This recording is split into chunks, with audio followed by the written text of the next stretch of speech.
I just realized this isn't the new version with the revised flashing, so when it gets to the Adrian Brody section, if you're, like, sensitive to that, maybe don't look. We did revise it, but I forgot to load it in because I've been out all day.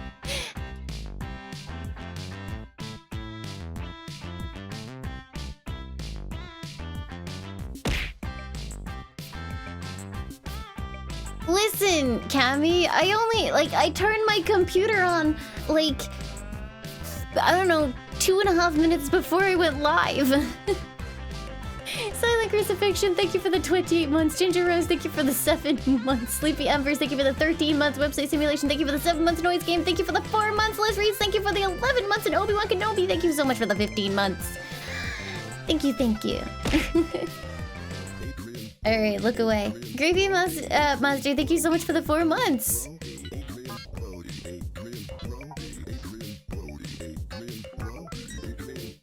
Maybe don't test warnings, because I read something about how the pop-ups were failing for people on mobile, and if you don't accept the pop-up, you get banned, so maybe don't do that. Just, you don't need to test it. Cat with a Gat, thank you for the 4 months. Thank you, thank you. I don't know if that's true, but I'd rather not find out that, like, some extension is causing issues with it and then Cammy can't get unbanned properly.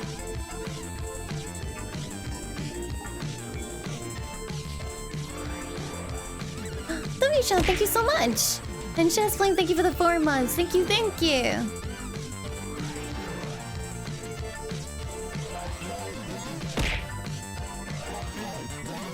Cat like Buckle, thank you for the 6 months. Thank you, thank you! And Shigoli Ravioli, thank you so much for the 17 months. Thank you, thank you! I don't remember if I turned off the tits interface. We're about to find out. I did! I'm awesome. Hey everybody, welcome, welcome. Happy Friday. Sorry I'm a little bit late. I was genuinely in London until about, I don't know, 5:30 today. Mono, thank you for the 69 months. Thank you very, very much.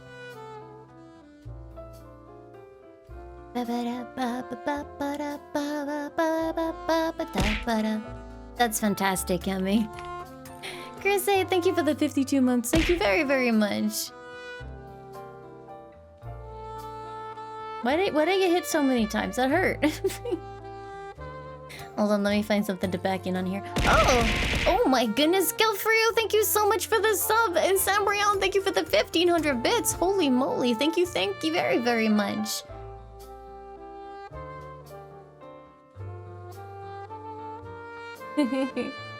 Hello, everyone. Yeah, I had a nice day in London. It was good. Went to the Warhammer store, which was fun. Tried to get a book. They did not have the book. Got a different book instead.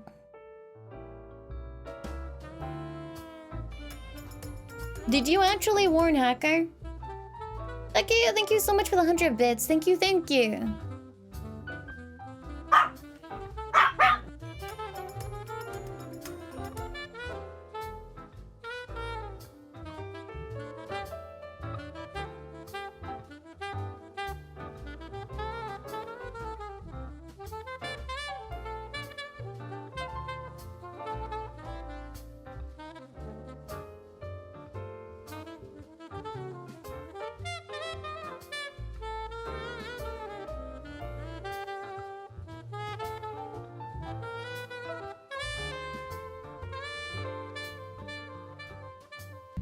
Okay, I'm back.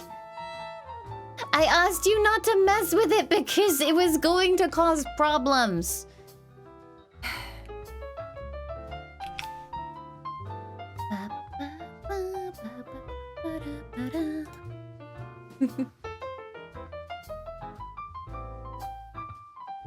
Free hacker link, there's literally nothing I can do. It's not a moderation command I can mess with.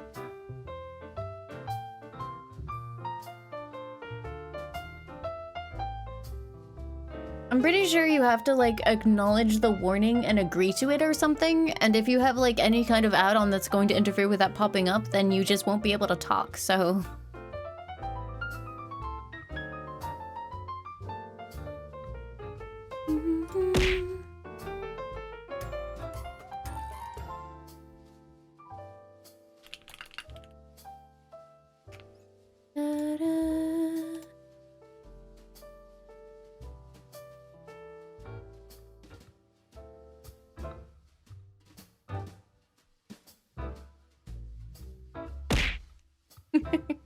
Chronos Lucifer, thank you so much for the 5 months. Thank you, thank you.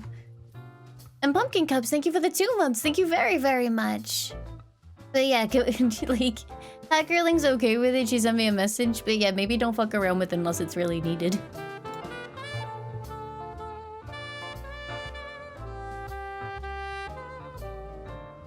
Just to go in browser. Oh, and if they're on mobile, they have to update the app to accept warnings. Very nice, very nice.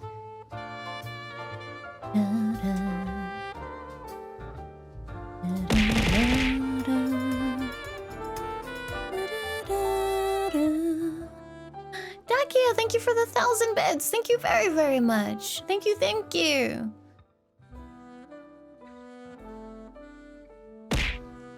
Little Llama, thank you for the 28 months. Thank you, thank you.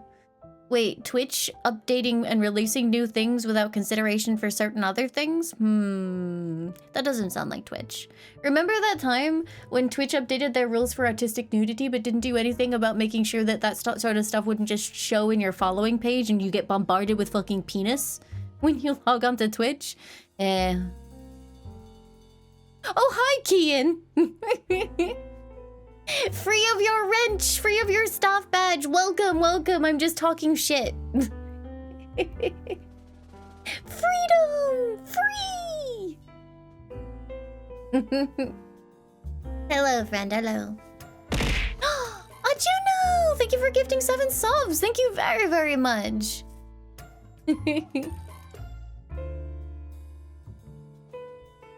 Yeah, genuinely, like, even when I still worked at Twitch, I asked them to deactivate my staff badge, and it was so goddamn freeing. Not having that, like, pinned to me every time I talked was really good.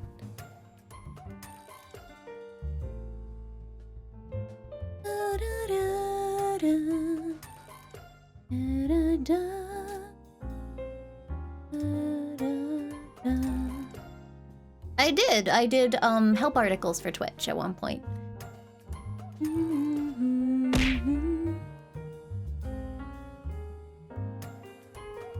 Silver, thank you so much for the 5 months. Thank you, thank you.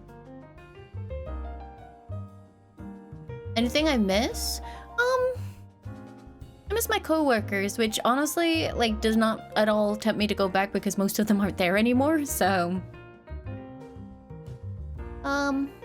I like messing around in Atom and making, like, cool things and figuring out how stuff worked and then trying to figure out the best way to, like, make a guide on how that worked so that people would understand it, if that makes sense.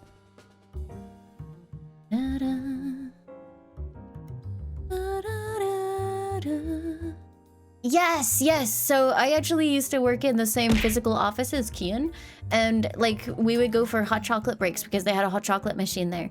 And some of the people that worked in like as the actual building management showed us like a really good way to make hot chocolate even better at the machine. Like it was secret hot chocolate hack. I miss stuff like that. I miss going on like exploration trips during lunchtime with everybody. Frostman, thank you for the 2 months. Thank you, thank you. Yeah, the secret hot chocolate.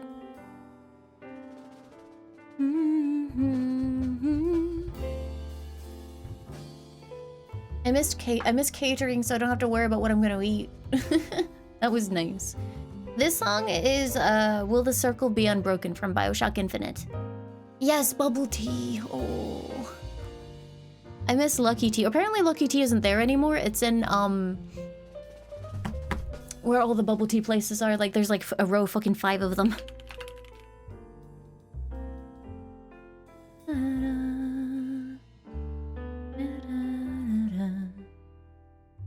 Where is it?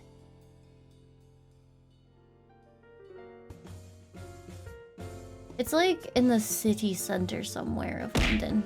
But yeah, it's like on a street with like 4 other bubble tea places now, which is fine, but everyone has already had their favorites, so I don't know how like they've done to generate new clientele. Hellos, thank you so much for the sub. Thank you, thank you.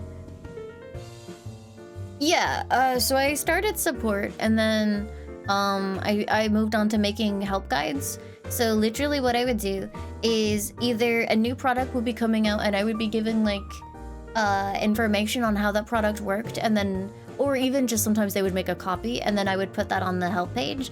If they didn't make a copy, I had to, you know, write it up for myself and then write with or interact with the product teams and make sure they were okay with what was written. I also went back and maintained a bunch of partner pages because a lot of them were very out of date. And VOD pages as well. I went back and completely rewrote a bunch of those to update them and make them more informative. Bubble tea? It's expensive, I guess. That's not what I asked for.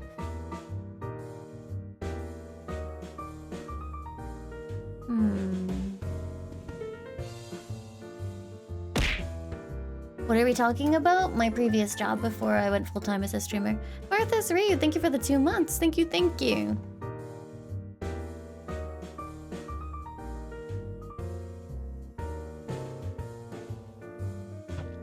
I think I actually did have Limealicious at twitch.tv when I worked there.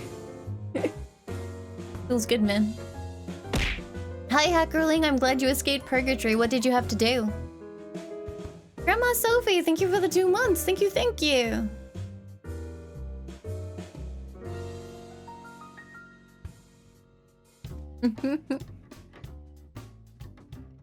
Chat. I treated myself today, and I bought a handbag.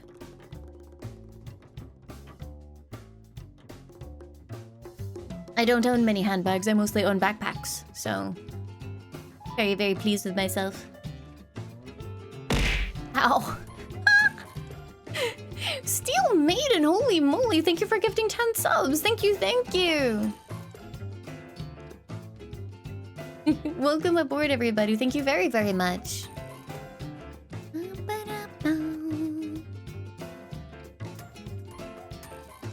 I had 3 entire people ask me if my hair was my real hair color. Because they wanted to tell me how pretty it was, which they still did afterwards, but I guess, you know, if it had been my real hair color, they would have been like, wow, it's so beautiful, you're so lucky. But as it was, instead, they were like, yo, you made a great choice. But it's kind of nice that it looks natural enough for them to ask, you know? JP, thank you for the 25 months. Thank you, thank you. And Matt Dragon, thank you so much for the sub. Thank you very, very much. When I was buying a handbag, the guy was like, oh yeah, so I guess you don't mind making bold choices. And I was like, wait, really? And he was like, well, yeah, you've got bright red curly hair.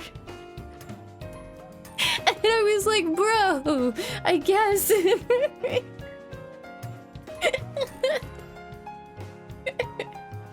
Not even bright red, it's copper. It's not like Firehouse red, it's copper.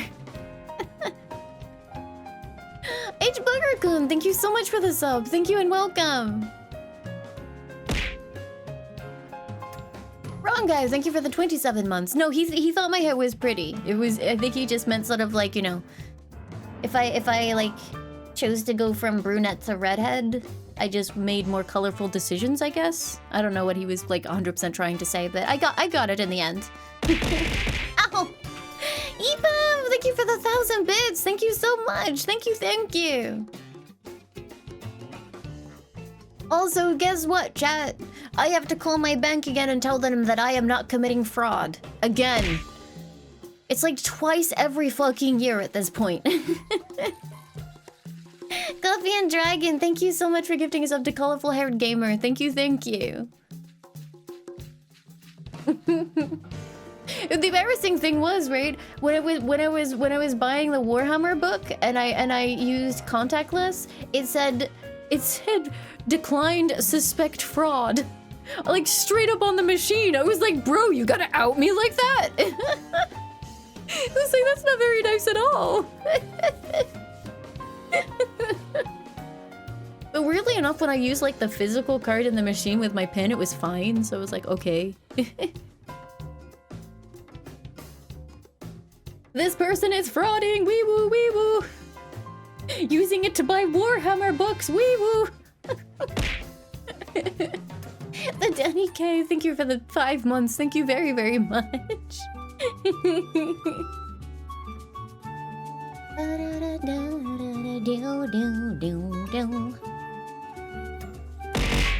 Holy moly. Kosi Kami! Thank you so much for gifting 20 subs. Holy, thank you very, very much. Welcome everybody. Welcome aboard. Enjoy your emotes.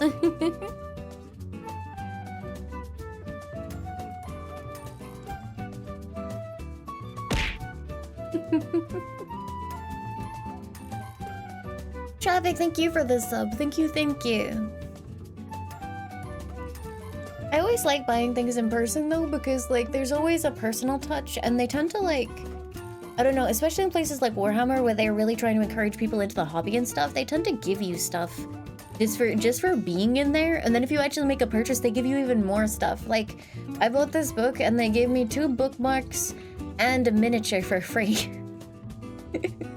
I was like, yo, thanks.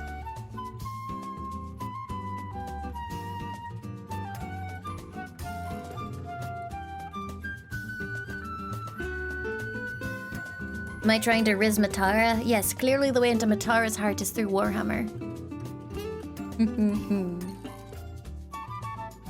This time it was 40k. That's awesome, Zen. I think it's really cool that they have like an initiative to try and welcome more people into the hobby.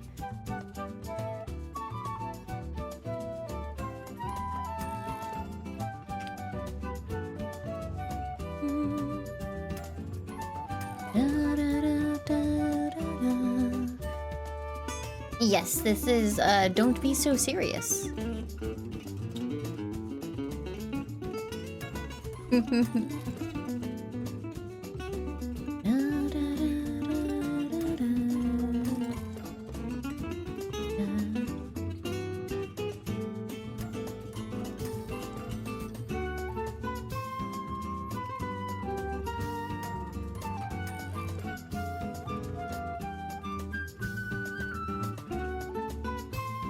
Is Ricky going to show up here to talk about 40k? I might have to, like, I don't know, display the Warhammer symbol or something, you know, like a bat signal, except it's a Warhammer signal to bring Bricky in.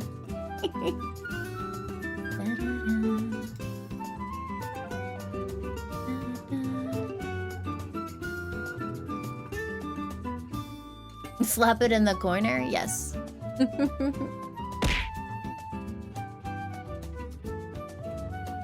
Outlaw's trial? You know, I'm a gigantic fucking coward. Sinai, thank you so much for the sub. Thank you and welcome. Holy moly. What is going on today? Thank you so very much. Steel Maiden, thank you for gifting 10 subs. Holy frick. Apparently it must have gotten out that I'm doing a strength run at 10k. Everyone's like, quick, we want to see strength.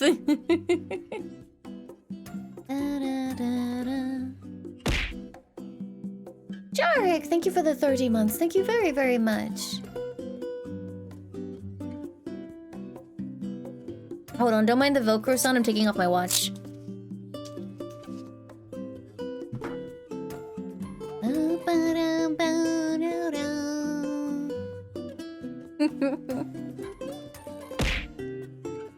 Hyper Hedgehog, thank you for the 61 months. Thank you very, very much.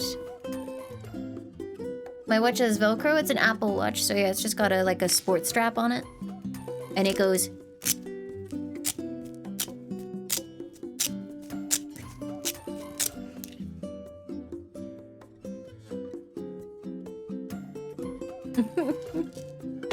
Oh! Camlin, thank you for the 1,000 bits. Thank you, thank you.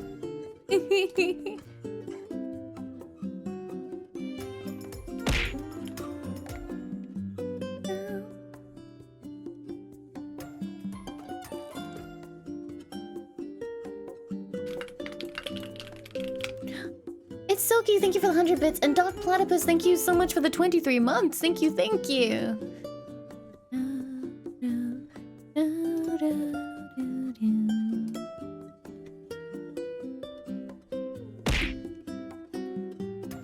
Random, thank you for the entire year. Thank you very, very much.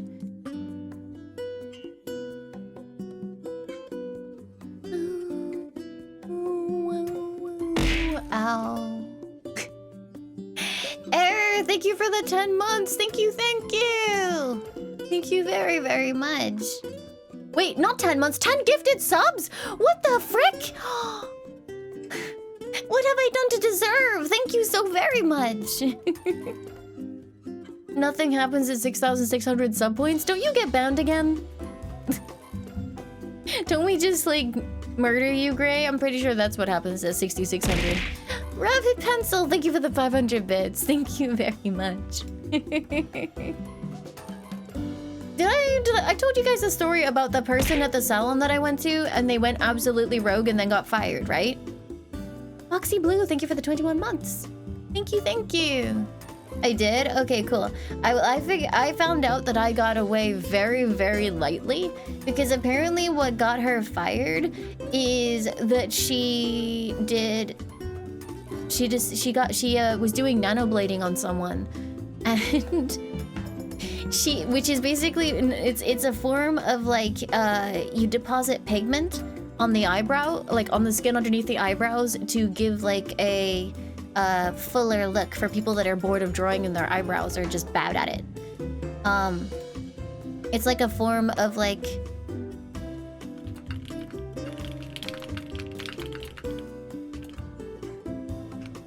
it's like a form of like semi-permanent makeup, because it's like it's not quite a tattoo because it goes on like on a less deep level of the skin, so it fades. But yeah, that's what it was, and this lady got that from her, and she basically like Sharpie drew like a bunch of lines like a toddler would. And so the place had to cover like laser removal and a correction of this because it was just horrifying. So very glad that didn't happen to me. Like, they think maybe she, like, faked her work or something. Like, on her portfolio, so it was like, damn, dude, that's scary. Yeah, get scribbled on.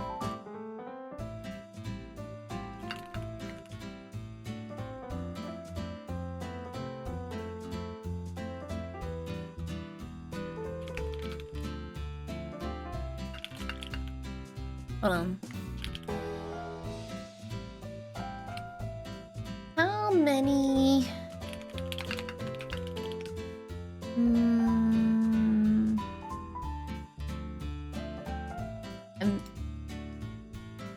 One second, I'm doing math chat. Give me a second.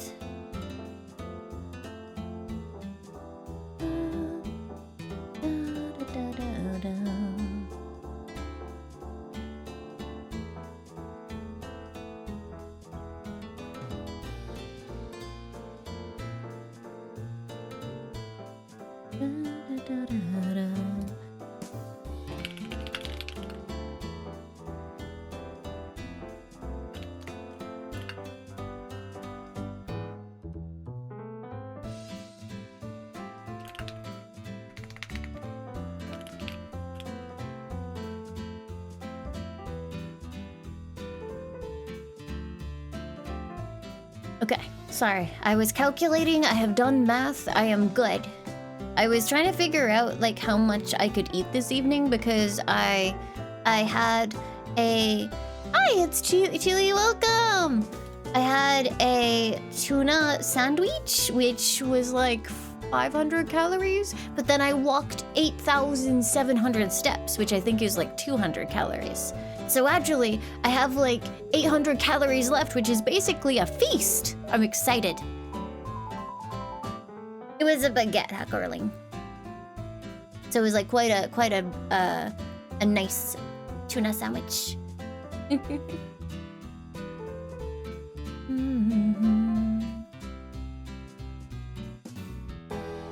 I can have one grape? Oh my goodness, I am spoiled.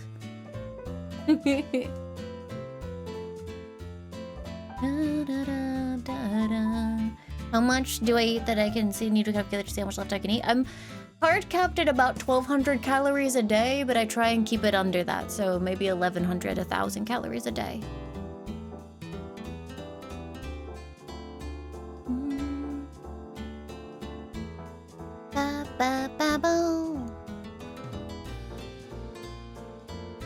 I think even if a grape was the size of a watermelon, it probably wouldn't be 800 calories, chat. Off duty Bill, thank you for the 34 months. Thank you, thank you.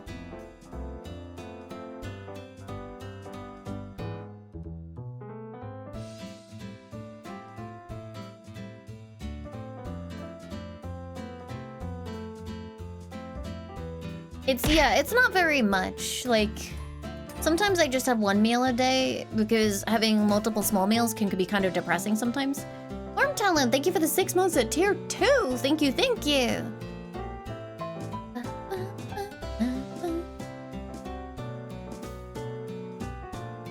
Why so low? I'm only 4'11".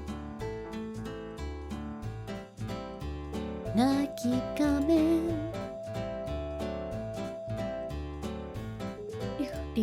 Do.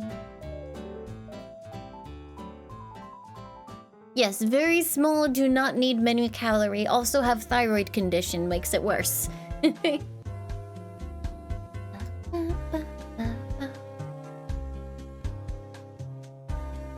When I got in today, Leon went spring, spring, spring, spring. It was so cute. And then he followed me around flicking his feet like he was in the show ring. He was so dainty.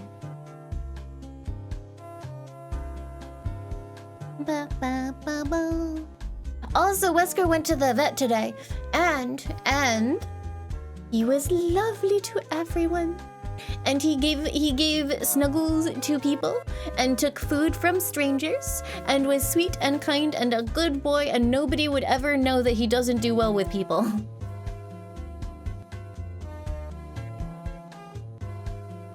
I'm very proud of him. So in exchange, he got to pick out a new toy.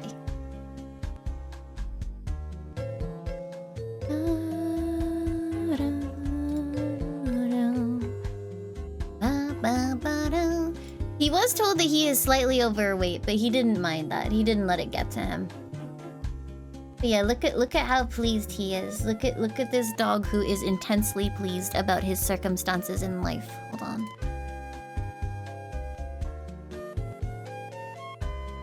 Look at his pleased face. He got to choose. One of those belongs to him.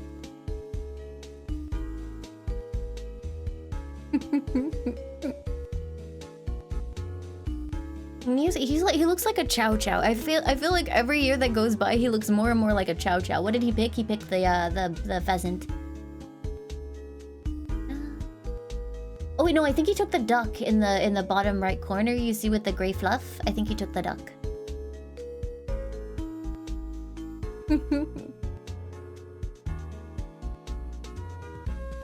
Yes, I think he made a good choice, personally.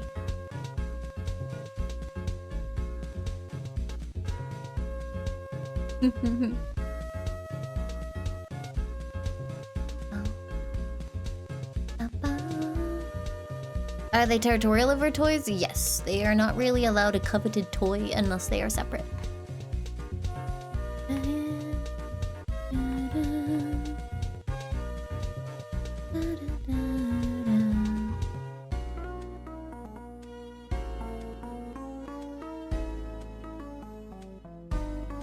Oh, chat was so cute, actually.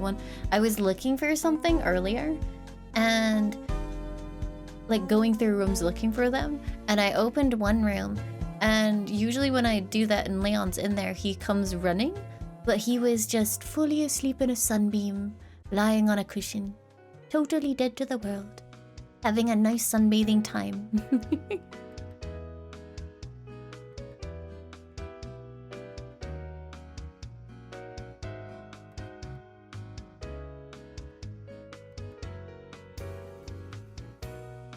It was very good. I liked it very much.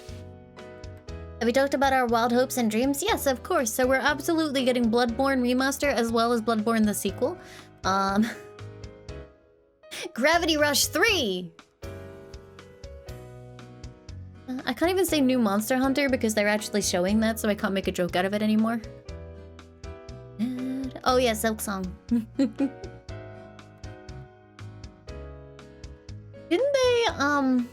Didn't they, I saw a screenshot of, like, Astro Boy Bloodborne?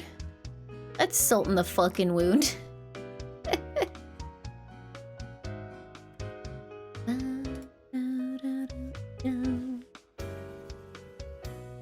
Astro Playroom, whatever he's called. Astro Bot, thank you. Astroborn. Yeah, I mean, it might be one of those weird things where they can, like, hold to it with, like, visual stuff, but maybe they're not allowed to do something with the whole entire game. I don't know. There's got to be a reason. It's such free points, and they're not doing it. There has to be a reason.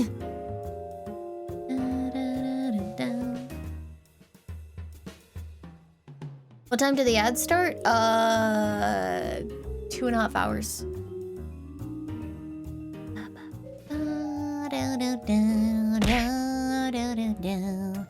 You 10%, thank you for the 17 months. Thank you, thank you.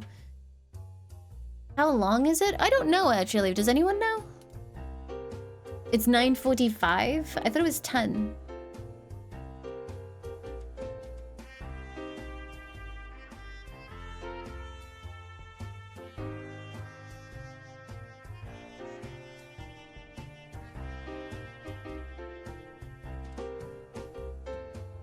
Two hours? That's not too bad. I think Jeff Keighley did say that it was a fairly lean year, which, considering the kind of years that he's hyped up as being absolutely incredible and have been like, meh, I'm not really expecting a whole lot. Like, I feel like once or twice he's been like, oh my god, you guys won't believe it, what's happening today? And it's been like, okay, whatever. So, I feel like, yeah.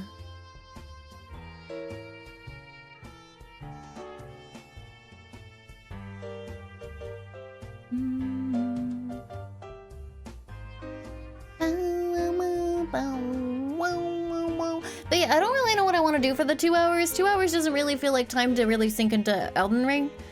I could mess around with the RimWorld save, I guess.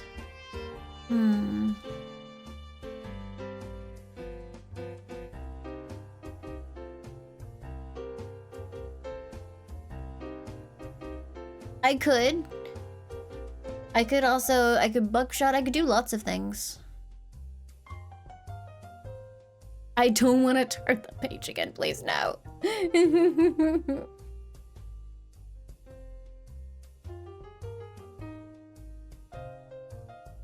Play Guess the Game? I already got the Guess the Game today.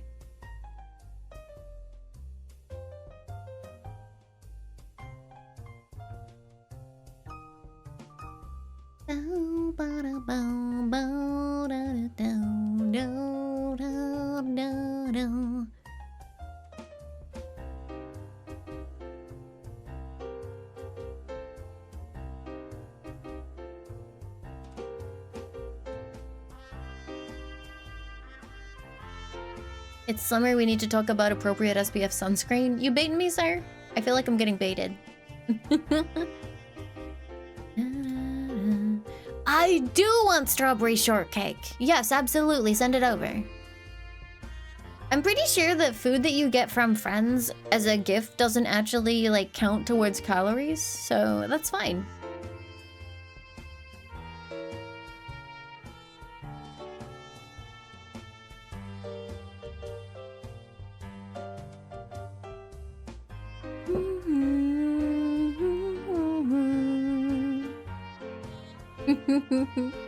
It's like, you know when someone gets like fries or something, or yeah, like fast food, and they're like, do you want anything? And then you say no, but then you steal fries. Those fries don't count. There's no calories in those fries, chat.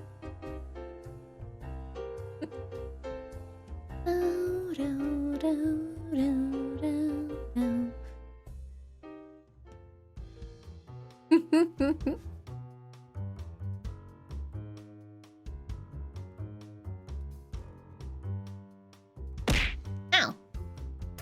Turkey, thank you for the 4 months. Thank you, thank you. Oh, good luck with that. No worries. Thank you very much. Hope to see you later.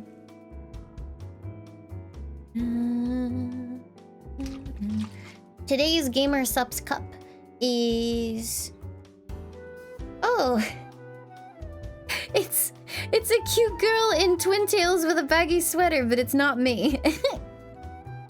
I like this cup. It's cute. She's got glasses. Let me dress the part. Hold on. There.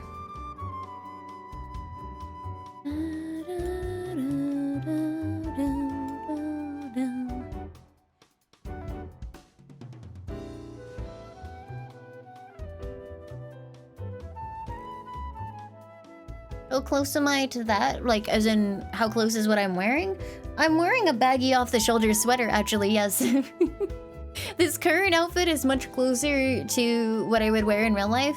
Usually I have pants on, though, because, like, mesh chair is actually very uncomfortable on bare legs. No glasses? No, because I have to wear my contact lenses for the tracking. Where? But these glasses that Laimu's wearing are pretty close to my actual glasses. My actual glasses are maybe slightly pinker. But they are modeled and designed after my real glasses. Hi, Paladin Boris!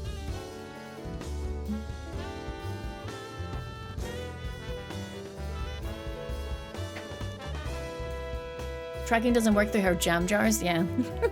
Genuinely though, my prescription is also so high. My prescription is so high that they make they do that thing, you know, where they shrink your eyes. Or if it's like the opposite of the prescription that I have, they make your eyes big. So I have that going on. So I don't like wearing my glasses. I like how they look on my face, but I don't like the fact that they make my eyes look tiny.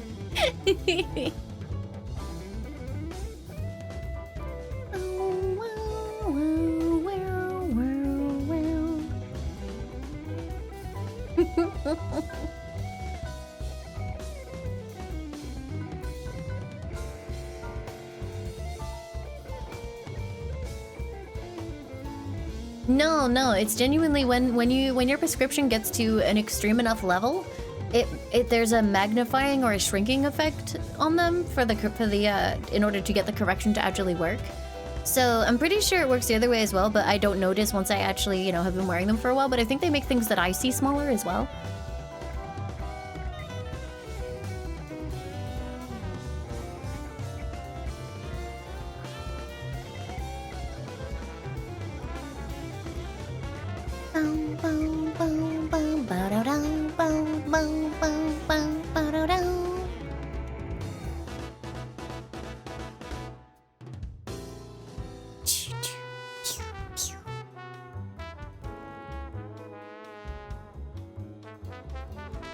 You pay extra to have it a little thinner? Me too! It doesn't really make that much of a difference anymore. My glasses are so fucking thick. Hey, Keep It! Yeah, Edomir, that's one thing that I really hate when I'm wearing my glasses and like...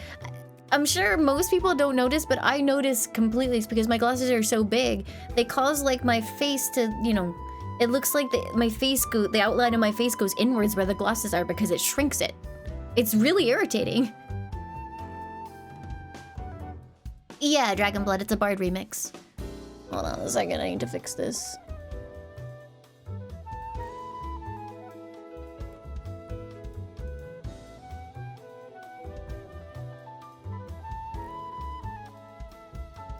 Yeah, I'm minus 6.25 in both eyes, I think.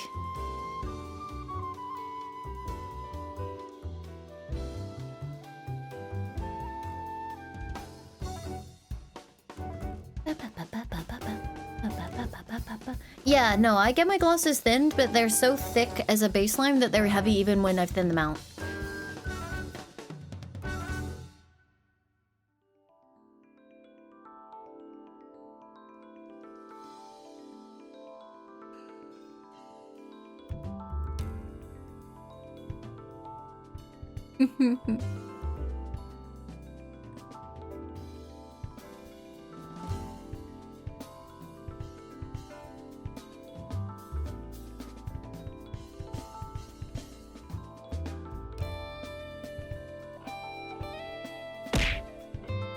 Steampunk Lily, thank you for the 33 months. Thank you very, very much. Your glasses help you see further away? You're pretty short-sighted then.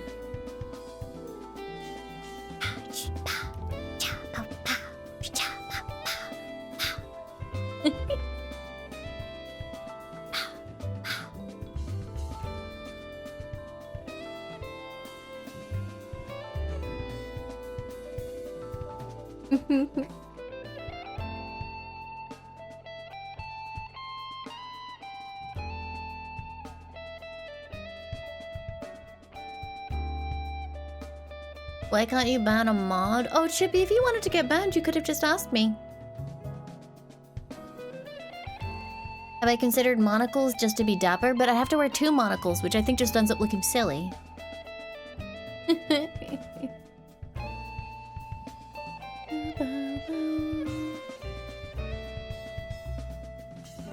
What are we doing for the next 2 hours? I haven't decided. I'm kind of waiting for my food to arrive so that I can eat and not be really, really hungry.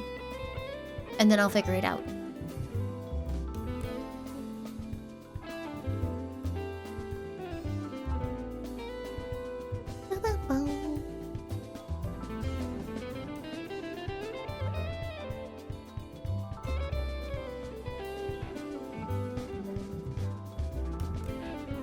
Yeah, apparently I actually have a mild astigmatism, which I didn't know about because it was so mild that they didn't think it was worth telling me or getting corrective lenses for. So my contact lenses don't actually fix the astigmatism, but my glasses do, which explains why my vision is much better with my glasses. Astigmatism is a fun word.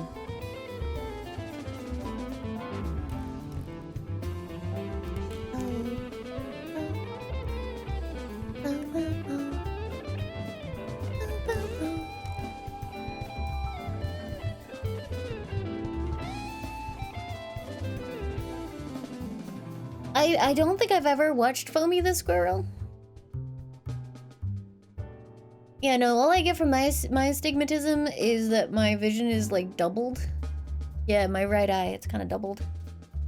Actually, it's doubled in both, so maybe I have it in both.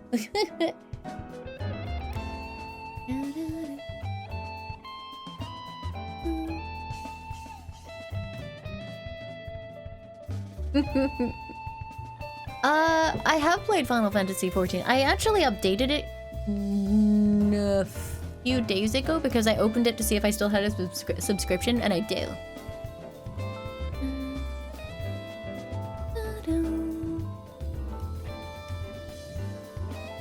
I'm to play for like my 2-yearly stint on Final Fantasy XIV. Maybe this time I'll actually get by Heavensward.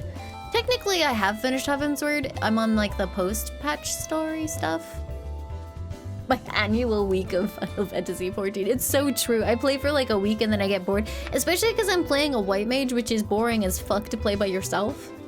I was thinking about maybe just making a DPS or, you know, learning DPS. Maybe that will help.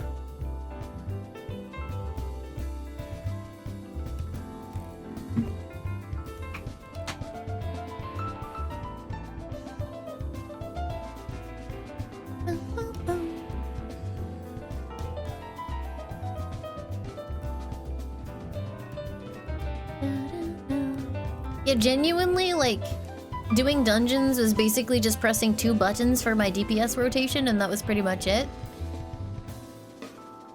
And doing any kind of duty or anything was slow as fuck.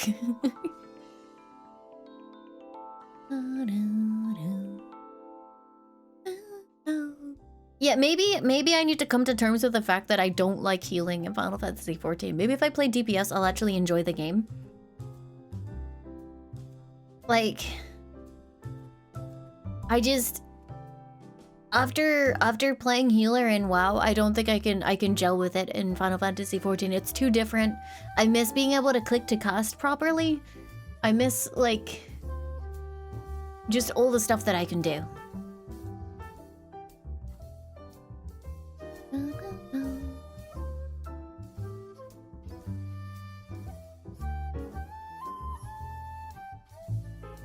Yeah, I think when I first played Final Fantasy XIV, I played Monk. And that was fun because there were like positional requirements and stuff like that.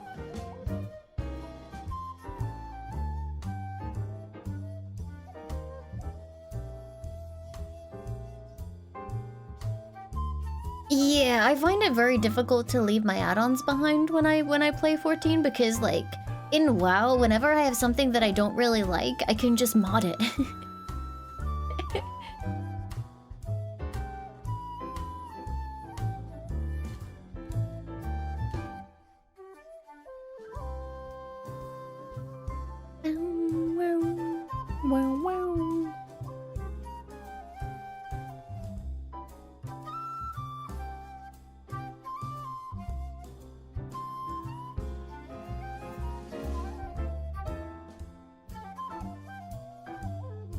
You can in Final Fantasy XIV, just not officially.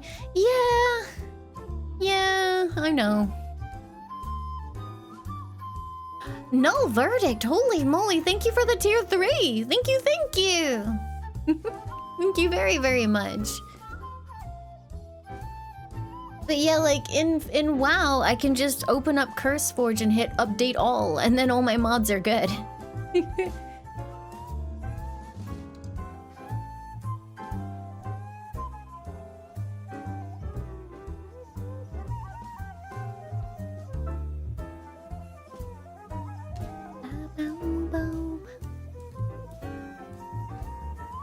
That's good at least. But yeah, if ever I was to stream it, I wouldn't be able to mod.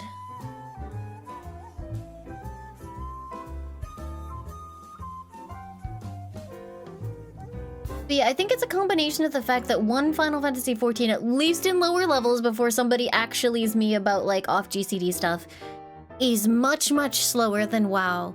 And then if you combine that with like the UK to America ping, it feels downright sluggish. Like really, really sluggish. It just does not feel good.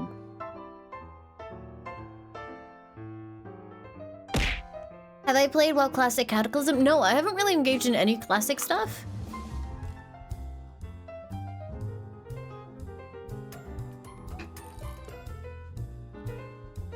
Bitreplex, thank you so much for the sub. Thank you. I just, when I played Burning Crusade for the first time, it was so new and unfamiliar to me. And I absolutely cherish those years and how those years felt. And I feel like replaying them now with my min-maxy modern brain would ruin it for me a little bit. Like, at most I think maybe I'd like want to revisit Kara or something. But I don't want to spoil the sanctity that is my memories of older WoW expansions, you know? I always think that I'm going to, but then like I always get turned off and don't want to do it.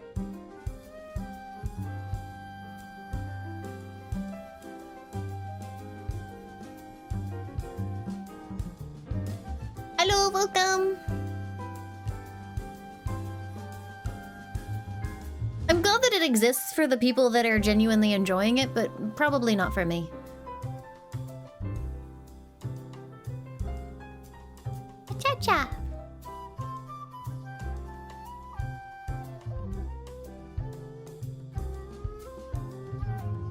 Yeah, that too. Like, it would be very difficult to go back to, like... Although, in fairness, you know... Oh, actually, no. In terms of quality of life, probably not. I was thinking add-ons, but yeah, no.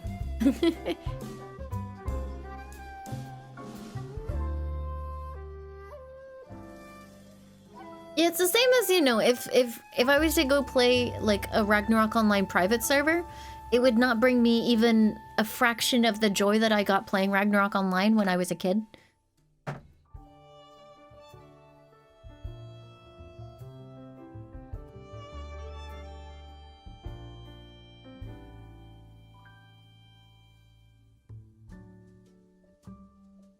Honestly, Cataclysm has some really good dungeons, and, like...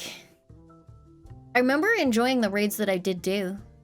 I think Cataclysm's main issue was genuinely just that the garrisons killed, like, any feeling of playing an MMO.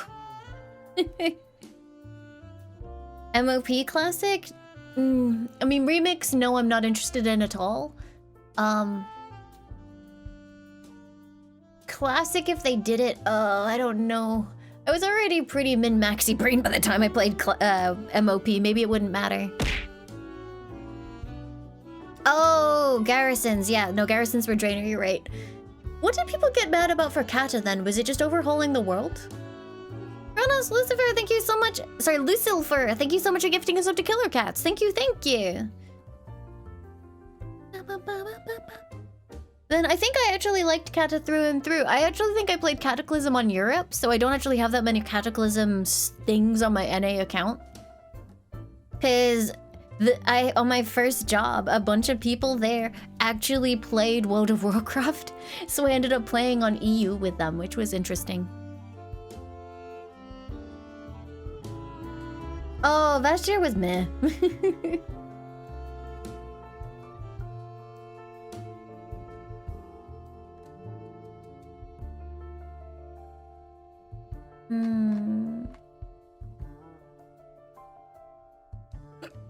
Sorry, this has just popped up on the related.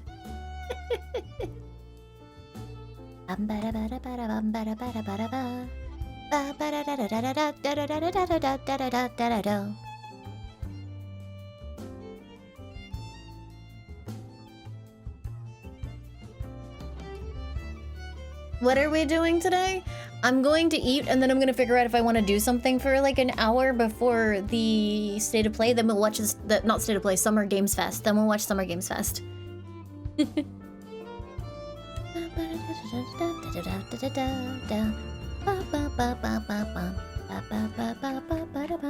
yeah, weirdly, my expansion that I kind of regret not liking is actually Wrath. Because I totally acknowledge that in terms of, like, many different things, it's a golden age of WoW. No, it's starting in 2 hours, Ruthless. But I did not like the way that they changed Resto Druid, and then my friend group kind of fell apart for it. So, very negative associations with Wrath for me.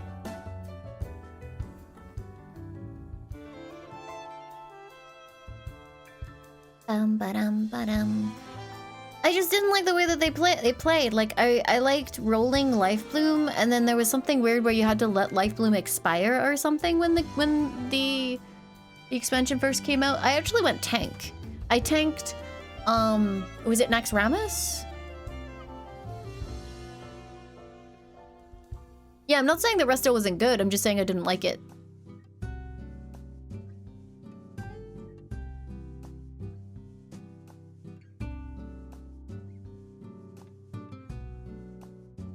Bum, bum, bum, bum.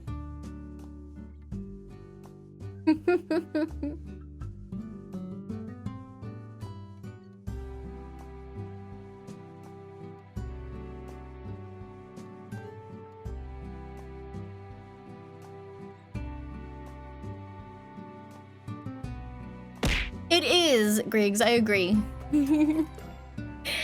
Dr. Allens, thank you, or Durallens, thank you so much for the 2 months. Thank you, thank you. What's this stupid song from? It's from the Rub Rabbits, which is a DS game that I play sometimes. EBA? Fuck off.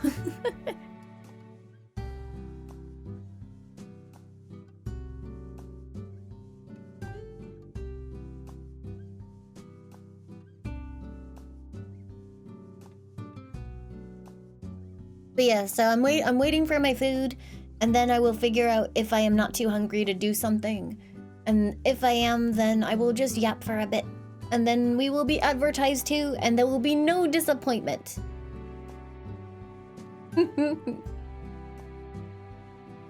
Why are there two colors of chat? Pink is subbed, green is not subbed.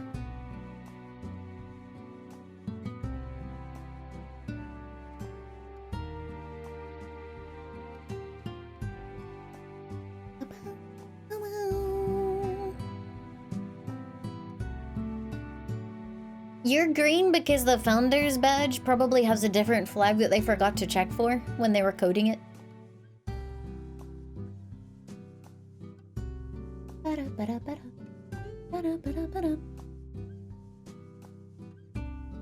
What's this music? This is a Masked DDD Kuma remix.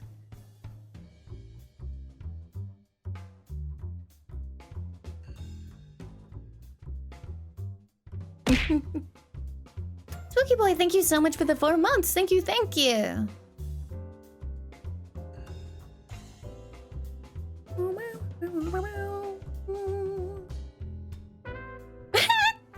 Laimu says, preg percent speedrun record cap.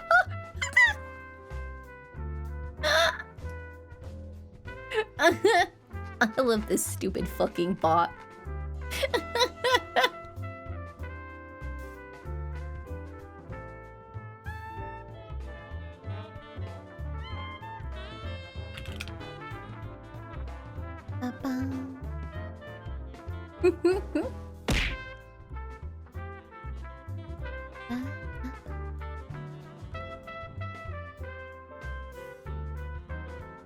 Dream Reaper, thank you so much for the sub. Thank you, thank you.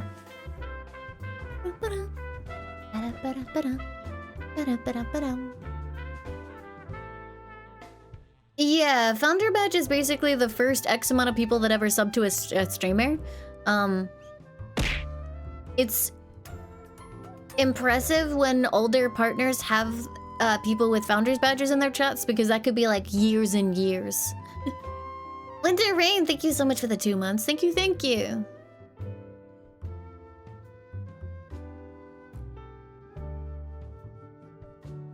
Wait, are you saying it's actually possible to blame people for what Limealicious says? That's very funny, but I actually think it's kind of funny not to know where her unhinged nonsense comes from.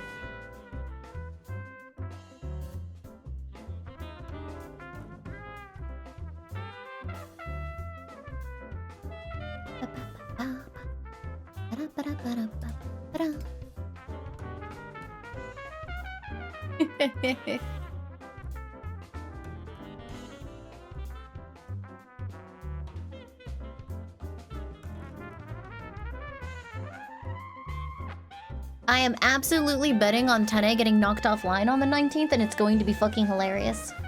I don't wish ill upon you, Tene, but I guess in this specific circumstance I actually do because it would be really, really funny.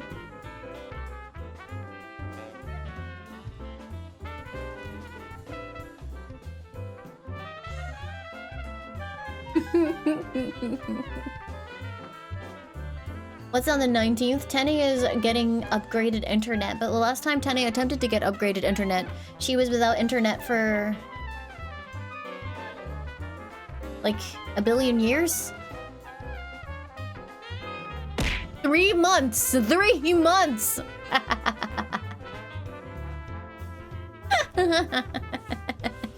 Blah blah, thank you so much for the sub. Thank you, thank you. Sorry, I don't mean to laugh at your misery, but it is very funny. In retrospect, it wasn't at the time. Hi, Nab!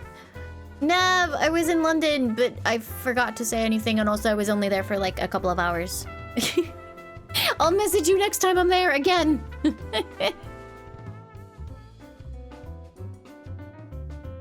Yeah, 3 months without internet, a bunch of which was during the Helldivers release, so...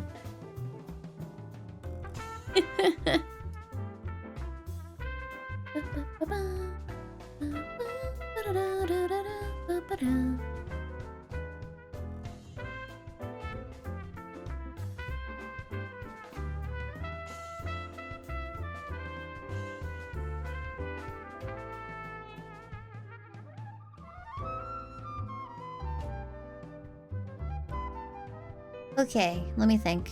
Hold on. Okay, let me have a look. Oh.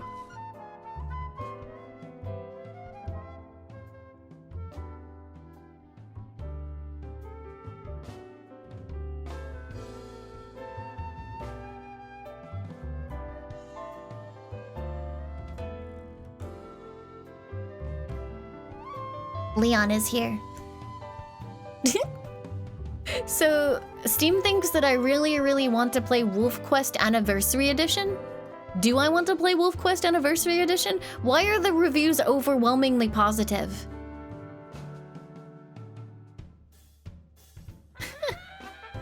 Do I? I don't know.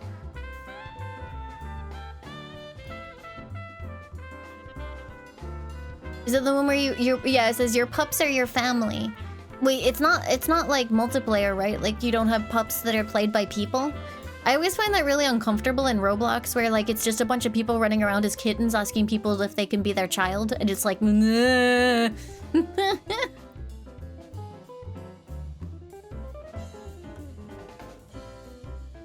Keep your family alive. Oh, this wolf's about to fuck up a bear.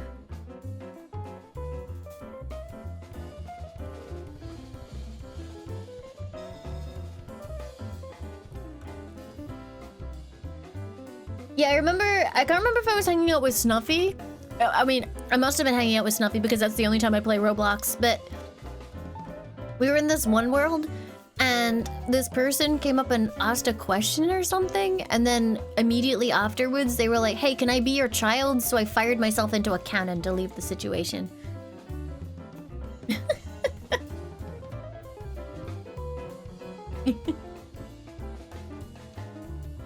Yeah, it was like a cat world with a swimming pool or something.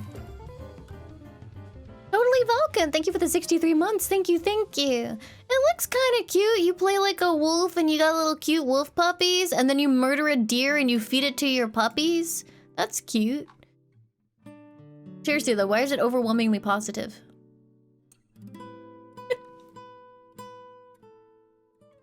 Have a look at the reviews. One of the top review, most helpful reviews in the past 30 days, and this one just says not a furry.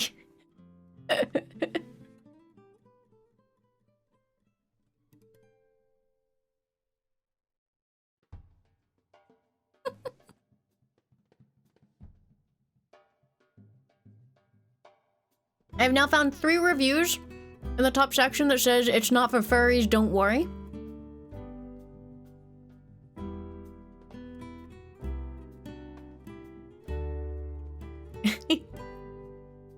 Based on actual research? Oh, like, do you remember that one person on Reddit that said that they were making a scientifically accurate dragon game? And like, their concept images were basically just like, it was like the Windows background with MS Paint dragons on it or something? Oh, was it a dinosaur MMO? No, I think it was a dragon MMO. I'm pretty sure it was dragons.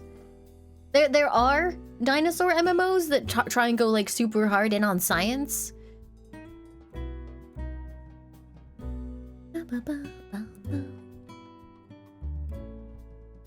When are we gonna get a good horse game again? Do you remember there's actually another person that posts their articles to the game subreddit, and it's basically them making articles about how there are no good horse games?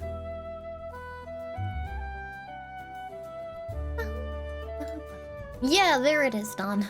But yeah, there are also I love this stupid thing. There's also, yeah, scientifically, like, reasonably accurate dinosaur games. And I remember they actually showed up on subreddit, no, not subreddit, Hobby Drama. Not that long ago, because, one of them had done a big overhaul and pissed everybody off because they changed a bunch of mechanics. Ami Pio, thank you for the 56 months, thank you, thank you. But genuinely, in terms of horse games, like, for the most realistic experience you can get, it's actually Red Dead Online. Like, apparently a lot of horse gamers will just go onto Red Dead Online and ride their horses and do, like, a group hack.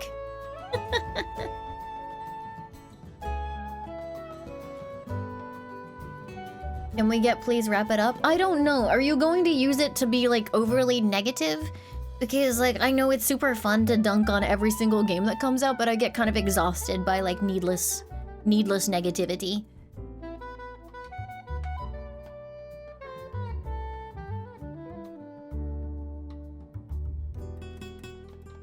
Good boy, Leon. No?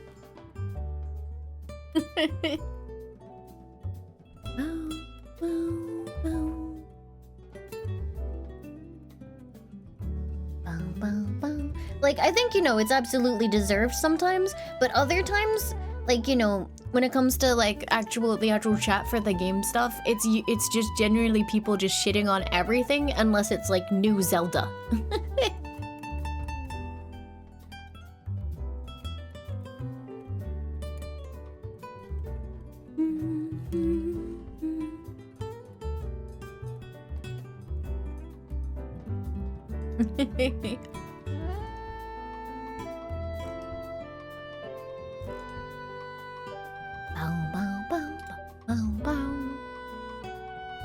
Yeah, no, I think you know, a little bit can be really, really funny, but there's always like I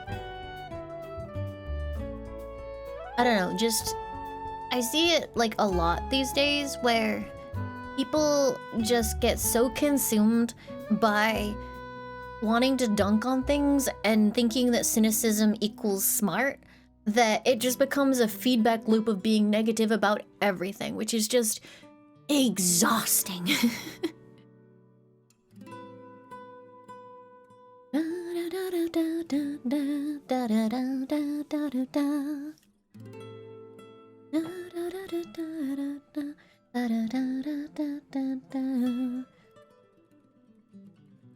Can the sweater come off? You mean like this, right? What else could you mean?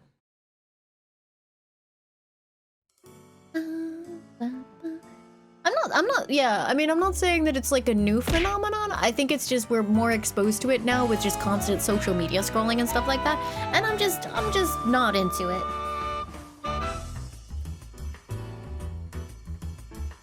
Being Red, thank you so much for the 21 months. Thank you, thank you.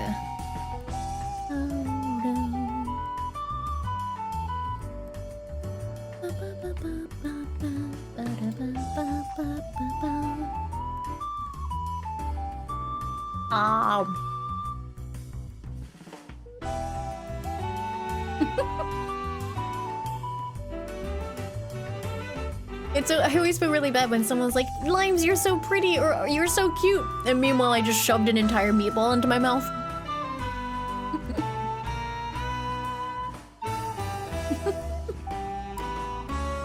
It's like, hey, thanks, viewer.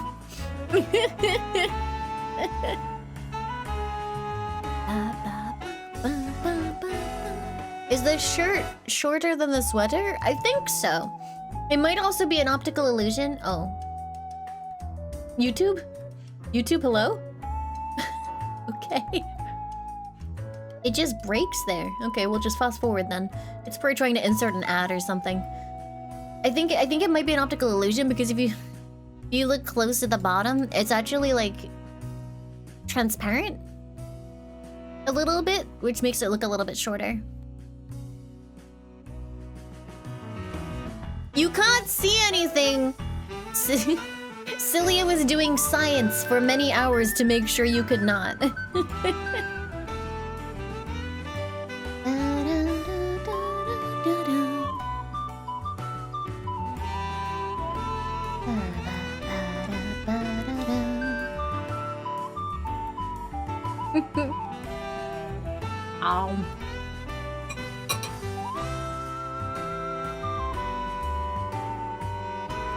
Why is your shirt transparent? Fun.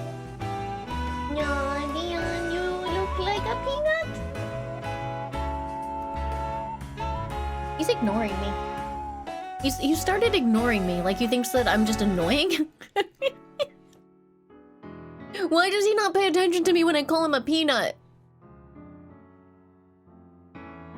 One thing that I really love about dogs, though, is you can be super mean to them. I think I've talked about this before, but you can say the meanest things to them As long as you do it in a happy voice, and they're just like, yeah, yeah, yeah, yeah, yeah, yeah, yeah, yeah.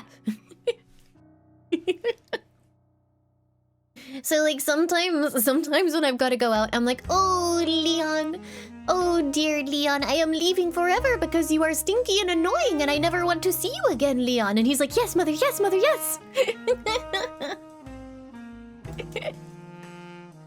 It's very funny when he's annoyed me, and like, you know, you don't want to yell at your dog, so you just use happy voice, and you call them annoying. That's so mean. He doesn't understand, viewer. You understand that, right? He's got no idea. It won't affect his self-esteem.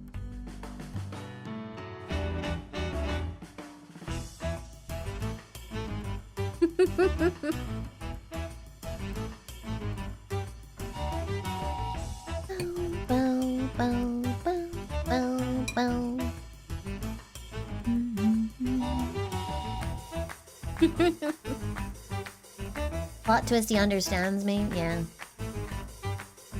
My new nickname for him is Stinky Squid. And sometimes I call him a squidling. If he's extra small on a particular day, he is a squidling.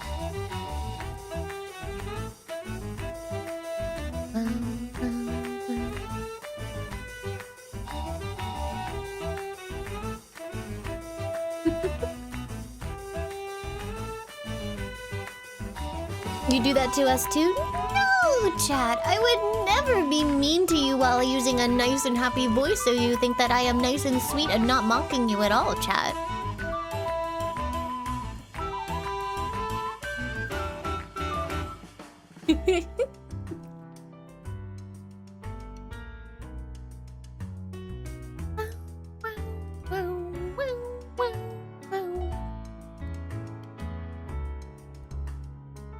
Stop treating us like Cammy.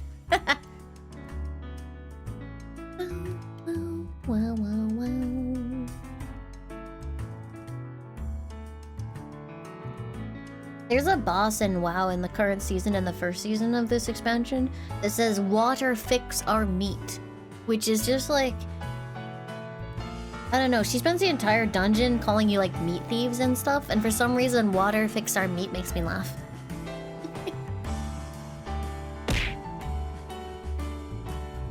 Ooh, stealing our meat! Sekuya, thank you so much for the sub. Thank you, thank you. Meat thieves!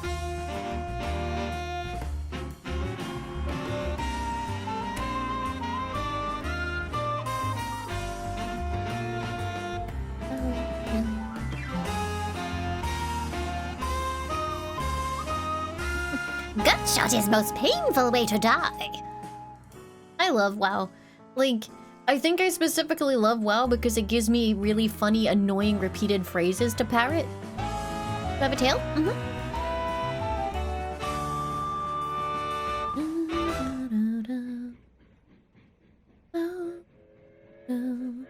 Yeah, Summer Games Fest isn't for a little bit. And because I'm eating, I'm trying to figure out if there's something else I can watch in the meantime. Sorry for eating on stream, but I did not have time to eat. Why are we talking about our meat? Because it's important to keep your meat healthy, chat member.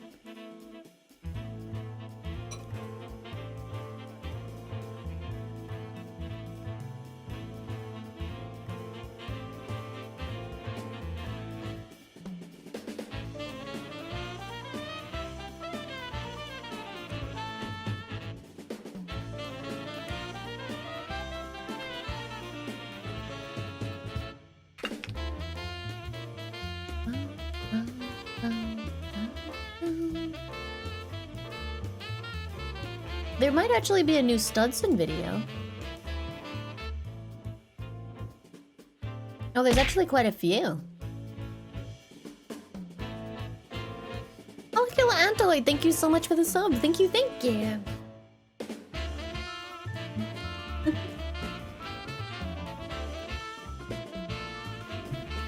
Let's see.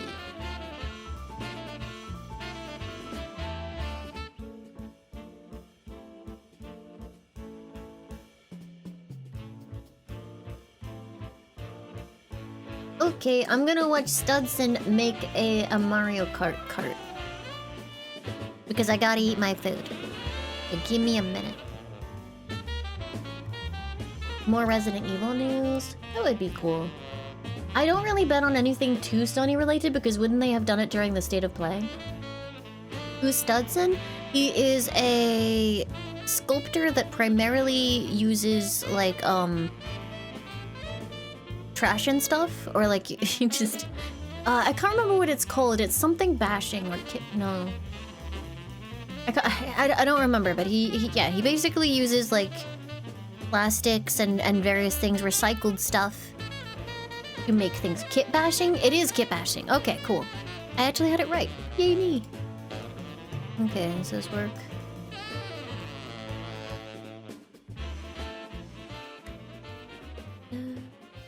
Hands!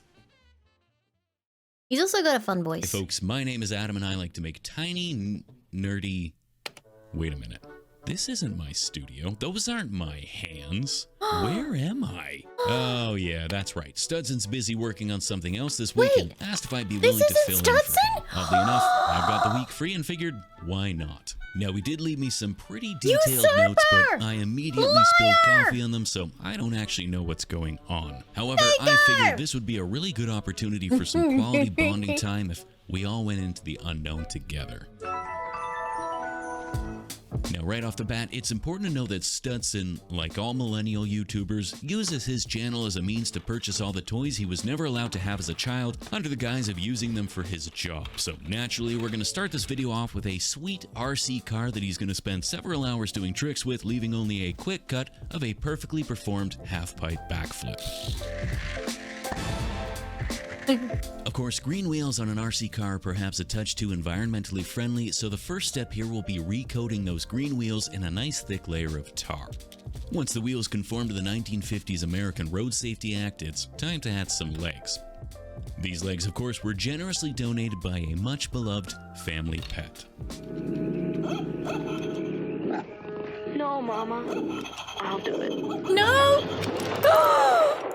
Naturally, you'll want to sand your legs before painting, and while you could just use water to keep the dust to a minimum, Studson is operating at peak efficiency, so he uses baby oil since it works for wet sanding while also ensuring he's got the smoothest, softest hands on YouTube. Otherwise, some Emium airboard will cover the freshly half-legged half-legs missing half leg and cover the otherwise unnaturally looking flat surface in a protective coating of rhinestones. Rhinestones, of course, function as both rivets and SEO engagement for any middle-aged country pop stars trying to relive their lost years. Finally, these rhinestone legs can be attached to the back of the car. Then we can all take a confused moment to admire the work before snapping the legs off and cutting them even shorter. After all, a car with legs is one thing, but a car with long legs? In this economy? Ridiculous. Otherwise, these new, shorter, faster legs can be reattached before moving on to adding some hands. Before that, though, let's spin over to the closet so Studson can show you this sweet robot. Now, I know it's unrelated to the video, but as previously established, if he doesn't show it on camera, he can't write the purchase off as tax deductible. Whoops. Well, I mean, I guess these arms are a bit more tar-tired RC car with legs coming out the back appropriate, so they'll have to do. They do, however, have a couple holes that need filling, so out comes a pot of dollar store spackle, which is nice and spongy and should fill those holes. What is this monstrosity? Well, maybe not it's perfectly. Beautiful art that I need to turn down slightly. Of course, not one to miss an opportunity to moisturize. He's gonna use his little cup of always available baby oil. With that, though, these hands are soft and Sid from Toy Story. Honestly, like, yeah, kind of. The philosophy fits. Connects the hands to the wheels, but fills the gap nicely, and any excess that squirts out the side is just ugly welding seams. Back to the robot, it's already missing its arms, so why not finish the job and sweep the leg? Of course, snapping that leg off was purely done out of spite, since Studson's gonna chop the foot off the still attached leg and glue that onto the back of the car. The wheels are gonna need some wheel wells to cover them, it's a chair. Being a master of kit bashing, Studson's gonna make his wheel wells from wheel wells, but like chopped off a different car. Onto the wheels these wells go, and it's time to cover the front of the car with something else. So naturally, the first thing that comes to mind is that spare foot. A little emergency surgery will separate the foot from the leg, but it's not quite the right size, so a bit more careful cutting will get a form-fitting shape. Also, as it's being shaped into shape, it's important to take a moment to remember that the ever-present eye of our horseshoe overlords is watching. This freshly shaped horseshoe-shaped shape can get pressed into place on the front of the car, which means it's time to add a steering wheel. So wait, how many people here are not familiar with Studson? Branded steering wheel that can be cut to size and fit into the horseshoe-shaped gap on the bottom of the foot. Now, not one to waste a good greebly, the back end of the steering wheel makes an excellent car butt, or for you mechanical Would you guys like to see his best video after this? Exhaust pipe. It's one of my Finally, it seems favorites. the front of the car is missing a certain something, which I think it's safe to say is Mario's head. Let's go! This head, however, seems to be securely attached okay, for a minute I to thought he this just pulled it handheld off. candy machine. Fortunately, being an impulse purchaser, Studson likely has the perfect tool for the job. The real question then is whether the scissors are really big or Studson is just really small. Ouch! Of course, decapitating a much-beloved video game icon tends to make one a bit peckish, but fortunately, even in death, Pez Mario provides. Finally, with his hunger sated, Studson is ready to honor Pez Mario's sacrifice by hot gluing his head to the front of a car. Mario? At this point, the Mario Kart appears to be mostly finished, but that seat's a little rough looking. Thankfully, upgrading to the Robo Puppy Ear Edition will add a nice touch of premium comfort to the interior. Why is Mario's head on the front? One downside of decapitating Pez Mario is that there's a gap on the bottom of the car, but one upside is that you can fill that gap with some snacks for later. Then a perfectly sized piece of unidentifiable plastic will fit nicely into place while preserving the beautiful sound of plastic encapsulated candy. Now this Mario Kart is looking pretty sweet, but check out all these boxes of Gundam that Studson had to buy for work. Specifically, he bought these boxes because they included these little leftover bits that he knew would be perfect greeblies for a future Mario Kart video. These are totally legitimate business expenses. He probably didn't even build the models, and if he did, he didn't enjoy it. Otherwise, with those pieces in place, he can make sure it all stays together by adding some leather daddy straps. He'll cut a thin strip of foam, I assume, and wrap that around the car's chassis chest, or chassis if you prefer. Then do the same thing with a couple shoulder straps. And to reiterate that this is in fact a proper leather daddy outfit, he'll attach a handful of rhinestones across the surface. The big ones are like buckles. I don't have leather daddy Chris queued up just right for now, fun. unfortunately. Now, the majority of the car's body is looking nice and textured, but if there's one glaring omission, it's these entirely too conventional looking rear tires. To fix this, Studson's going to trace a perfect circle onto a ping pong ball and flawlessly extract it using his scalpel, then glue that perfect little dome onto his wheel and attach a few more little domes for the big dome to add that final domey texture. Finally, it wouldn't be a Studson video if he didn't shoehorn a horseshoe in at some point, so I suppose it's time to summon the Senti horse.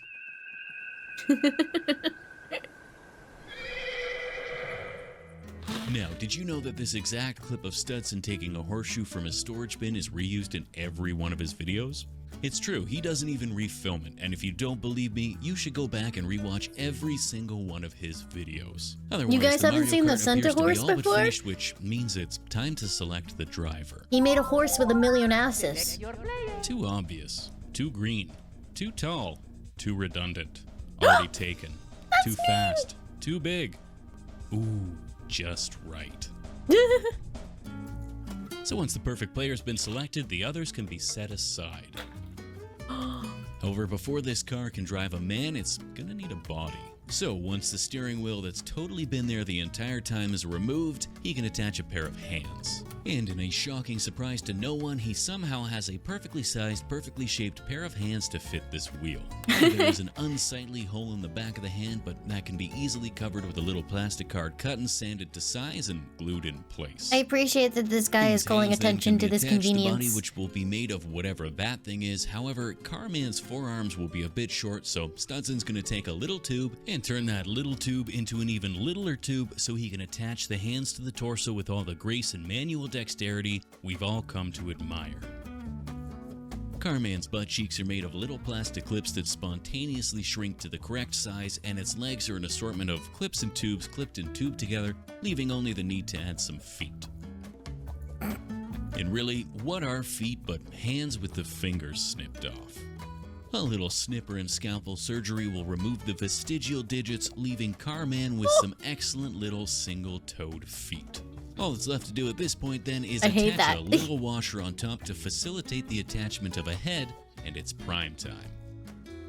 Here we can see Studson's total disregard for the cost of paint as he pours out roughly 15 times more primer than he needs and applies a thin coat over the entire model. He'll then follow this with a heavy dry brushing of metallic paint to make the body look metallic before finally gluing Carman's car head in place. Then it's into the waiting room where Carman will sit patiently as he waits for his Mario Kart to be professionally detailed.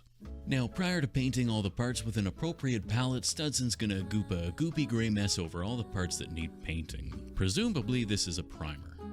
Next, a quick check to make sure the Mario Kart is still mechanically sound.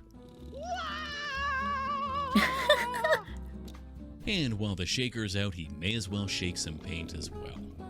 This freshly shaken blue paint can be painted over all the parts that will be painted blue, which is pretty This much is a Mario Kart. Mario's jumpsuit. I guess this means I was projecting when I thought he was making a leather daddy bodysuit earlier. Then he'll paint the red parts red, pausing to reflect on the purpose of painting red stuff red before moving on to painting the feet brown and the hands white.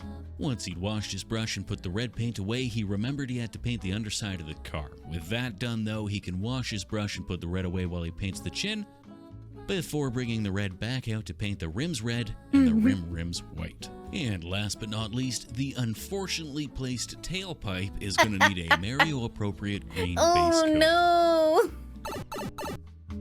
With the base colors in place, Studson can add the detailing, starting with some white highlights on the steering column and plenty of scratch marks on the underside of the cart where it's rubbed against the track. The leather daddy rivets get a bit of metal and the buckles get some yellow before the top side of the cart can get some strategically placed metallic dry brushing to add that last bit of wear and tear. With that though, the Carman's Mario Kart is finished and he's ready to be fit into the driver's seat, and I'm confident saying this is one of the top 3 cars driving a Mario Kart I've ever seen. Otherwise, it's time to go.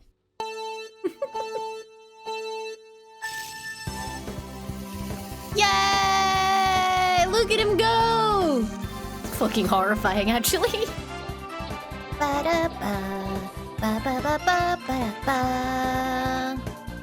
And I'm back from my travels north of the border. A huge tiny nerdy thanks to Adam for being able to take over on such short notice. Make sure to run on over to his channel after this because, coincidentally, he was also very short-staffed in the voiceover department this week. No shout-out song this time, but to take a note from Adam, thank you to all of my patrons. You are the Italian gasoline blood that pumps through the engine of this car-driven Mario Kart of a channel. Thanks for watching, and we'll see you next time. Cheers! Wait, let me show you guys my favorite video of his. I won't watch the whole thing because I think it's like a fucking hour long. Let's see.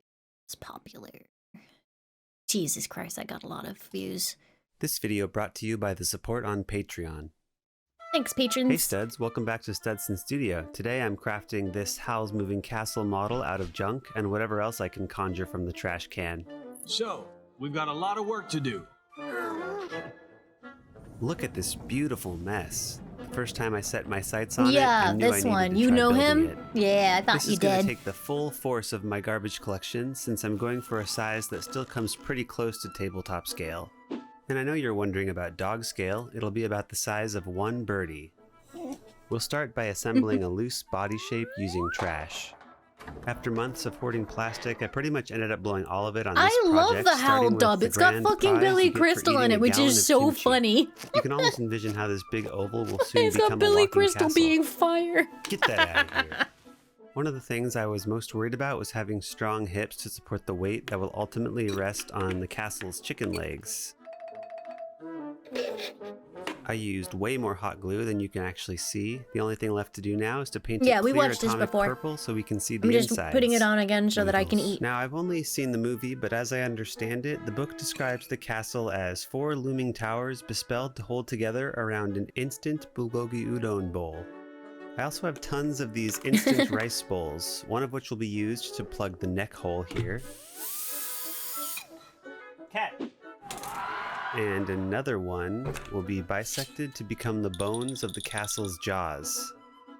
All of these additions are just for bulking out the general shape of the castle, so I wasn't too concerned with being quick and dirty and just gluing random junk together. Salad dressing bottle.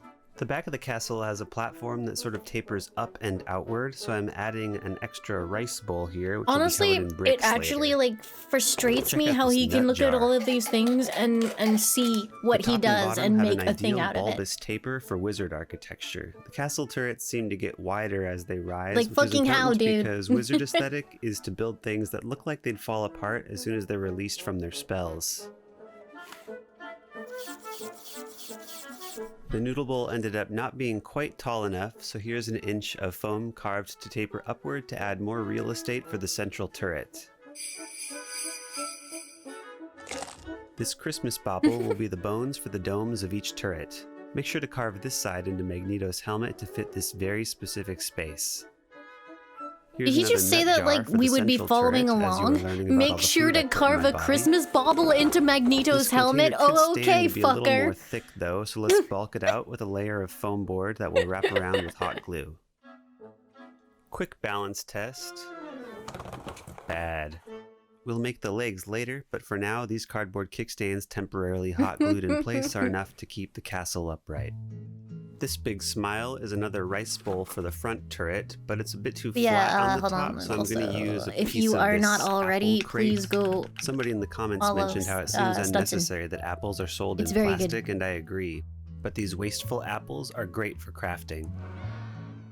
I'm plugging up this nut tube with a cardboard cap here, A wizard. and then topping off the What? rest of the turrets with a couple more domes.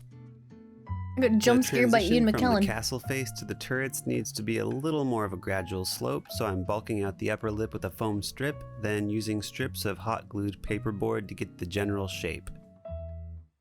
The silhouette is looking pretty alright, but I don't like this jar dimple on the back here, so I need to cover up that booty. But don't worry, you still get to see a little booty. On the rice bowl back here, I wanted to add a little cobblestone patio that, in hindsight, you'll never actually see because of how much junk it gets covered with. I've talked about this specific air dry clay before, but I've decided I actually love how bad it is. I can't get it to not crack while drying, but the cracks always end up looking like free weathering. I'm using a classic recipe for making foam bricks. After a medium dice, they're aggressively tossed in a dressing of rocks. What? This will take it from this to this. Wow. Wow. With bricks, it's kind of looking like a castle now. They call this a castle? I carved a faux stone foam battlement around the cobblestone area. Do not eat and the I foam, finished up chat. the bricks around the backside, but they really feel like they're missing a little something.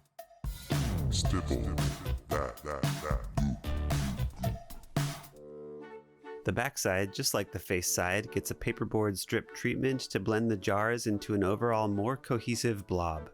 And now it's time to bring out the big guns. My neighbor Nancy dropped off a large offering of these conical lids, which will make excellent cannons for the top of each turret. And they just so happen to fit in these dollar store game pieces. Which will Imagine help the actually cannons living look next to this properly guy. It'd be mounted on awesome. You'd each never have to dome. go to the like any kind of It was hard to rubbish and film this next recycling part facility the because you clear could just plastic dump all is your kind shit of off on him invisible and to the pretend it's camera, but generosity. For each dome, I Like, cut oh, up pieces of this Studson, apple I just container happened to make have mini these things overlapping saved layers just of for metal you for plating. your next And I project. accented each And then plate you with just an dump out like your overindulgent entire amount of recycling rhinestones contents. as rivets. Whoa, suddenly way more than I planned on doing. It was at that moment he knew he'd have to continue placing rivets at a consistent level of detail. The bottom of the apple container has what I guess you'd call feet, which have this very cute dimple that will work very nicely as turret armor to hug up nice and close to the cannons. More bricks. And then another little baby cannon made out of a glue cap. Tofu containers? Yes, thank you for the I'm 35 using months. just a Thank you, small thank piece of you. the corrugation as an inset for gluing into the foam, which will later house some sort of tube detail. I just can't stop eating nuts if they keep supplying me with these beautifully beveled jars. The best trick I have is to try to use the geometry of these plastic containers to your advantage by fitting them around the geometry of your model. It's kind of like making up a model kit on the fly. Did he really and just here's say the just promised make it tube work, for the forehead? inset I mentioned, and then a piece of riveted Just make rice the bowl for geometry this work little with your section. model, But Smile. we can't forget this little turret hiding over here. The cannon, I believe, is a piece of a plastic spray bottle. No rivets? Rivets. Now we're flipping back over to this turret, which confusingly looks like all the rest of the turrets, but hopefully this context helps as we jump around to various sections of the model. This tower, like the others, features cannons and overlapping pieces of recycled plastic as metal plating. If you're a Gunpla builder, you might recognize this side skirt from the Ultron Gundam, which I'm using as a little input where a pipe section What will be happened to the connected original later. Gundam, Studson? Next, we'll need a fire Where's the demon to Gundam? help bend some Is he plastic. okay? Oh, what a pretty fire. This Gundam beam rifle is now just some Oh, generic no. pipe detail. Oh Do no. you like my bracelet? It's just some plastic and rhinestones that will be more flattering on the castle as a strip of riveted metal to help break up these two sections. Hungry. Oh, did you know you might have some crafting supplies in your fridge? Takeout containers like these sometimes have very interesting textures that make somewhat convincing metal plates after you add a few rivets and pipe details, which I'm making from this lollipop stick. If you're working with fire and plastic, make sure you're in a well-ventilated area and wearing a mask. This plastic was thin and soft, it only took a quick second to heat up to be bendable, but I still mask up just in case. And here we are How back on the turret on responsible. the other side just to confuse you. I refuse to tell you what I'm doing because it's the same techniques as what was done on the other side. But I will tell you about what I'm doing here, which is making a ladder out of pieces of styrene rod and armature wire. Okay, suddenly we're going to work on something different because I got bored and wanted to make the balcony where Sophie says, "Wow, water." I'm using coffee stirring sticks here, and thinking a few moves ahead by making more deck than I actually need, but you can never have too much deck, as they always say. Then use something heavy to weigh the wood down as it dries. In all sincerity, thank you very much for this. Now back to the deck.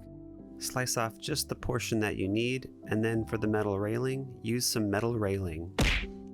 The balcony will later get attached to a building portion, which I Sappy Cans, carved thank out you of for the foam off 29 camera. months. Thank I you, gave it a thank black you. paint and Mod Podge coating, then made a few door and window details using coffee He stirrers. hasn't used any horseshoes For the yet, has rivets, he? I have these tiny tack nails Did which I I'm miss the stabbing right horseshoes? into the foam after a micro dip in PVA glue.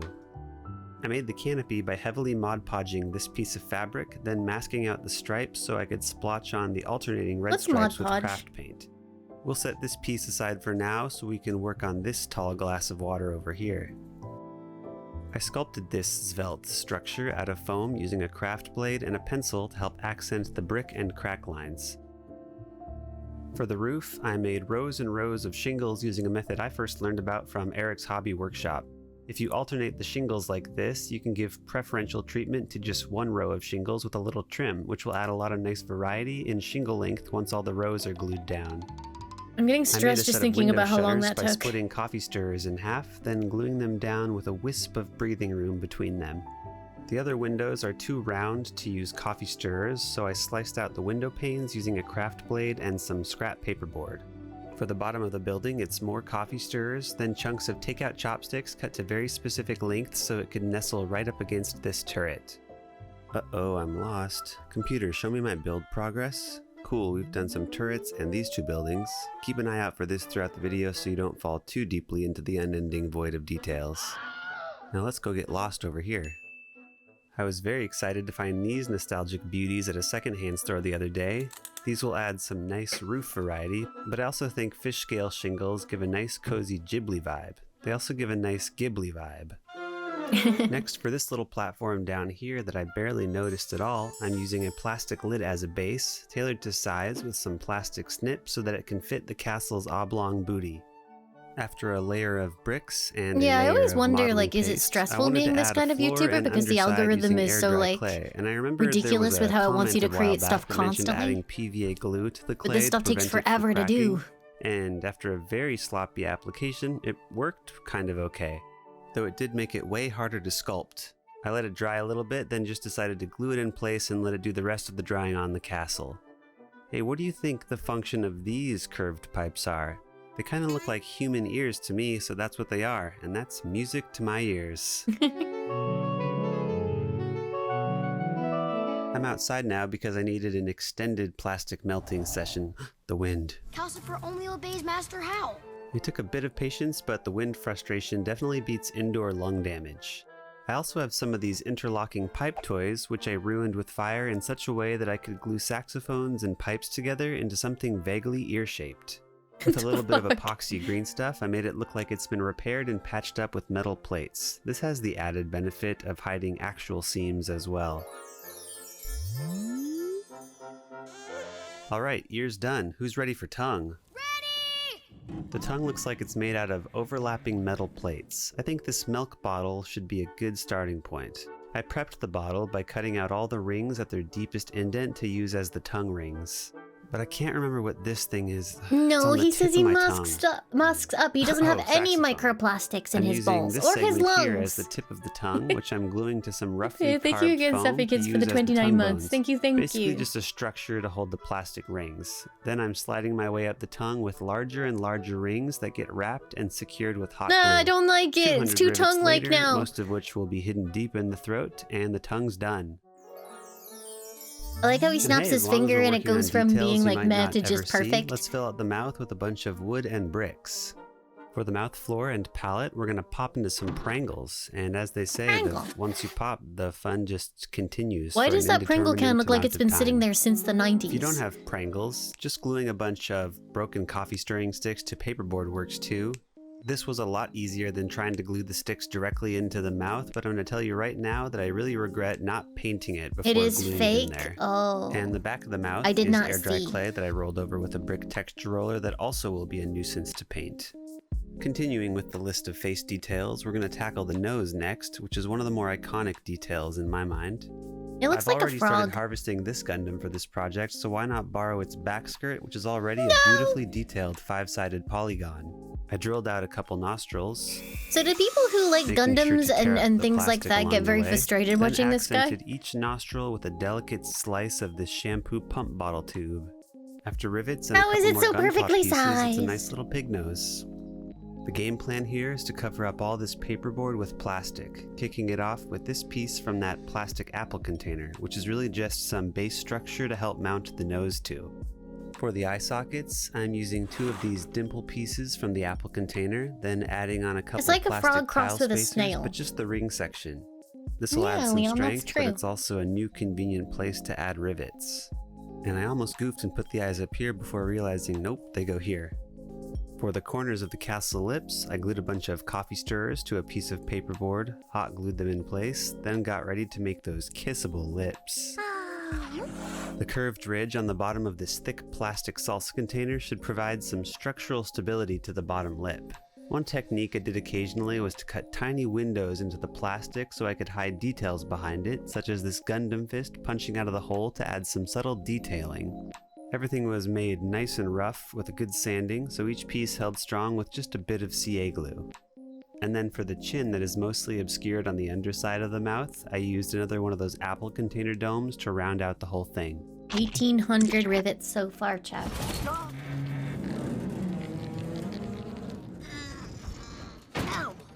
Okay, do not emulate this next technique for cutting plastic. I don't know why I thought scissors would get through this, but I'm very lucky the blades didn't slip. A hobby saw or plastic clippers would have been the superior choice.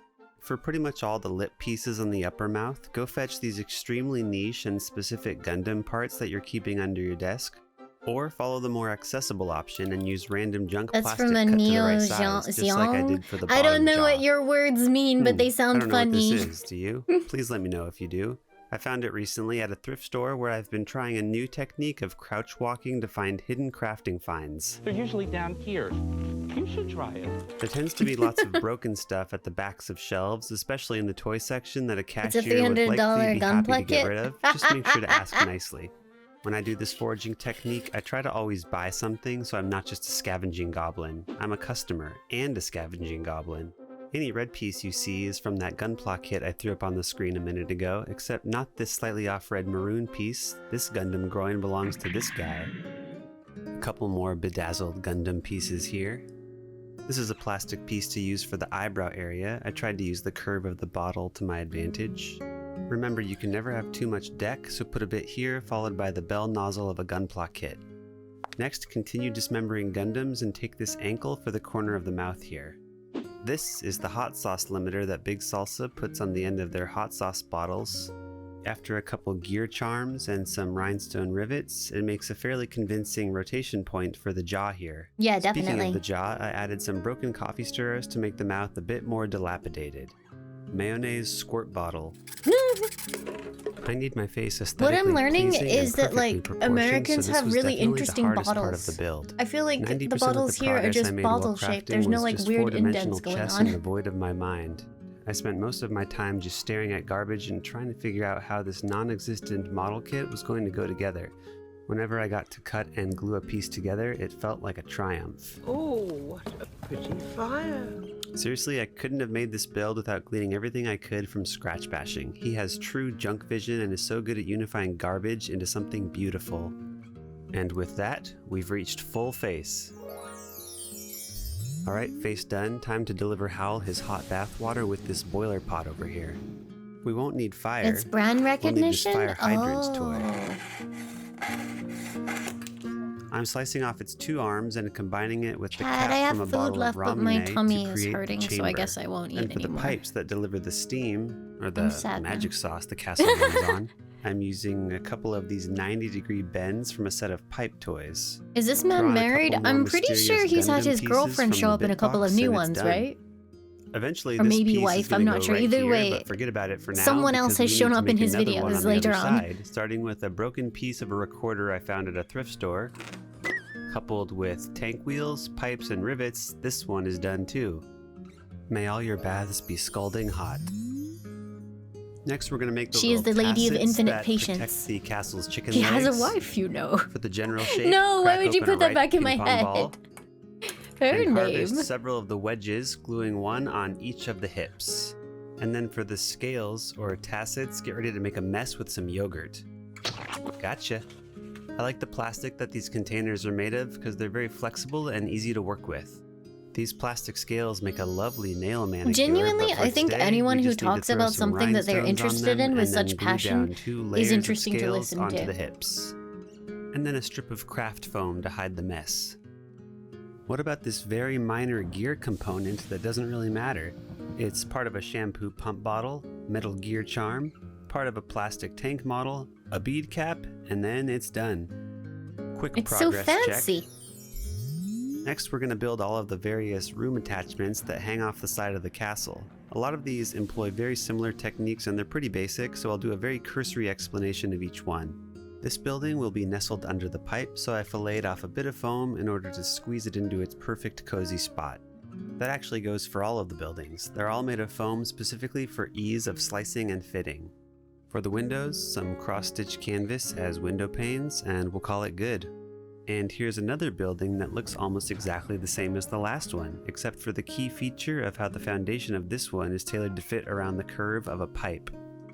There is nothing unique to tell you about this little lonely shack down here, but I thought I should show it to you just so you know they're not forgotten. That last building was nothing compared to this absolute showstopper up here.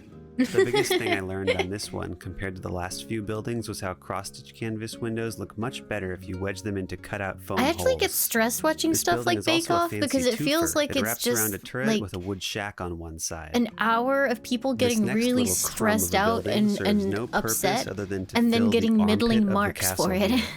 You sound so sinister. Infinite patience person! They were in this one too! Alright, that should be all the buildings on the left side. How's the progress looking? Nice. Uh-oh, I think I missed someone. There's one more little guy hiding up here behind this turret.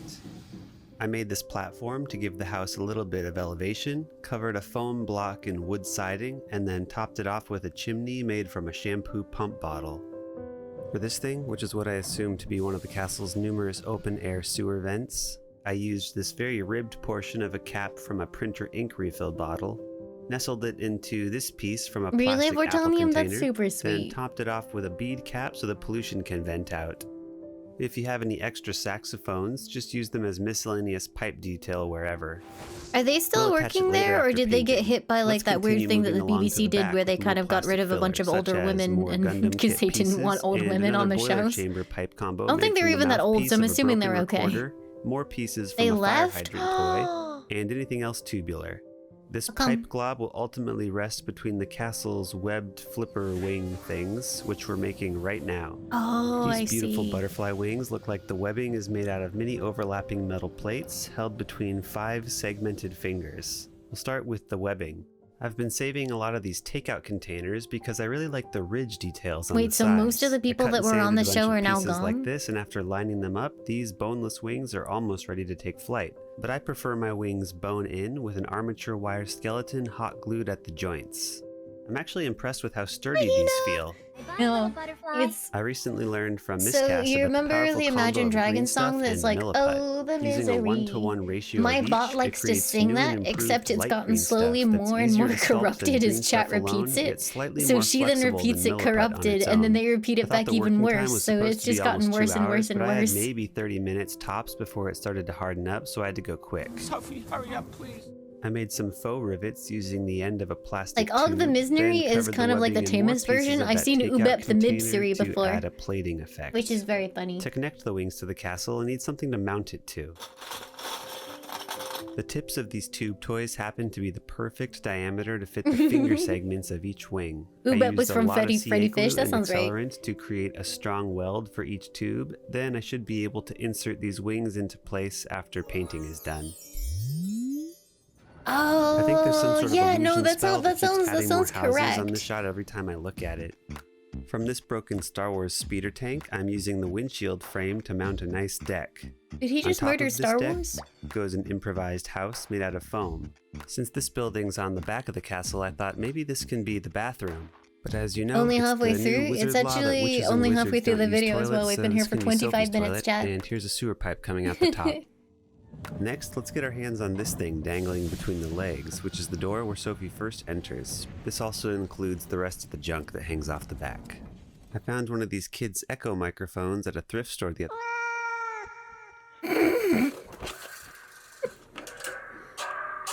Sometimes I ponder the moral dubiousness of an adult depriving children of potential toys just so I can take them home to break them for crafting. These pieces kind of look like an industrial vent to me.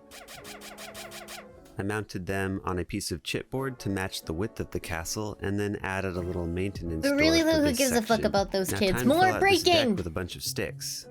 The texture on coffee stir sticks is a bit too smooth on its own, so I taped I a just bunch realized I'm to so a super box zoomed and out, roughed sorry. them up a bit.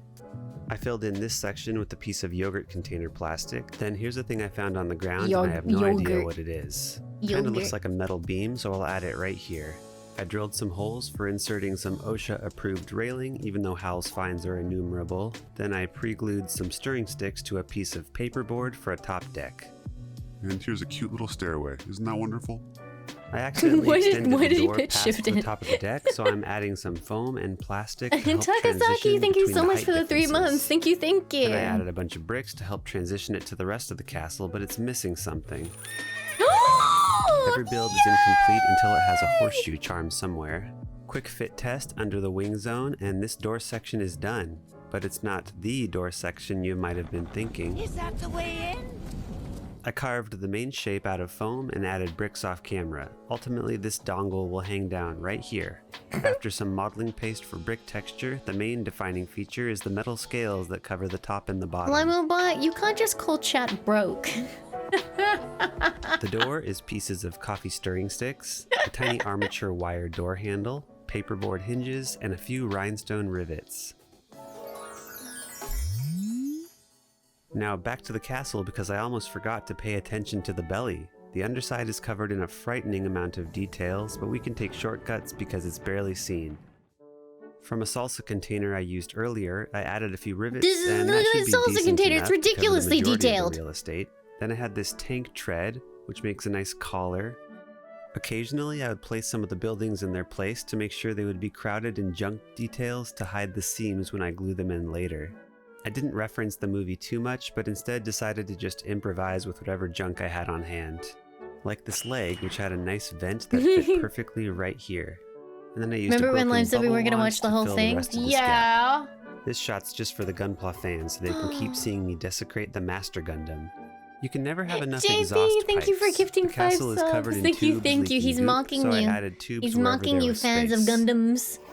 If one of your tubes is emblazoned with the insignia of the Rebel Alliance, just put a bead over it and call it good.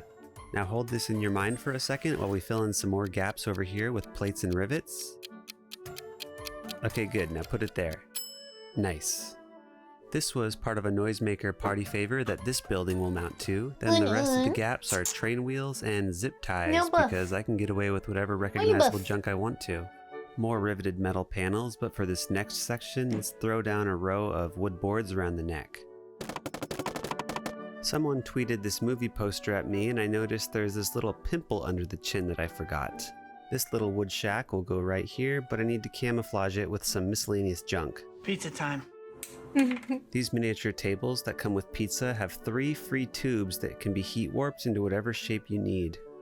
Next with this thing, we're gonna build to the other side. Let's fill this gap with some bricks. And maybe a tiny turret looking out for any attacks coming from the underbelly. As I was filling out this section with more junk plastic plating, I ran out of super glue, but then I figured, heck, why not just use the cap as another exhaust pipe? But all those tiny belly tubes barely count as exhaust pipes. Those are exhaust pipes. This fire hose squirt gun is already pretty close to chimney shape. I gave it more of a whimsical shape by adding the bell from a broken recorder and replaced the trigger with more pipes because why not? With a second How does he squirt gun, find pieces that will fit together properly, or do you think he resizes everything off a stream? couple pieces of Off plastic screen, pipe, even. He's not and mounted streaming. the whole thing into the inner part of a plastic spray bottle. The rule of threes means we need one more large smokestack, which I happened to find in the form of a children's telescope during some junk foraging in the wild. This one's pretty much good to go. Magic? Whoa. I mixed up another epoxy putty batch of green stuff and milliput and added various plates and patches all over the smokestacks to give them a more ramshackled appearance. For the eyes, or maybe they're snail tentacles, this Star Wars speeder has an engine on the back that is secretly an eyeball tube. I like the design of this piece because it means I don't have to make it from scratch. It gets us about 90% of the way there. The only addition I made was an eyelid from a tofu container. The eyes are asymmetrical, so the second will be conjured from this junk and maybe a bead I stole from Bill. But the crown jewel is the grinder from a salt and pepper grinder. Then I just arranged the chunks of junk in a way that looked most aesthetically pleasing to me. I want to and see glued his, them each like... together. Then to make all those I almost said I random want to see pieces his more junk. I want to see cohesive, I added a the room cable that made he out of a has all hairband, of this which is a stuff little in. trick I picked Like, up I from want to scratch see, bashing, like, is and it with just that, a the face is massive complete. pile of nonsense, or do you think We're it's, like, almost well there, just a little organized, more or... junk pile left to go. Oh no. Okay, Oh listen. no. I know we already built 100 redundant houses, but great news! There's more. But these ones are the most interesting ones, and that's not sarcasm. I'm temporarily placing the chimneys where they're going to go so I can see how much space we're working with here. 3.4 by 2.33333 inches. Write that down. Write that down, Chad. The foundation of this building is an irregular hexagon covered in wood siding. Sadly, this structure is almost completely obscured in the final build and only serves as a platform to elevate the next 2 stories. The underside of this building almost certainly doesn't need this many wood supports because they'll be invisible, but I just can't help myself at this point. I made the next floor to overlap the roof with a little bit of nonsensical overhang. Again, wizard aesthetic. And it just wouldn't be wizard aesthetic without a spindly tower covered in stones jutting out from the side somewhere. At the top of the tower goes a circular penthouse with a classic conical wizard roof. And then to make these plain walls a little bit cooler ranch, I carved in a few areas where the siding has broken away to reveal the bricks underneath. Chimney, shingles, and then sneaky boards to He cover does up the what I seams do, in where my you foam. just, like, Then a little name bit of modeling things. paste for stucco texture, and we'll call It's this one like done. bad sheep. For the last little unassuming wood shack up here, I started with a chunk of foam with a notch cut out. To that foam goes a very shallow, barely steepled roof, then a couple Monster windows. Hunter. We're gonna see it in an hour. But then I realized that this building is missing something. You can see it right here and here. So I made a coffee stirring stick cross because this building is in fact a church.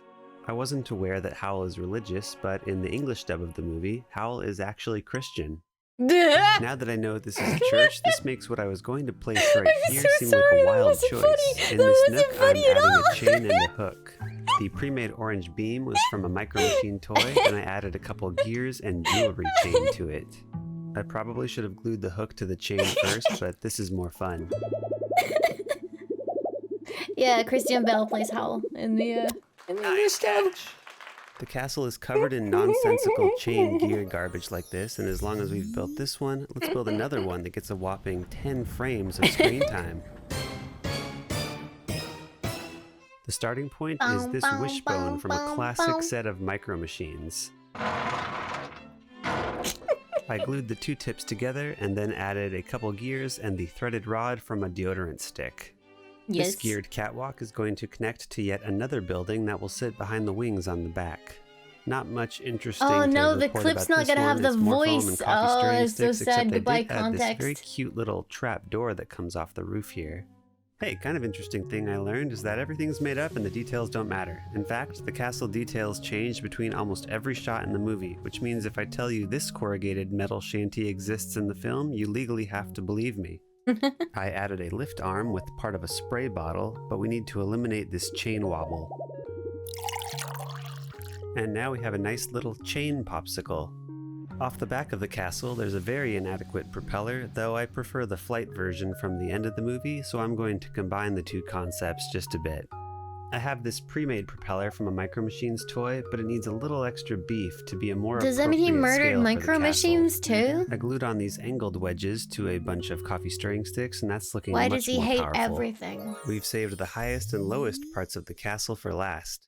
At the very top of the castle, there's a crow's nest and some catwalks.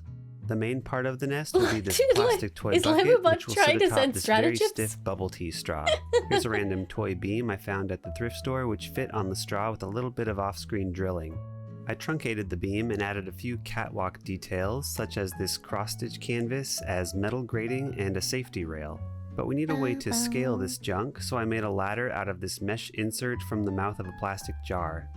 As a little more visual noise, here's a scratch-built propeller and a random spout. For the crow's nest itself, I cut off the top to make it a little more squat and capped it off with a roof made from this dome lid of unknown origin. I found this on the ground at a place where sports happen, and I have no idea what it is. I'm using just this part as a hat for the crow's nest, and here's a chimney. After adding some chains and rivets off camera, the crow's nest is done, and that means it's leg day. The castle needs to have stupid strong stumps to hold up everything, so I'm using two pairs of metal curtain rod brackets. They squeeze right into the hip sockets, have a built-in knee to mount everything, and are extremely sturdy. But if this thing falls apart once it stands up, I'm probably gonna scream. We need strong lower legs too. That hurt my hand, so that means this is strong enough. To beef up these thin bones, I'm gonna make some classic Bill Making Stuff bead bot legs. Leg revealed. To start, make sure you accidentally glue your legs to your table surface. And then remember that this is what parchment paper is for.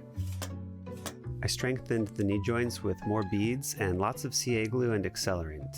And lastly, these chicken feet need some talons. After gluing in the toes, I feel pretty happy with how these feet turned out, but they're actually the second set I made.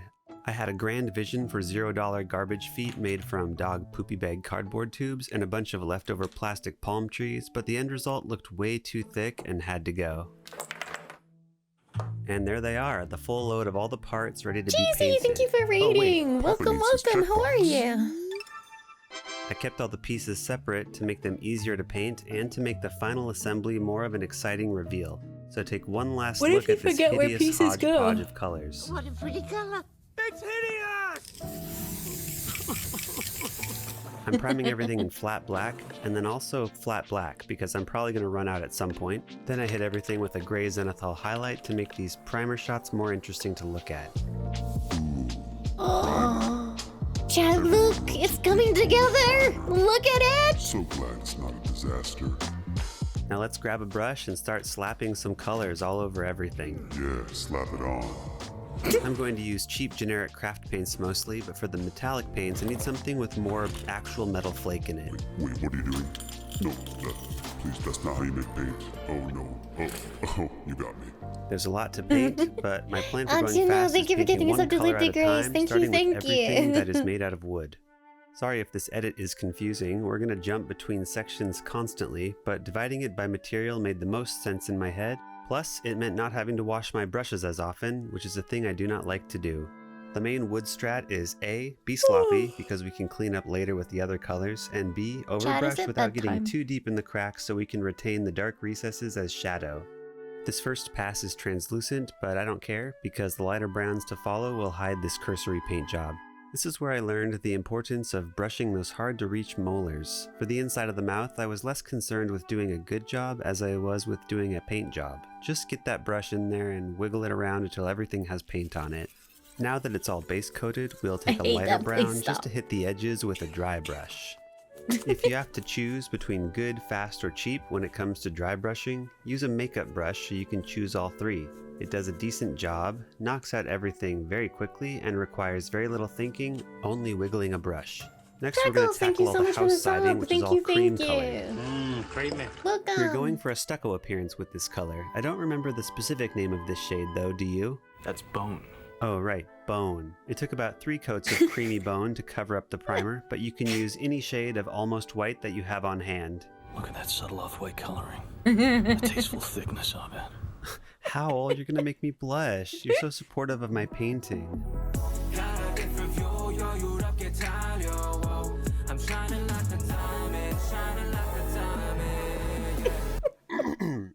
Okay, that's all. We're done with the cream sections. Now I've learned my lesson with yellow and base coated this building in Don't orange judge his first whole to help fan the yellow cam. coat feel warmer in the recesses. I dry brushed the edges in silver, painted the deck. God, you and hate the trimmed off dub. a That's not piece of even my the dub. painted That was fabric American for the hand view. Psycho. I super glued on some armature wire. You're just but we'll hating for assemble it at fun. the end, so forget about it for now. Goodbye. Next, we're going to focus on the roofs. Roofs, there are many.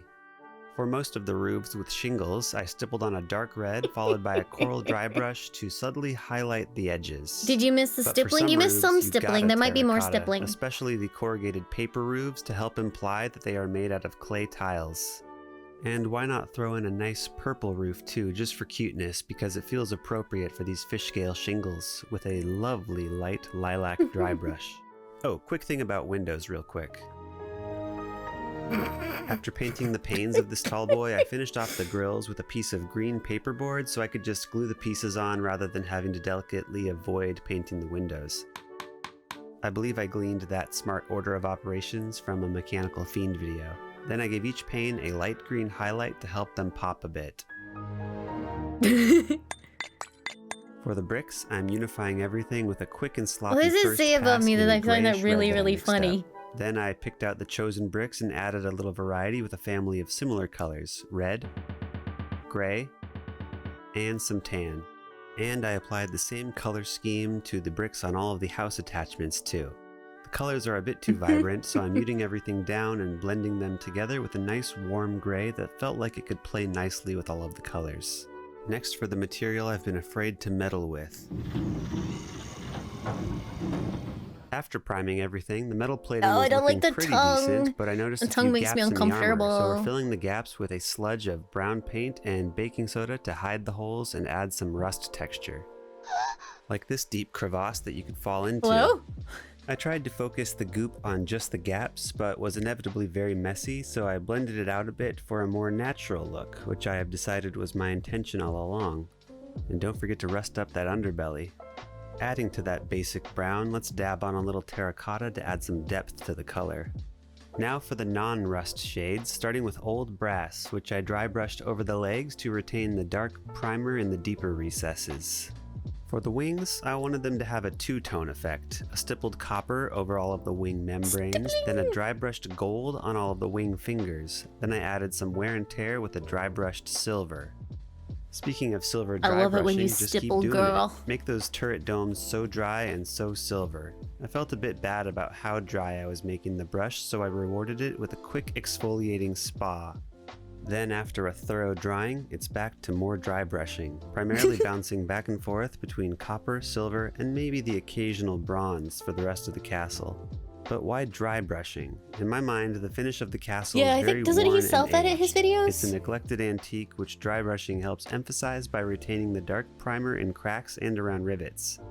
This is not a factory fresh castle. This is a beast Luna constantly Scarf, buffed thank you by for the the 4 elements. months. Thank you, thank you. The result He is some does. decent color gradation. Yeah, you guys across should each definitely go surface, in almost and giving sub it to a his pre-shading YouTube channel effect and go around look at his each stuff panel because he's without fucking having to crazy. use Look an at this shit. airbrush. We're just about Go give finished this man painting views. this tetanus-inducing smorgasbord, which will bring us to the final step to finally tie everything together. Look at it! Weathering. We'll start by making love a weathering. few homemade washes, but this time, it's dangerous. We're going full respirator because mineral spirits are poisonous. Please wear a mask or go outside because the side effects of breathing stuff in just aren't worth it. I've completely converted to oil washes and can never go back. Ladies and gentlemen, if I say I'm an oil man, you will agree.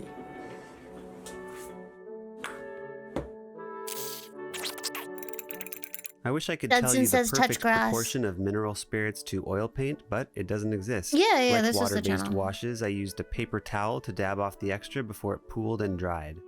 And here's a little flavor taste for how the wash looks about 15 minutes later. I love how rich these are looking. I feel like I'm cheating. Working with these washes does require more prep and cleanup, but I think the results are worth it provided you have ways to avoid breathing in poison. I'm doing several passes of different colored washes, but everything is first bathed in burnt umber to start with the unified base weathering. Contrary to the belief in my brain, the castle is not 50 shades of brown, but many vibrant hues of red, green, and blue splotched everywhere. I'm going to add more colorful washes later, but for now, please enjoy these 4 peaceful minutes of assembly without me talking over it. Assembly time.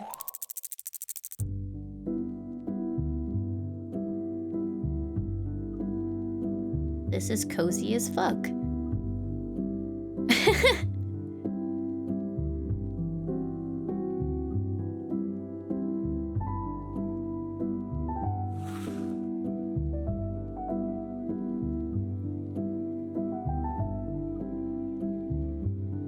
I know some model makers sell their sculptures. I don't think he would have sold this one. I don't know if he sells them at all, actually.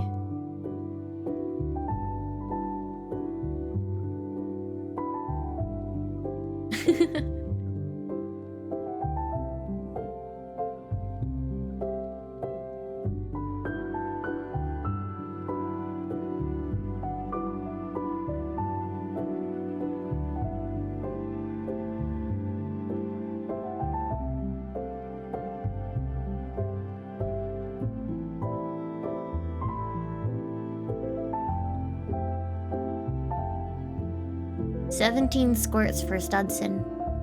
That's impressive.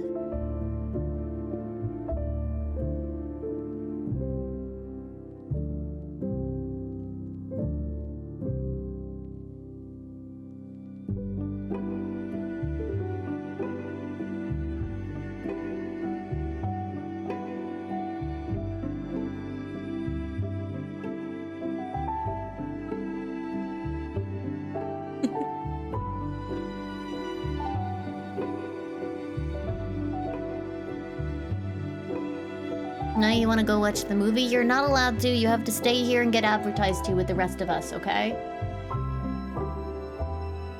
Aren't you looking forward to world premiere?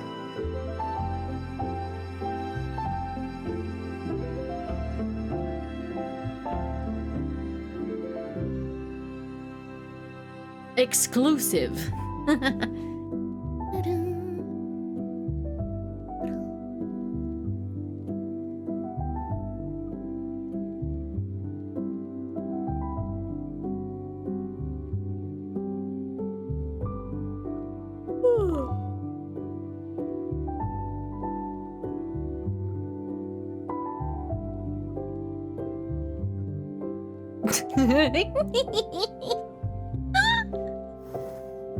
I'm okay.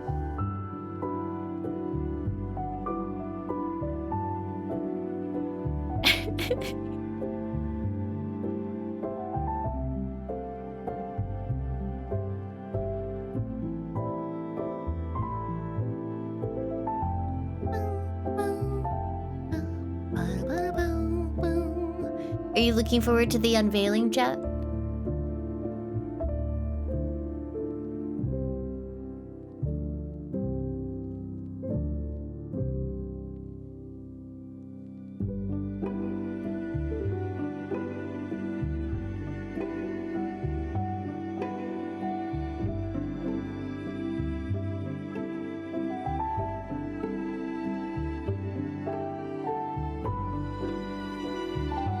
Stabby, thank you so much for the raid. Thank you, thank you.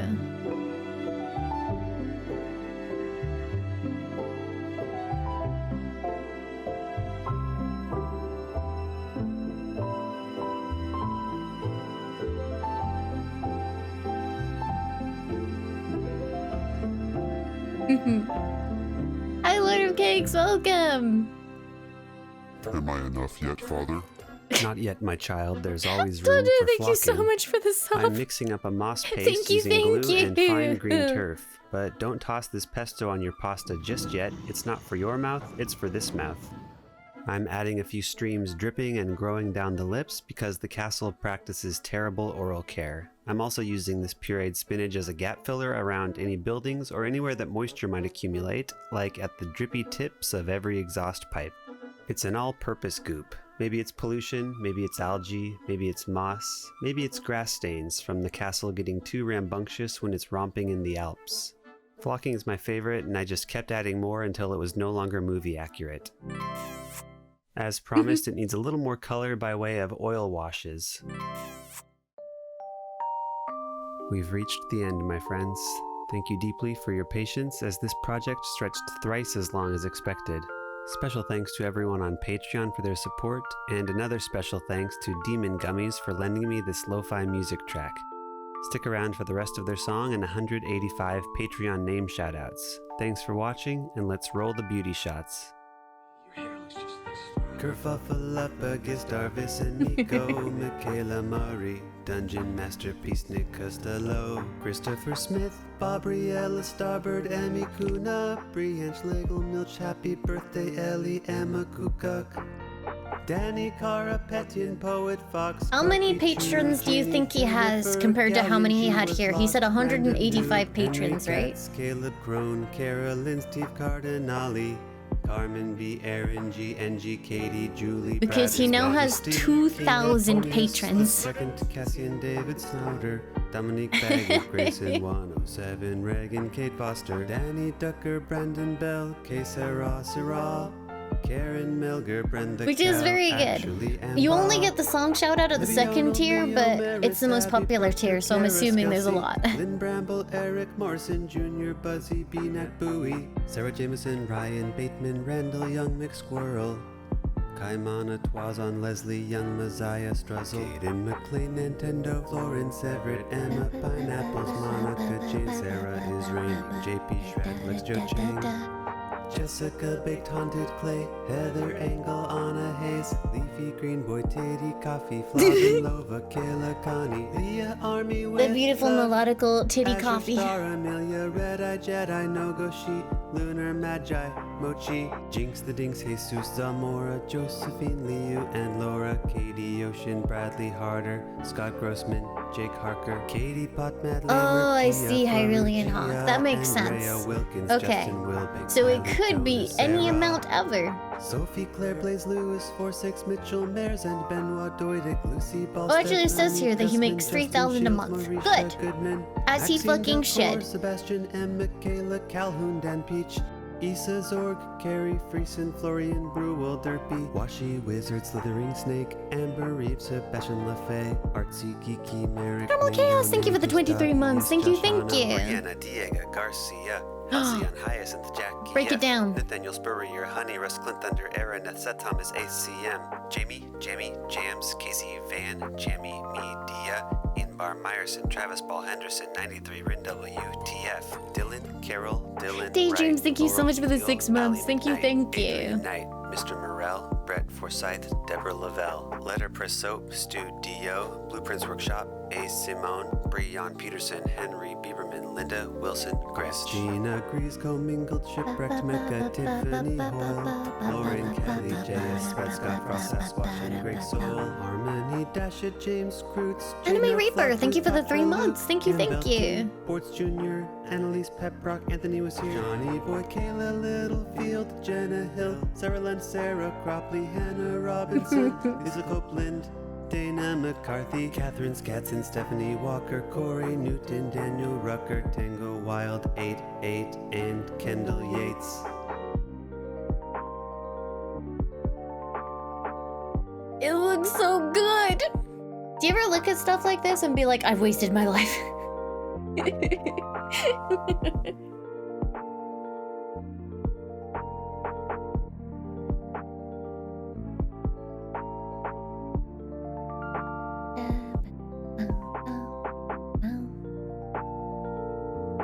Oh, Thalasso Hobbier? Thalasso Hobbier is amazing. He hasn't done anything in 6 months though, which is like, what if he has the most crazy project upcoming? Puppy!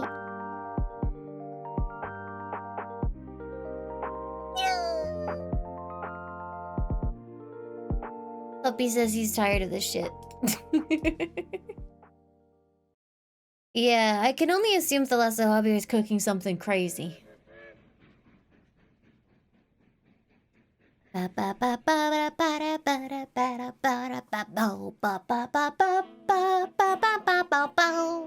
Okay, now everyone is gonna go away and watch Howl's Moving Castle because it's a really fucking good movie. Yeah, of course. I absolutely love his stuff. Like, I have no aspirations of my own to make things like this, but I love watching model makers make really cool things. Oh, now my entire recommendations is his videos, which is totally fine. Who makes my transition graphics? Those were done by... Hold on, let me give you the credit. Is it not on my credits panel? Limealicious. Did I not update my credits panel? Am I the worst streamer in the world? Hold on.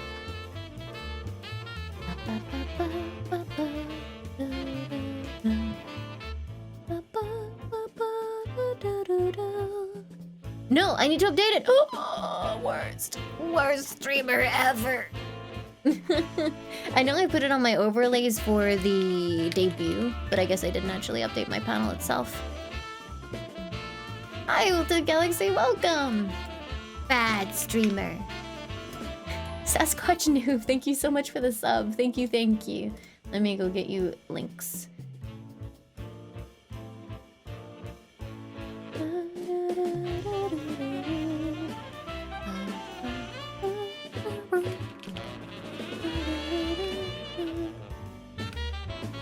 Where are your links, Podo? There we are.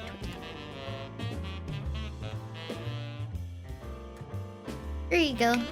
Podo did my transition graphic and also the intro and outro graphics for my YouTube videos and also my logo, my new logo.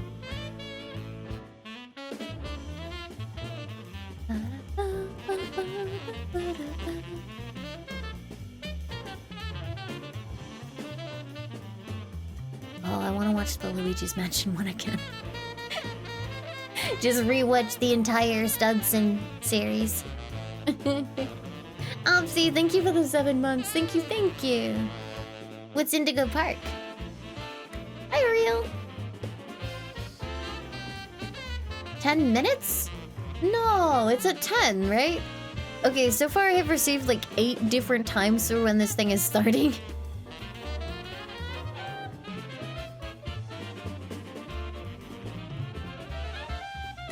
The pre-show? I'm not too worried about the pre-show. I was just gonna tune in with like, I don't know, 5 minutes until the actual show. Unless you guys want to watch the pre-show.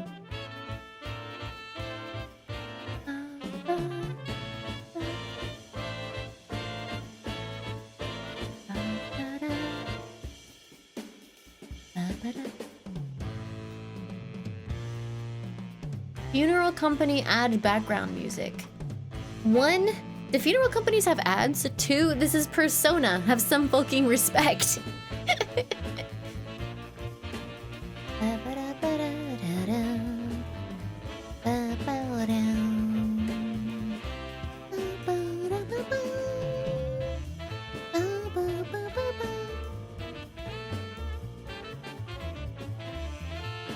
I think I've told you guys before, but one of the most jarring things about being in America was seeing ads for medication. That does not happen here. It was very weird. Like, medications are like so specific in purpose. Like, the idea of advertising them is very strange to me.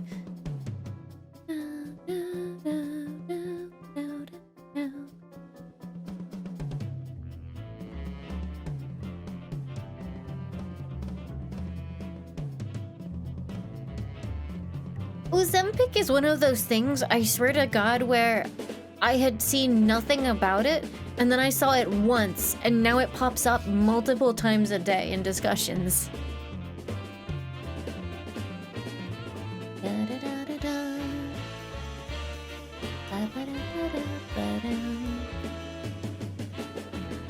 Hi, Justin the Plant Guy, welcome. Do you actually like plants? Do you garden?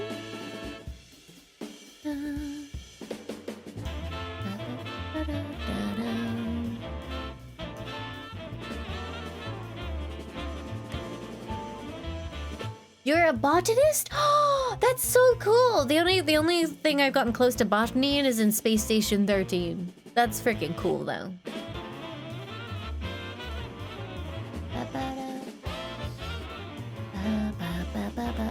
Botanist, botanist, not botanist.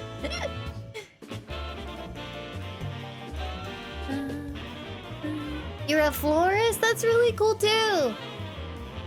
I wish I had more time and like know-how to dedicate to making my garden look really, really nice. Like when people manage to arrange plants and flowers in like an aesthetically pleasing way, I get very annoyed at them because I'm jealous.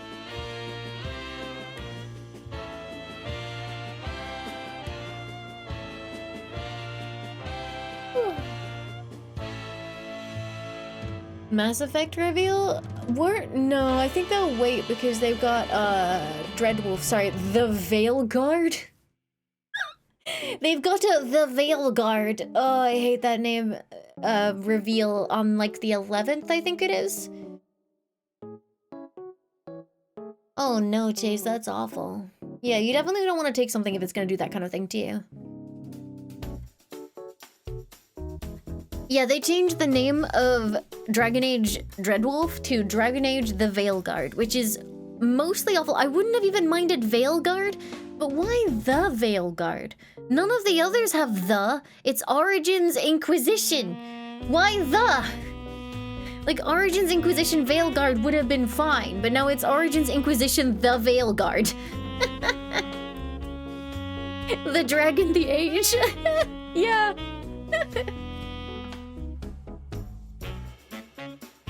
Another fable? Like, outside of the one where they use the comedian guy whose name is completely escaping me right now. I'm so sorry, no disrespect to him because I think he's really funny.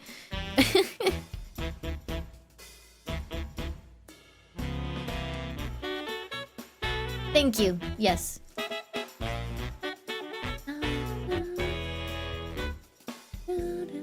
That's awesome, the Flexecutioner. Yeah, it's like, you know, when your parents are like, "Are you still playing with the Nintendo?" That's what it reminds me of. Red Wolf was a better day, but I could have accepted Veil Guard. The Veil Guard is just stupid.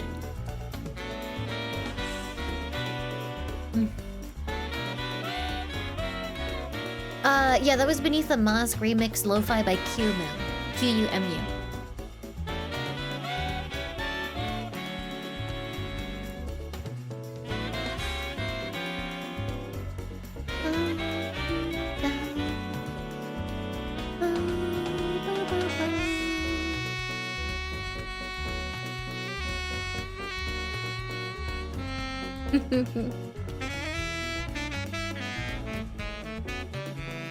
What if there's only one Veilguard? There was only one Inquisition!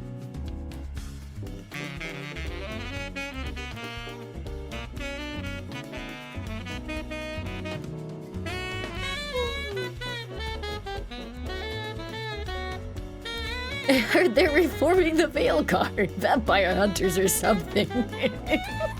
Very good. Ah, Drax, thank you for the 22 months. Thank you, thank you. You'd hope so, Peter.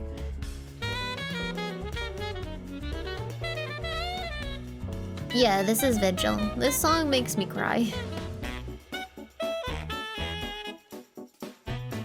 Mass Effect still makes me cry. I don't know if it's just the sheer length of the journey. Just... I think Mass Effect was one of the first games, or the first trilogies of this kind that I played all the way through. And just the amount of time invested and then it ending was like, it was a feeling of loss. Like, regardless of how much they may have botched parts of 3, I still felt lost knowing that it was over, you know? I always save Caden.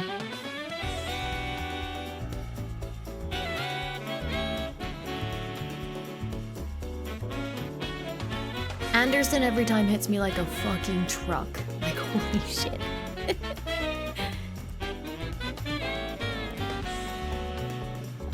Yeah, there was a lot in 3 that hit me pretty hard. I don't know if you guys ever experienced it personally, but if you romance Thane, during the Citadel DLC, he leaves like a bunch of tapes. Like during the time that you guys are apart, and then he has a final goodbye tape because he knows he's going to die, and since you have to watch those fucking tapes. Ah!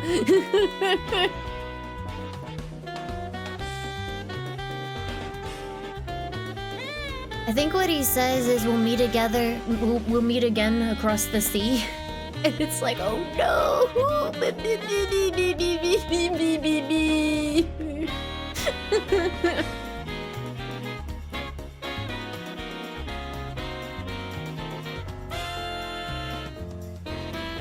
Andromeda, I think it had excellent gameplay, but the characters for me were utterly unforgettable. All I can remember is that there was a female Taurian that everyone got really excited about, and that's it. I don't remember anybody else. Like, I finished the game, and I remember forgettable. I didn't mean unforgettable. I meant unmemorable, but then I tried to say forgettable and ended up saying unforgettable. The characters were very forgettable. Yeah, I don't remember a single one. They were utterly forgettable. Yeah. You know what I meant. But yeah, I remember the combat being really fun, like the best in the series so far, but it was completely overshadowed by the fact that I didn't give a fuck about the story or the characters, which was kind of the point of Mass Effect for me.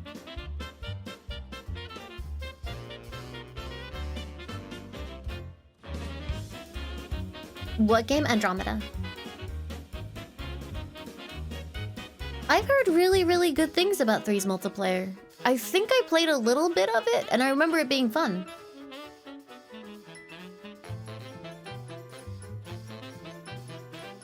Yeah, I remember, like, romancing...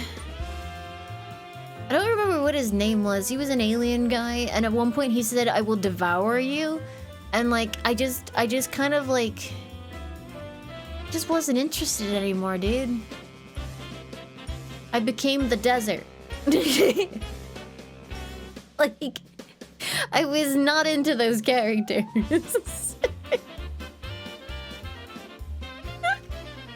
They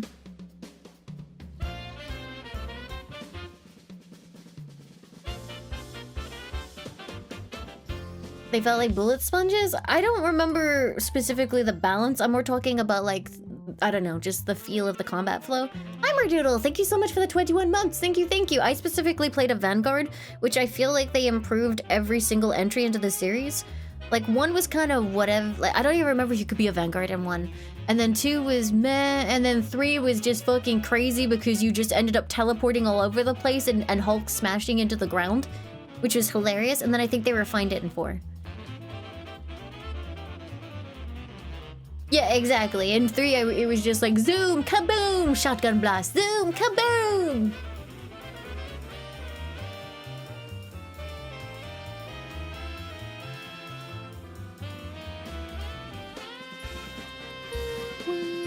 Hi, Hermit Crab! Welcome. We're getting started very soon.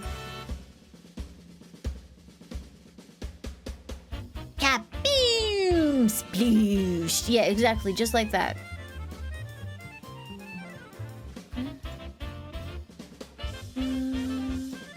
Leaping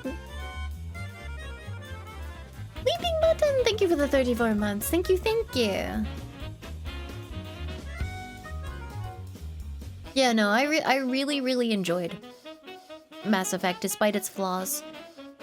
And, you know, like, I think retroactively it looks worse because of things like the relatively black and white storytelling. It's like either you were a saint or you were an absolute asshole. And then like obviously The Witcher came out and it had so much more nuance to the way that you can make decisions. It makes Mass Effect look worse in that particular aspect in when you look back on it, but for the time I think it was great. I had a wonderful time. Hi Melody. I also like Dragon Age. Dragon Age is so very, very good. Having done a Solus playthrough offline, I am looking forward to being absolutely devastated in Veilguard if they don't fuck it up. Sorry, the Veilguard. No, I can't. What were they thinking? Why they? Ah!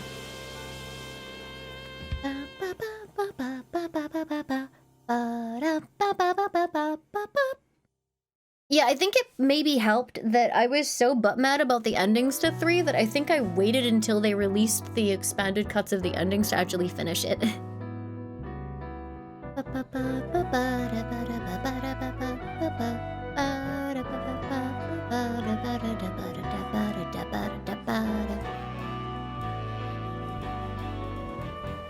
Inquisition suffers very much from the fact that what character writing is amazing. There's just not enough of it for the amount of hours there are to play in the game.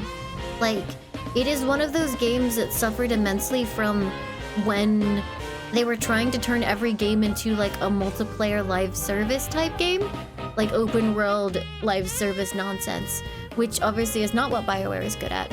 So you have these moments where you can see what BioWare is good at with the character writing. Solus is one of my favorite characters in the entire world. I absolutely love like his voice, his cadence, the way that he is, the fact that he isn't just a yes man to you. It's very cool. I love a lot of the characters in Dragon Age Inquisition. And then unfortunately the cool story moments and character moments that you get are scattered few and far between in busy work. Kitsune, thank you for the 4 years. Holy shit, thank you, thank you.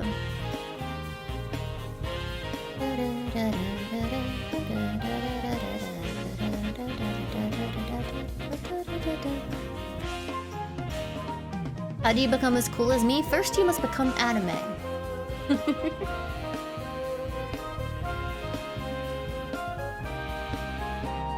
What a bastard, Neko. 48 months is 4 years, yeah.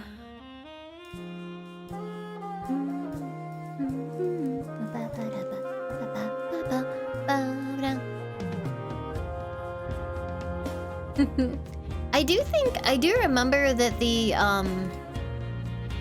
banter was really, really good in Inquisition. I did dislike, though, how glitched it was on release, especially because certain character development was locked behind banter, which...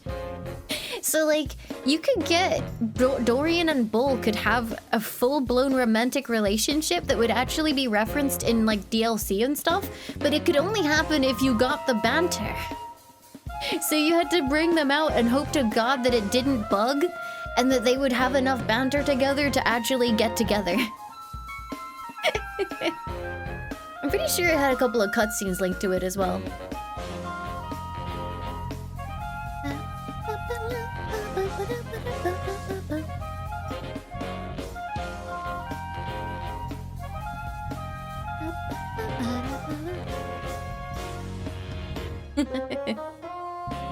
Yeah, mage. I ended up using a fucking cheat engine of all things. I got cheat engine because they had they figured out a banter trigger button. And whenever my banter broke, I would just sit there pressing the banter trigger button to make banter go.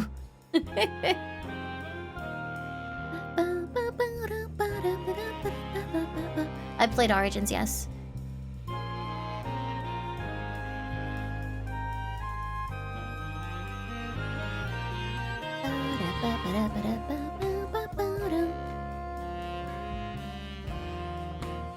There was some very good banter, I remember.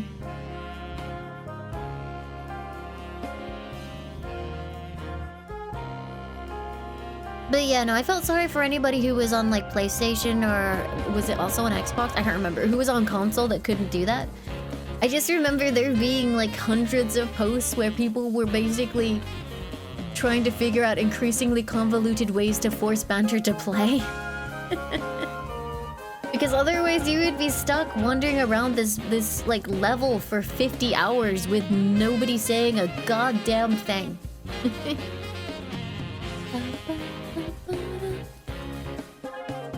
Anthem is so sad for me because like it could have been so good. Like the concept of Iron Manning yourself around in a cool suit and coming in for your superhero landing and then killing a bunch of stuff. It was such a cool idea, and then yeah.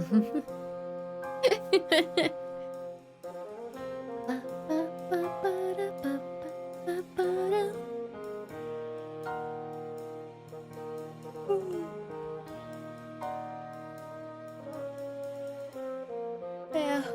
I mean, my only hope for Veilguard, I'm not calling it the Veilguard, it's Veilguard. My only hope for Veilguard is the fact that Solus's writer is still there, and I think in a more like, I don't know if he's like the director of it, but I know he's in like a higher up position on the project now, I guess.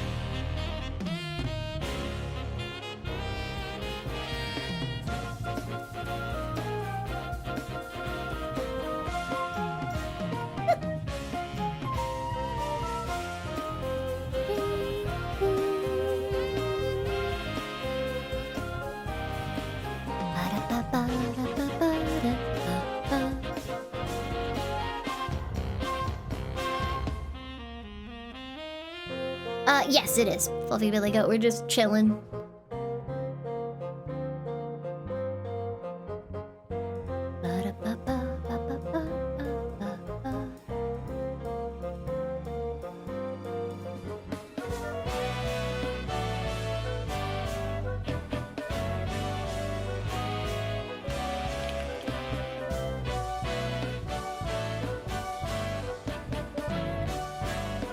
Any game I'm hoping to see. It's not even funny anymore. It's not even a funny joke. Silk Song! I swear, like, Bloodborne fans have, like,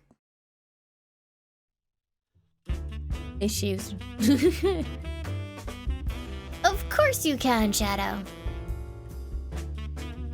Hi, Jonathan. Thank you for the 30 months. Your first time ever. That's incredible.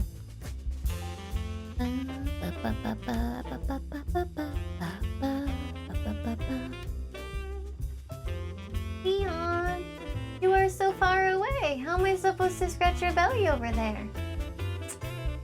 Oh, he's fucking unconscious is what he is. Not even a twitch.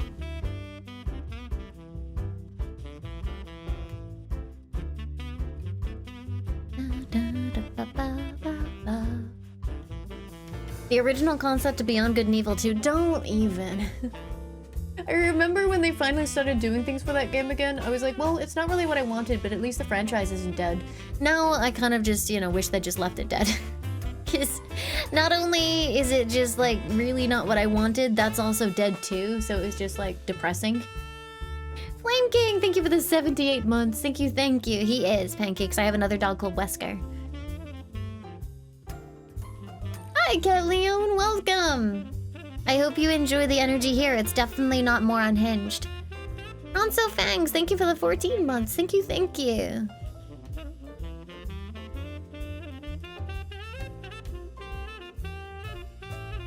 I kind of wish I could like micro nap until the time it for the thing.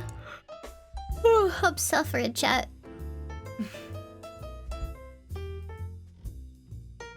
Vampire the Masquerade Bloodlines 2. That's another one of those ones where I'm just like, you know, if it comes out and it's good, I'll be pleasantly surprised, but I'm not getting my hopes up just in case, you know?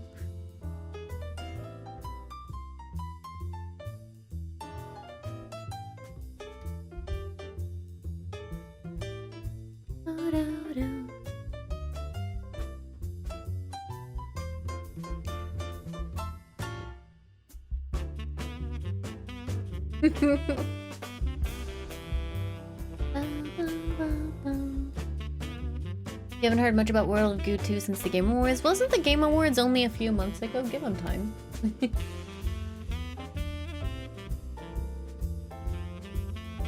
Trouble staying awake? Alan Wake? Yes, just a little bit.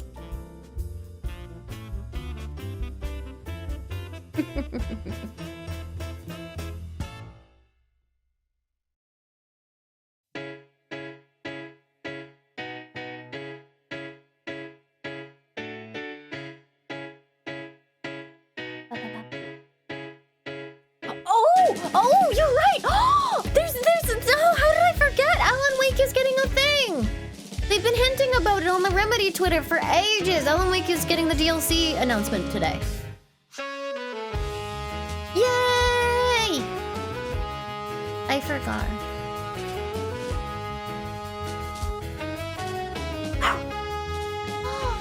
No way.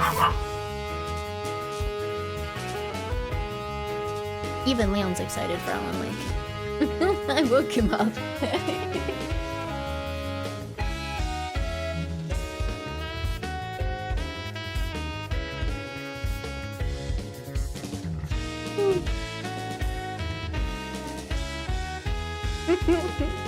Yeah, this is the Age of Empires soundtrack. I don't want to do I feel like Age of Empires 2 is slightly better. I don't know. What do you guys think?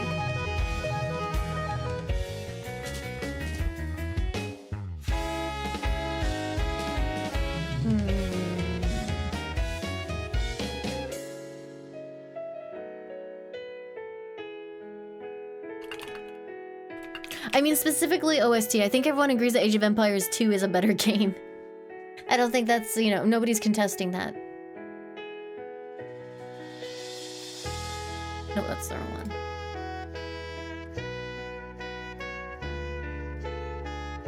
I think maybe the AoE 2 one got taken off of YouTube because I don't see it anymore apart from some lower view ones.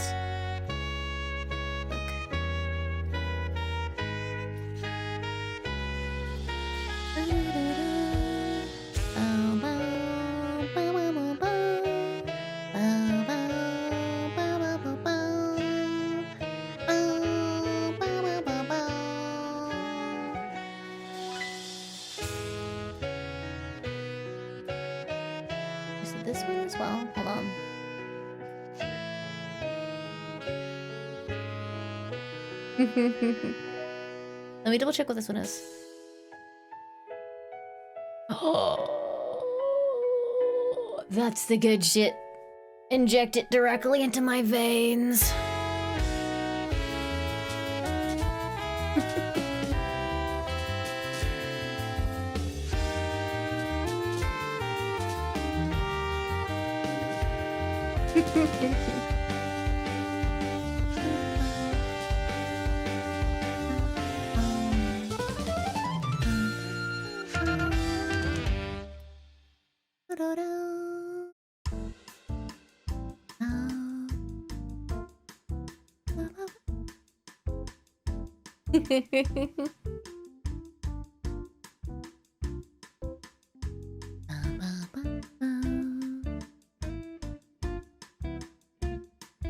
Yeah, well, I mean, I would say in terms of pure nostalgia, it's probably 1 for me. But 2 is the better game and has the better soundtrack, I would say. I played probably just as much of both of them, but I had 1 first. Yeah, my childhood was Age of Empires, Baldur's Gate 1, Dungeon Keeper, Simon the Sorcerer. All those. Populous the beginning.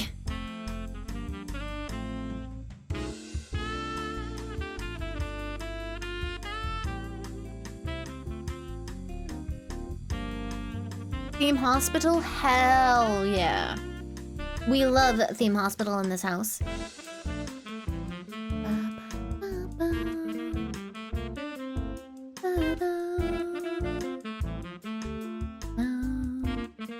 Yeah, no, I was strictly talking computer. If we're talking consoles, I also played Echo the Dolphin on the Genesis. And Sonic, obviously.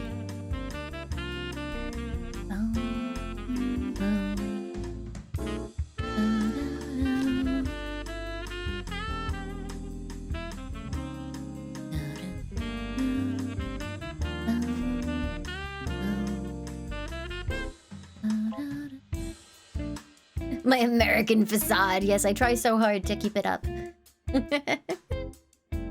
Sonic Adventure 2? I've actually streamed Sonic Adventure 2 like 3 or 4 times on this channel. It's usually like a quick run through Sonic Adventure itself and then a bunch of time in the Chow Garden. Chili Penguin, thank you so much for the sub. Thank you, thank you.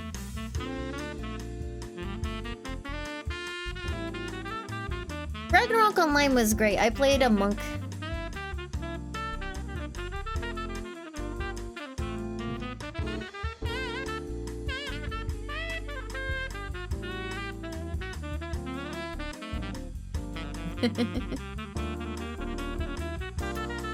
Reading Rain Books, thank you for the 13 months. Thank you very, very much.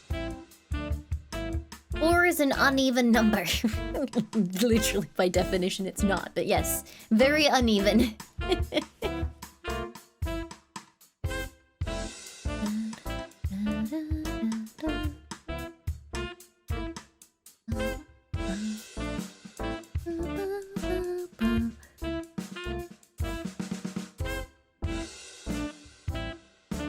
I'm trying to think of what else I played.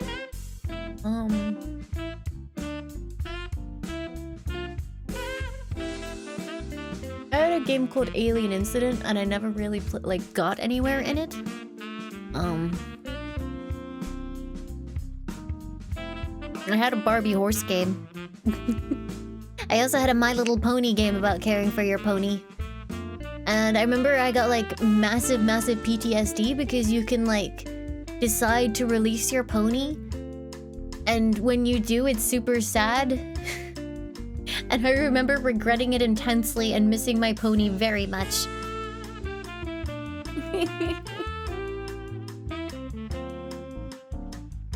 I had cats and dogs. I'm pretty sure I had cats and dogs from 1 to 4. Maybe 1 to 3. Maybe. I killed my pony! I don't remember what it was called. I'm pretty sure we found this out a while ago on My Little Pony PC games. Oh god, they have a Wikipedia called My Little Wiki.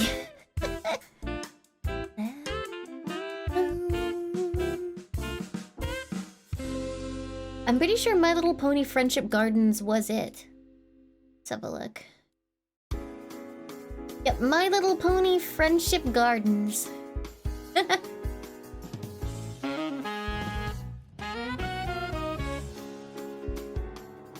Look at this beautiful game that I played, chat. Hold on. I will get it for you.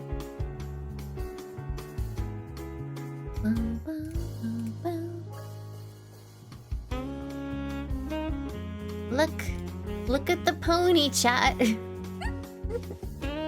You could give your pony pizza, or maybe a cupcake, or a muffin.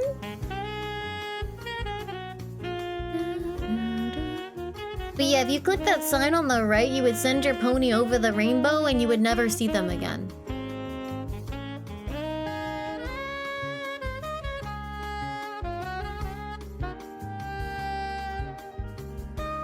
You recognize the pizza model?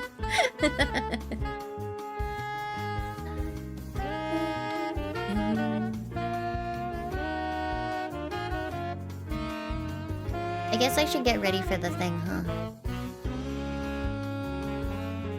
Ugh, if I go into special events, it's gonna delist the fucking pod. I'll fix it later.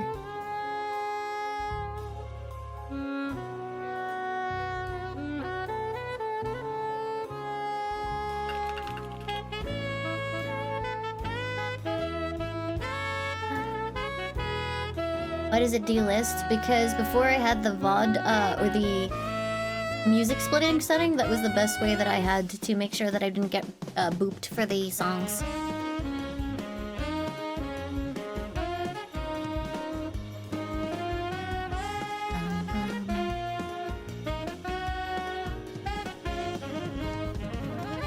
I think there was a confirmation, and I felt like I had to do it or something. I don't remember why. I just remember sincerely regretting it.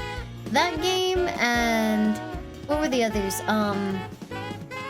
Monster Rancher? Yeah, Monster Rancher, where your monster could die overnight. Massive amounts of trauma from that game.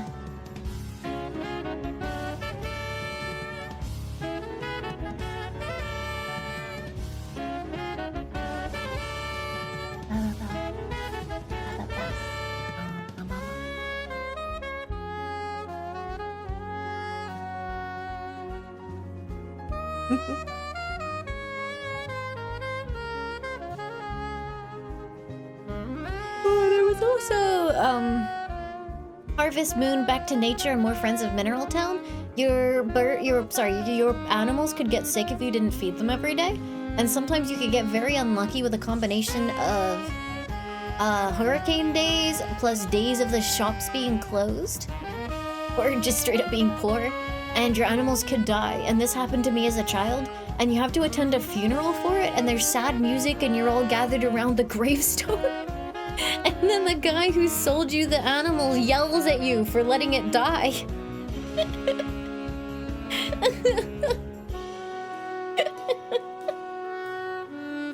I felt awful.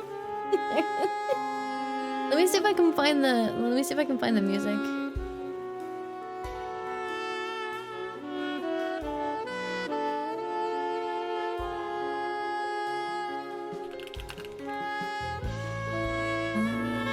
Here we are. I hope this is as awful as I remember. Hold on, I just need to close this window out.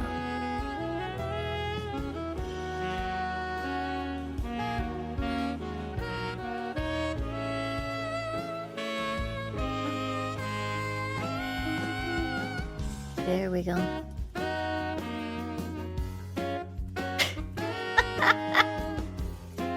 This music would play.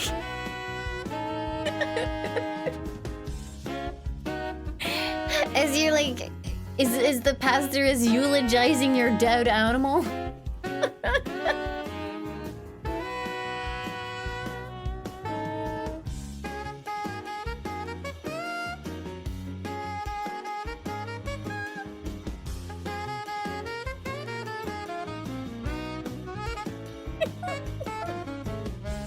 It was traumatizing.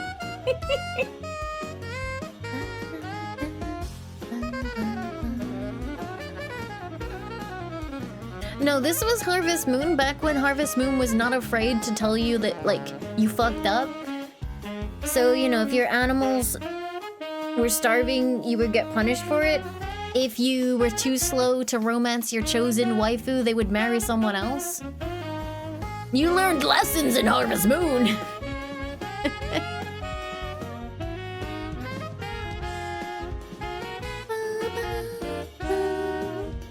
Yeah, they took it out because people found it stressful, but I wish they just left it in as an option because I feel like it makes the town feel much more alive when people other than you get married. Or like, at the very least, make it so that after you get married, everybody else pairs up, because it's really depressing watching everybody that you don't marry be alone forever. Like, you're developing this life with someone, having a kid and everything, and everyone that you rejected is just alone. For the rest of their lives. Crimson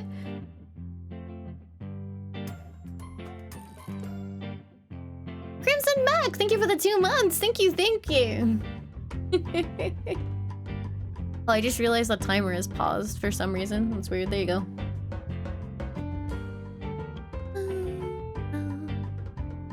Their music playing? My music's better.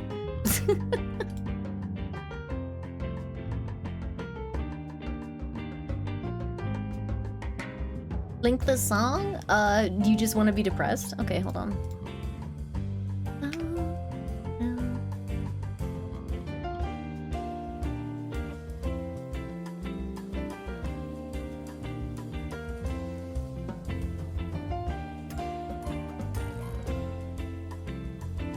Sure, Mango Mark, but the thing is, like, at least with the older games, Sandra Lulia, thank you so much for the 2 months. Thank you, thank you. In the older games, they had pairings.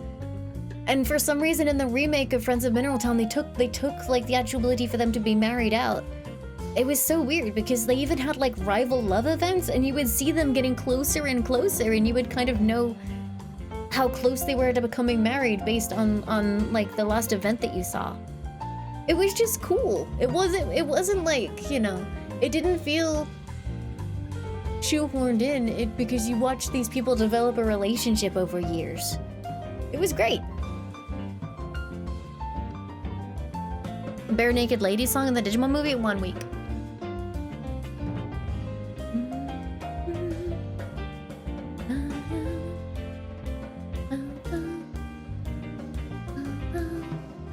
Yeah, I'm pretty sure you could become the best man by befriending the villagers, and then their wedding would happen. I always went for Karen in the original one, and then for more friends, I went for Kai. I liked Kai. Kai was great. I also went for Kai in Harvest Moon DS Cute because he was available in that game too.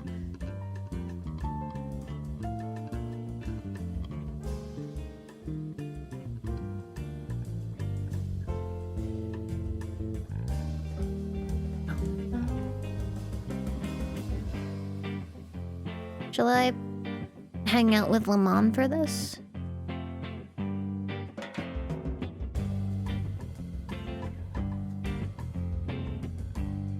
I guess, Nux? I feel like you screw it up more by just removing them entirely. Although, in absolute fairness, it does suck for the one character who's like pairing you married, because then literally they are the only person that's alone. Although, that makes it really funny to marry Popori, because Rick is an asshole. No, wait, Karen! Yeah, sorry, you marry Karen, because Rick is an asshole and doesn't deserve to be happy. So you cuck him, and you steal his wife out from underneath his nose, and then he gets to watch his sister marry the guy that he hates, you marry the girl that he loves, the rest of the village marrying off and being happy, and he's alone for his entire fucking life. Fuck you, Rick. Sorry, anyway. JP, thank you so much for the 14 months, and Dave, thank you for the 32 months. Thank you, thank you.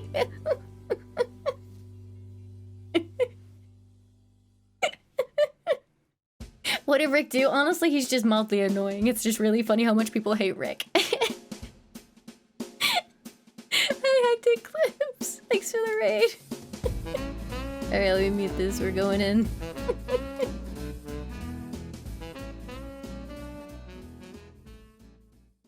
No, Rick's events purely consist of him being a jealous dick for a lot of it.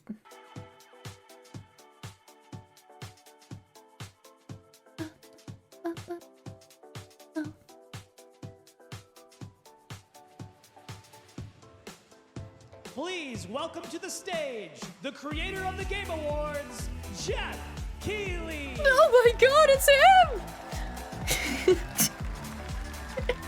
Let me just allow you to...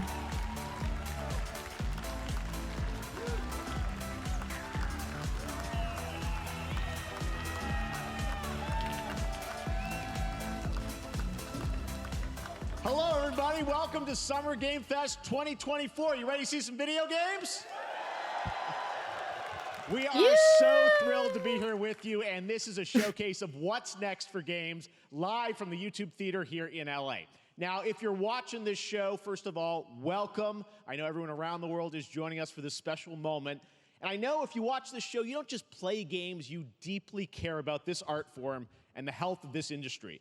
The good news is that we have a lot of amazing games to show you from creators around the world over the next 2 hours. Do you want me to turn off the subtitles, chat?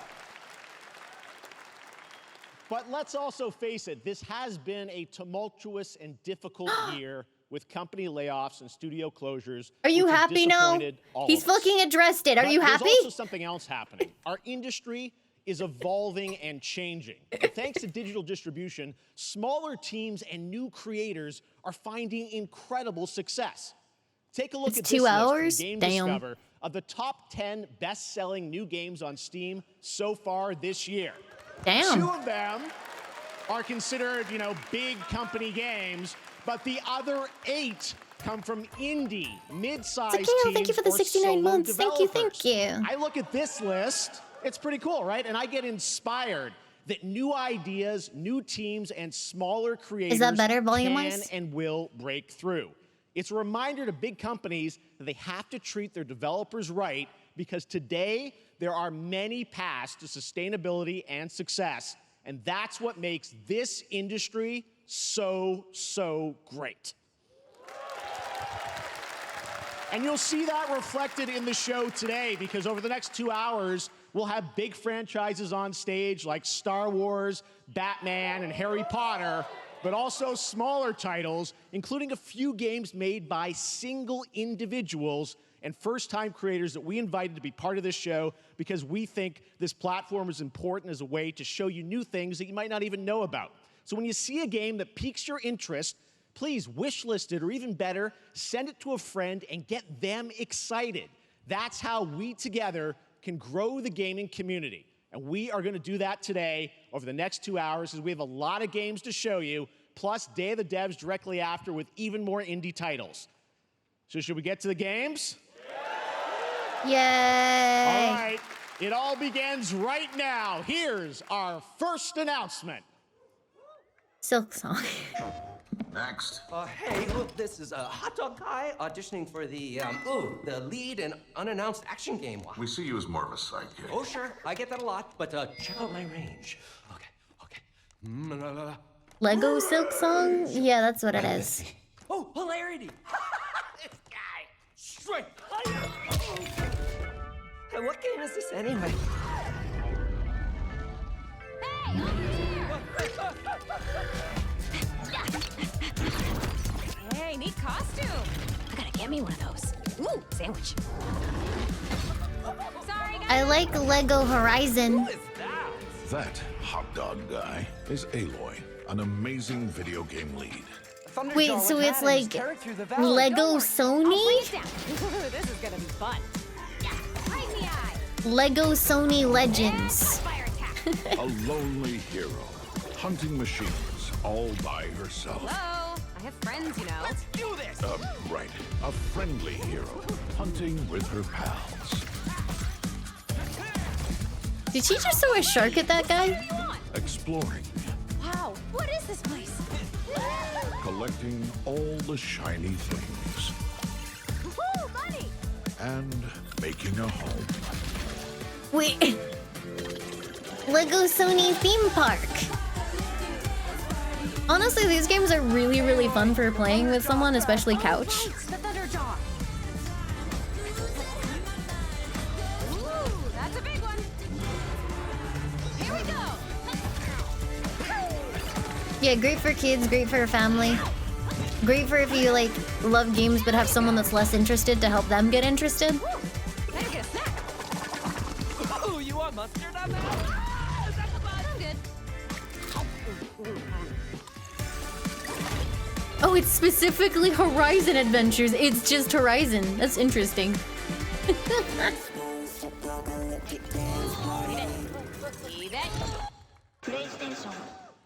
Wait, did it say it was on Switch?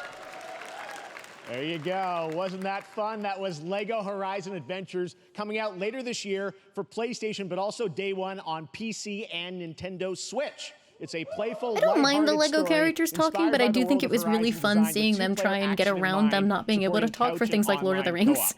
All right, now we're going to completely shift the tone to the next game from Torn Banner Studios, the developers behind Chivalry 2.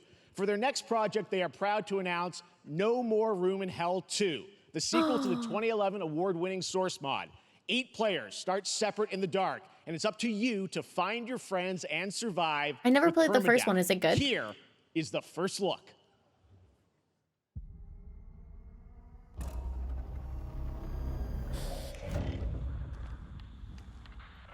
Do I spy new Twitch collab meta?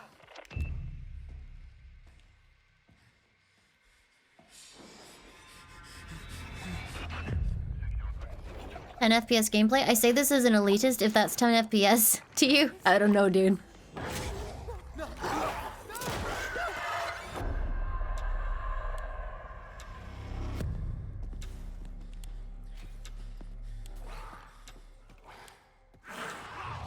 I would play this with friends. You're not getting Left 4 Dead 3. You know. It's an army of clones. You can't say that.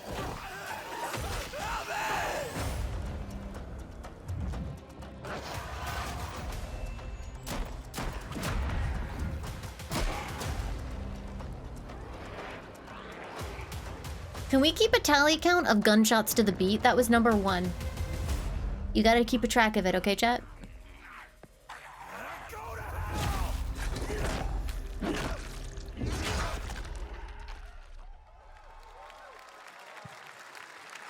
Coming this Halloween. Looks really, really intense. All right, to introduce our next game, please join me in welcoming someone who I've known for over a decade. She's been a huge fan of some of our reveals like Street Fighter 6 a few years ago, and of course, Final Fantasy VII Rebirth last year when she was sitting in the audience. Well, this year, she's joining us on stage.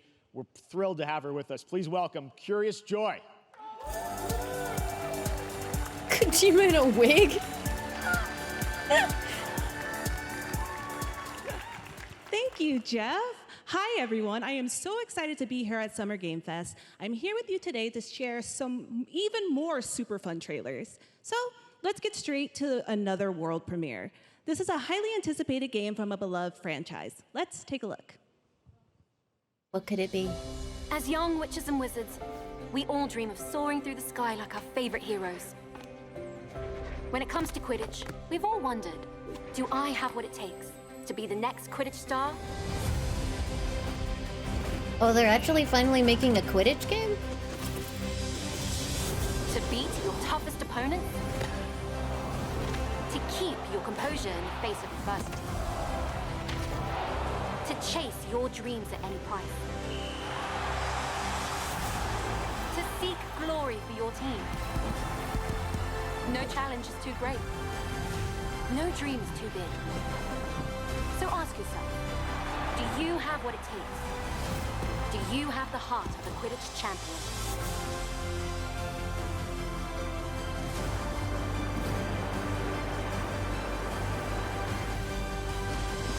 Yeah, no, in the original games, you only ever got to minigame it. I'm not sure if there's like a dedicated Quidditch game, maybe on the PS2?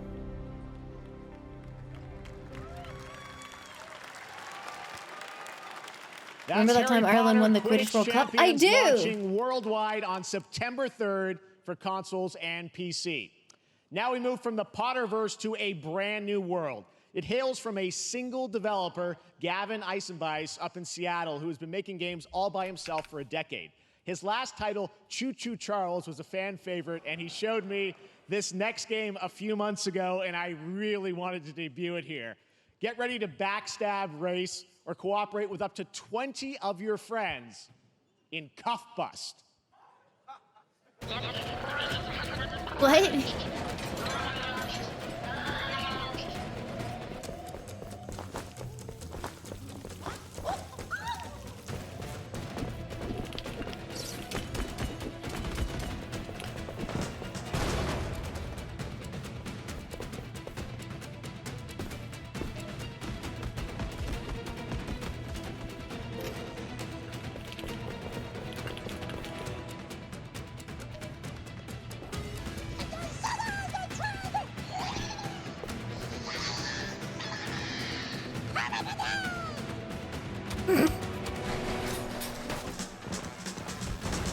Why is the camera shaking so much? Because it's intense!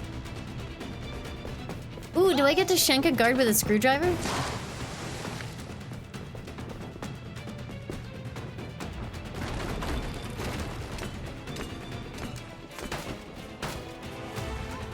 He picked up a screwdriver!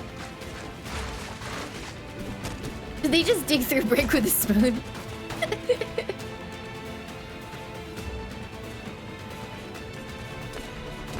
I think, again, another game that will be fun for collab. I hope that the actual camera head bob isn't like this. The helicopter has been stolen?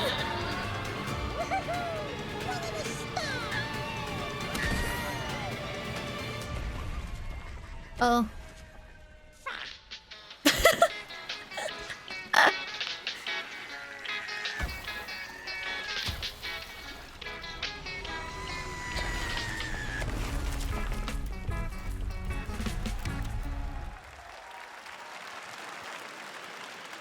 That's a fun one, right? And remember, that's all made by one person. Congratulations, Gavin. So glad to have that on stage. All right, next one of this year's most anticipated games is Star Wars Outlaws, coming out on August 30th from Ubisoft and Lucasfilm Games, the first open-world Star Wars game where you live the life of a scoundrel. On Monday at 12 p.m. Pacific, you'll get to see a full gameplay showcase during Ubisoft's Forward event, streaming as part of the continuing Summer Game Fest. Should I try and eat events. the rest of But my right food, now, or should I we've got not? an exclusive new glimpse at the game, just a small taste of what's to come.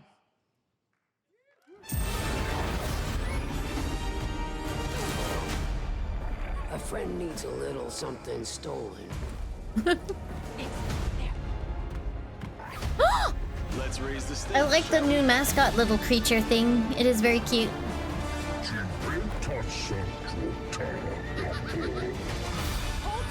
No, it's totally fine. I hear rice is one of the safest things to eat at room temperature.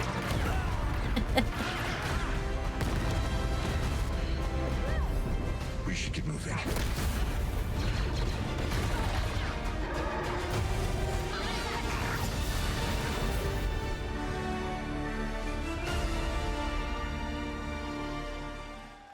I'm not serious. I know it's bad for you. I think I spotted Lando there. So great. And by the way, I'm just noticing everything we're showing you so far, I think is going to be, coming out, this year. For a second, I thought he wasn't on the stage anymore. He'd like sprinted to a box during that reveal. They've just changed the camera. Moving back to smaller teams, a few weeks ago, I had a chance to play through this next game, and I have to say, it is really spectacular. Neva comes from Nomada Studio, the creators of the Game Award-winning game Grease. It chronicles the story of Alba, a woman bound to a curious wolf cub. Here's your first ever look at the gameplay.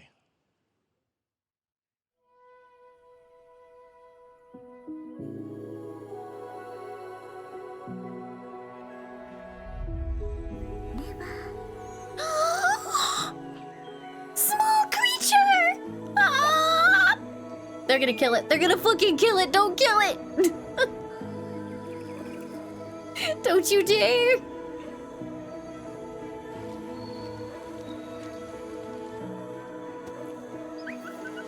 No. Okay.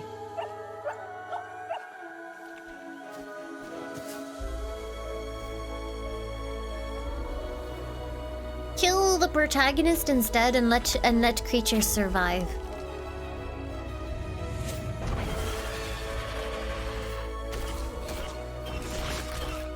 No! I saw him being grabbed in the background. Don't like it. Where is he now? Okay. I'm getting anxiety.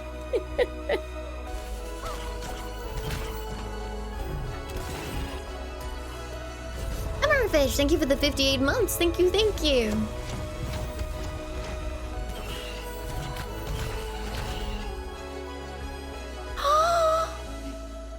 Heart creature.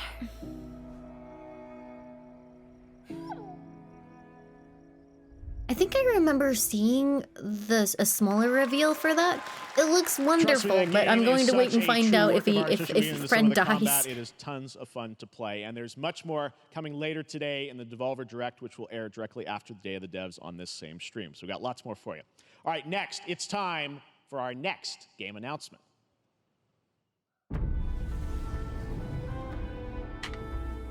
Study the past if you would define the future. All are architects of fate, working in these walls of time. Dunk? Let us all for Is it death Dunk? prepare, or on the last great journey fare. Let me not. Honestly, one of them sounded like the guy from The Mummy. And without a struggle. I do not think it is Dunk, chat. This doesn't look very Dunk-ish. Great thing that shall be told among men. How many violins are in Dunk? Each of us shall endure this world's life until the end.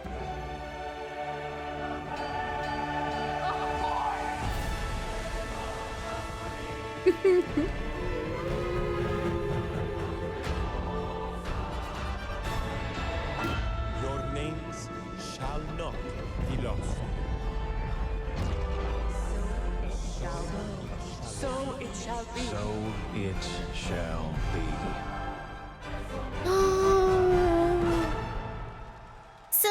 Civilization 7!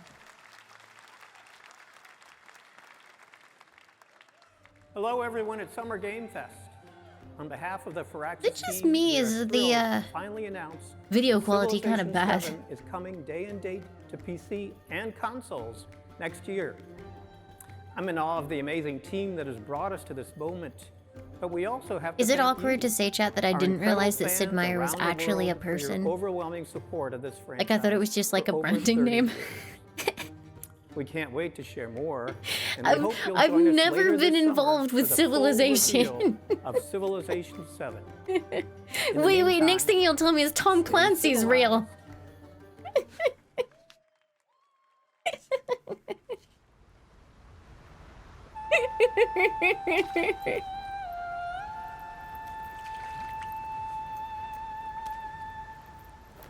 Tom Clancy's dead? Oh no. This is that Wukong game, right?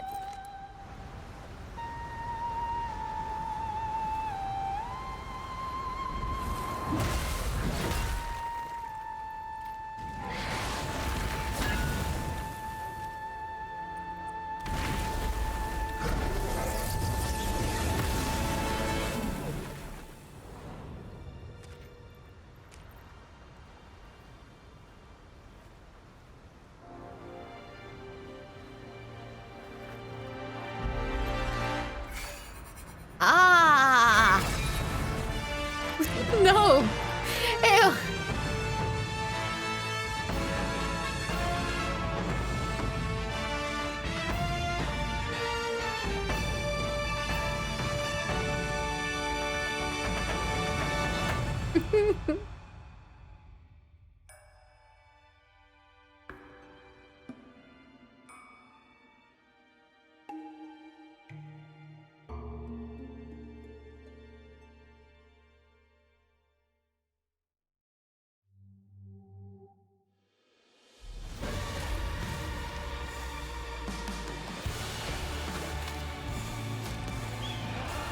I don't know, Chad. I was about to dunk on it, but then they showed me VR fishing. I don't know.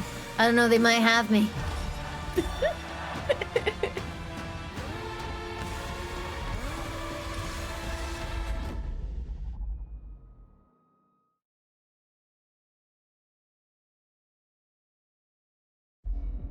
Perhaps humans were fated to build the monoliths, reaching heaven and returning with a gift. Stardust. But mankind was given more than it wished for.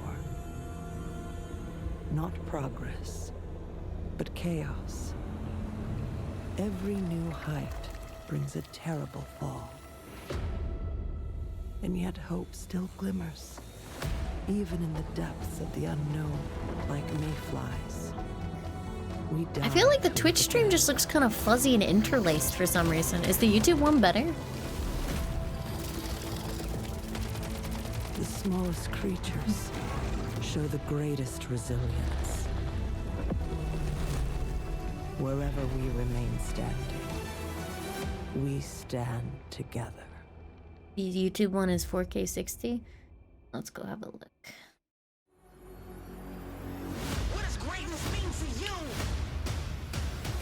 I'll probably take a quick switch over during the Samsung Gaming Hub.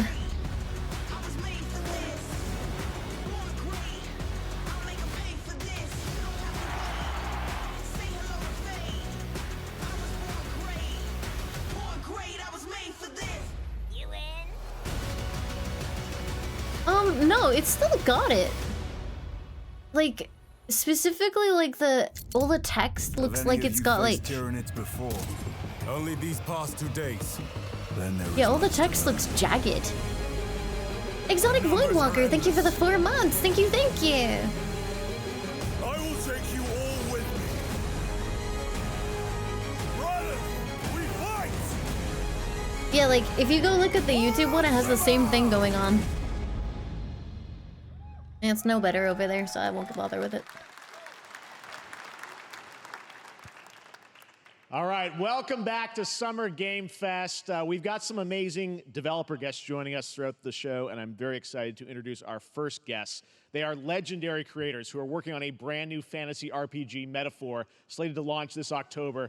Please welcome the director and art designer of Persona 3, 4, and 5, Katsura Hashino and Shigenori Shojima. Ooh. Are they saying the game is called Metaphor, or are they saying they're making a No, okay. I was like, wait, it's a JRPG metaphor for what? ありがとうございます。アトラスの橋野です。今日は副島さんと一緒にこのステージに立ててとても光栄に思ってます。Thank you, everybody. It is a pleasure to be here. My name is Hashino, and I am the director of Metaphor. It is a pleasure to be here with Mr. Soejima. このゲームはね、 Is it still an Atlas game, or did they break アーキタイプと away? いう他のゲームでいうところのジョブです、ね。 I didn't hear. その姿に主人公たちが変身して明日の未来のために戦うというとても熱い It is Atlas? RPG で Okay. す。 This game is an RPG in which the party members transform into their jobs, which we call archetypes. These archetypes allow you to fight against your enemies. アーキタイプは誰もが持つ不安と向き合うことによって覚醒する I 力 heard で tights す。 also. すべてのアートワークは力強さとオリジナリティを意識して描いています。その総数は40種類以上にも及び、経験を積ませると一部のアーキタイプは進化することもできます。 Archetypes are the embodiment of power born from the will to face your fears and anxieties. We gave it our all to instill each and every archetype with a feeling of strength and uniqueness in each of their designs. In total, there will be more than 40 types of archetypes available in the game. These archetypes can gain experience and even evolve. Some of them can evolve into stronger versions. メタファーはアトラスの RPG、我々が作ってきた RPG のノウハウをすべて結集させて作っています。とても大きなボリュームのゲームです。今日はこのアーキタイプをテーマにした最新のトレーラーをお持ちしました。ぜひご覧になってください。ありがとうございました。 So we are pouring all of our acquired expertise into this game to make it as exciting as possible. In fact, we've even brought our latest trailer today, which is centered around the topic of these archetypes. It's kind of funny when you watch enough of these game shows, you kind of forget what's already been shown to you, and then eventually, like something will happen, and you'll be like, "Wait, no, I recognize that." Inherited heroic virtues deep within us. Scarlet, thank you for the 20 months. Thank you, thank you. The reality is, we oppress, we fight.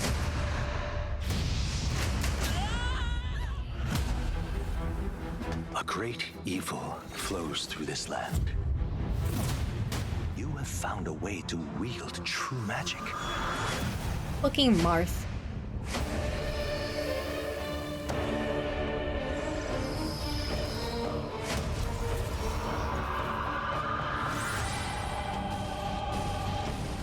Many more protectors and followers will gather to your side. Remind people that the same powers lie dormant within them. On guard! You must acquire more archetypes and bring them together. How's this? Scour! No holding back! Now you've acquired What separates an archetype from a persona? An archetype whose existence was only theoretical. You wield power now.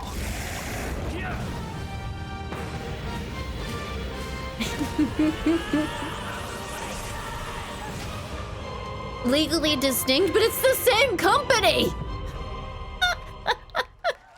You don't need to be legally distinct!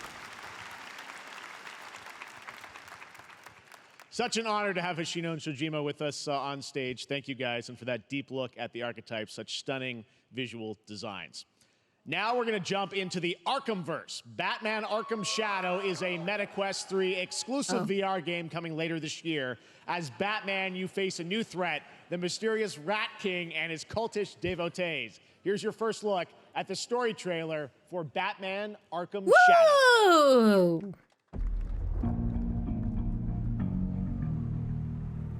I honestly forgot this was a thing, yes. Like, I literally just told you, I get so, like, overwhelmed with how much gets shown to me at these things that I forget what I have already been shown between events. left is from the fire in the streets, casting shadows of rats on everything that was once good.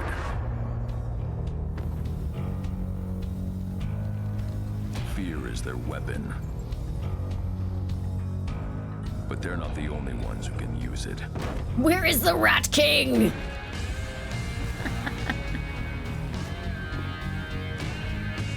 The Rat King will stop at nothing to destroy my city. How far will I go to destroy him?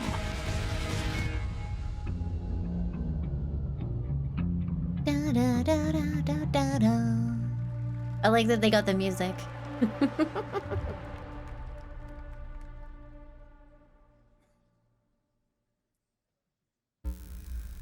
When the bat falls, the rats rise.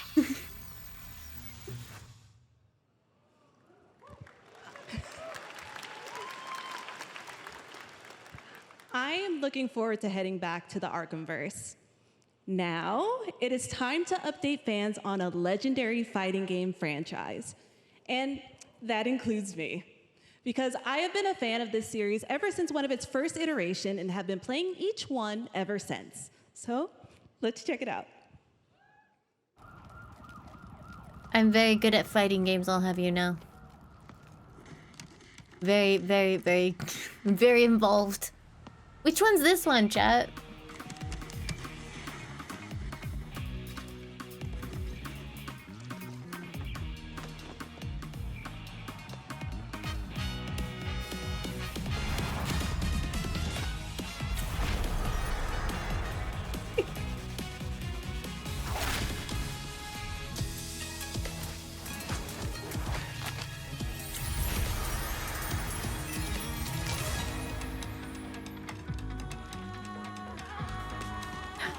Which one is it? Is it a crossover? I don't know fighting games.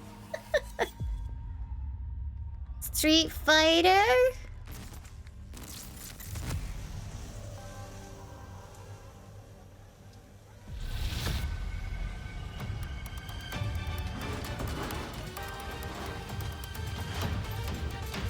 What?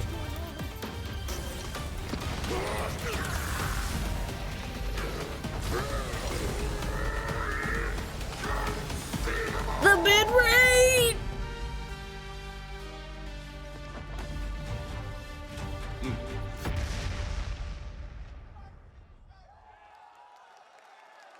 In year... I didn't even... Which year? In year something.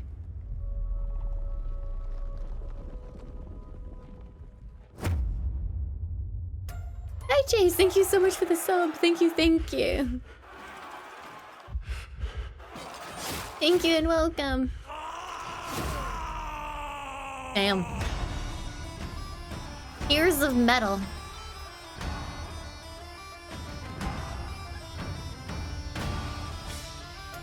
Heathrow, thank you so much for the sub. Thank you, thank you. Is this what Scotland's like?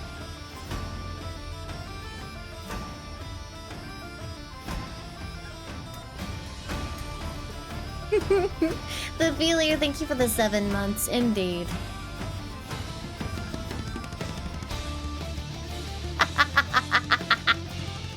Get him!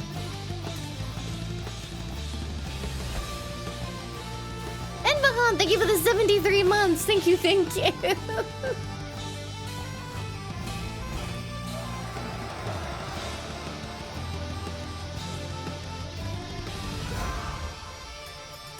And Tuvaman, thank you for the 100 bits.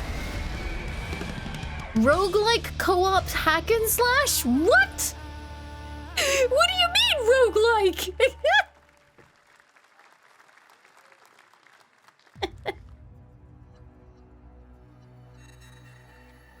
Test of power. All right then. We'll see. Oh, hello again, Goku. This will be when the true battle begins. I can't believe Goku's coming to Scotland. To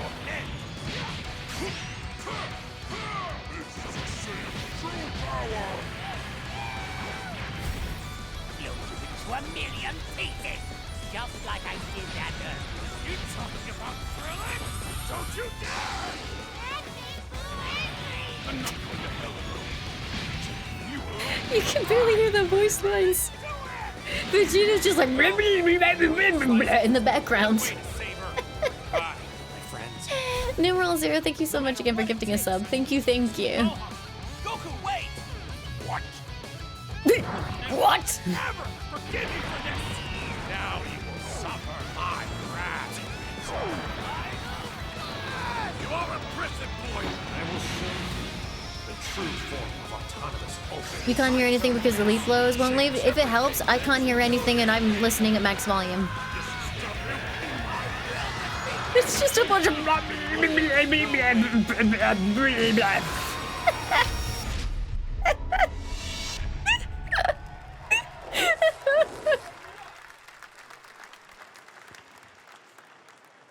There you go, Internet. We got your release date for Sparking Zero, October 11th. Now we step into the world of Delta Force Hawk Ops, a free-to-play tactical shooter available to play on all platforms. Here's a look at their multiplayer FPS extraction mode. Team, rally up. We've got a new mission. Operation Lightning Strike. The situation at Numeral 0, Zero thank you for gifting us up to Hypnotoad. Thank you, thank you. escalating between Havoc Corps and Alsara Guard. It's time to take action. Objective: collect and decode the Mandel brick located at the tourist center at the southeast region. We That's need not to a brick. utilize terrain for stealth insertion. Execute swiftly and I silently. always worry that people are gonna stab themselves when they put a knife in the shoulder strap like that. Looks like someone beat us to it. We need to pick up the pace. Rita, clean the balcony. On your mark. Balcony clear. Go, go, go. Clear the area. Shield down. I'm going in. Shit! They've got a flamethrower. It's okay. The flamethrower user is deaf because he didn't hear you gun down his friends.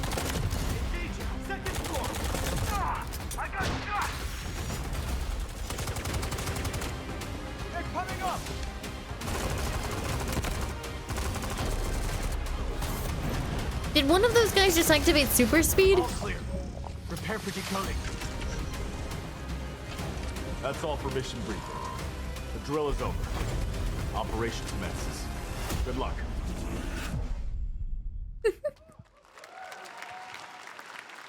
But that is not all. The game's premium campaign mode, Black Hawk Down, is a reimagining of the original game that is also fully licensed to recreate moments from the award-winning Ridley Scott movie. Here is your world premiere first look at that gameplay. I didn't realize it was based on a movie.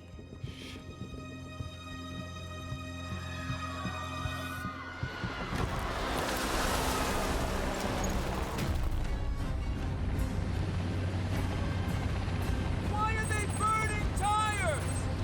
RPG! Hold on! All units prepared for landing. 2 feet, 1 foot. Clear. Secure and capture a team in your cabinet. Over. Get down! Get down! Enemy attack! Air strike! Enemy vehicles coming! Vehicle under attack!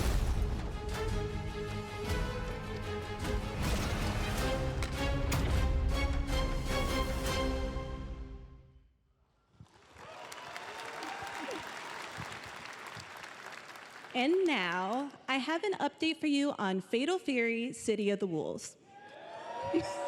For real this time.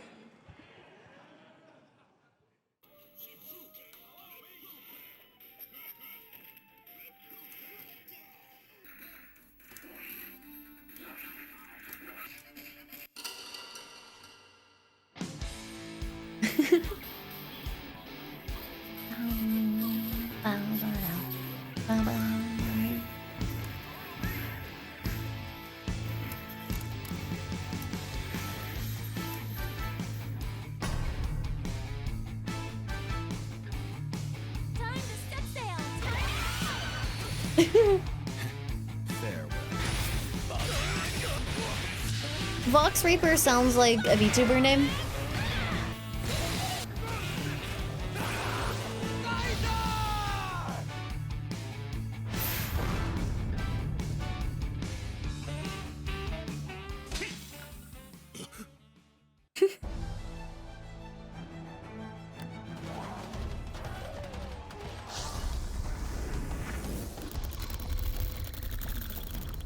That's really cool. That actually happens when I play.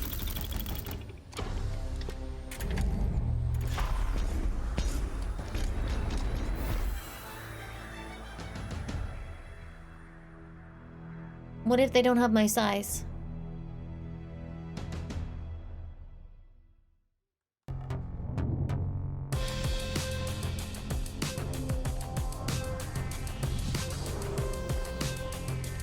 Is it curved though? Doesn't look curved. Couldn't see.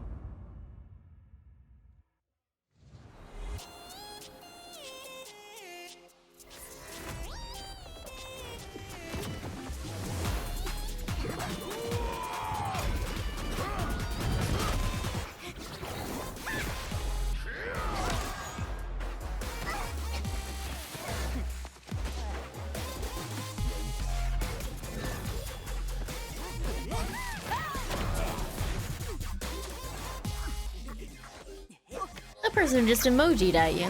You gonna take that?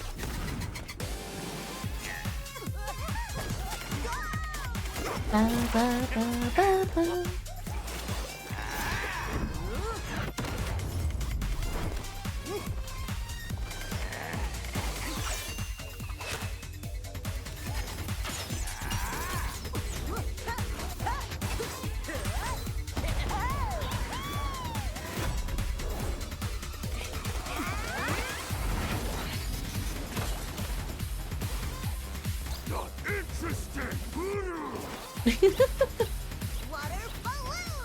You know what it makes me think of a little bit? You remember Omega Strikers? The art style reminds me of that slightly. I felt bad that Omega Strikers are they shut it down yet, or they just ceased development?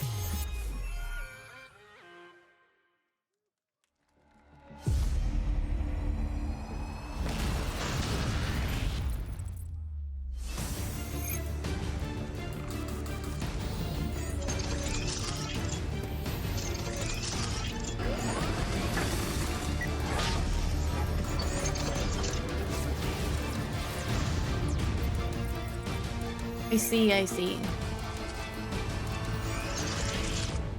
Do you like the robot and the gun, chat? Keep Studson away from the trailer.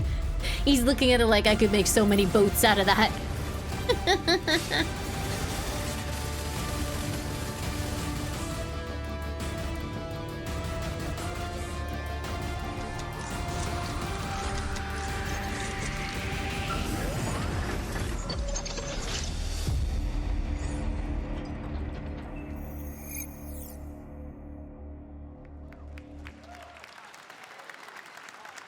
We're back here at Summer Game Fest, and that was a look at Mecha Break with its immersive aerial and ground combat with lightning-fast maneuvers. Next, Jason Blum and his Blumhouse banner have become synonymous with incredible horror films over the years, like Get Out, Megan, and last year's Five Nights at Freddy's. Right. Well, now Blumhouse is entering the video game world in a big way. Lena, thank you so much! Welcome everybody. Wait, I still had a good time? Wait, what happened? Hi everyone, welcome to the channel. We're being advertised to right now and I'm absolutely not falling asleep. I'm very awake.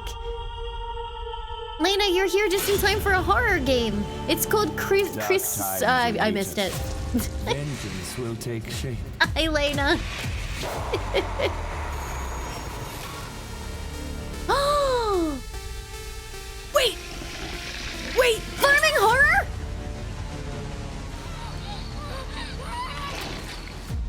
Oh my god, it's pixel farming horror. I want it. I cannot sleep. Wait. I'm suddenly incredibly. Wait. How many are there? To sleep. And I am scared to death to stay awake. How many games are there? If any ghosts actually show up, I'll protect you. I want to play the.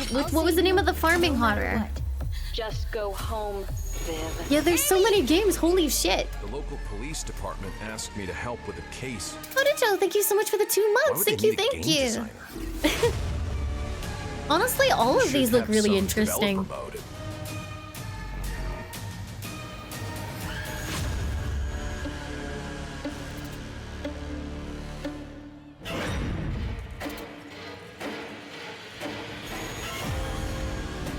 Dark times await us.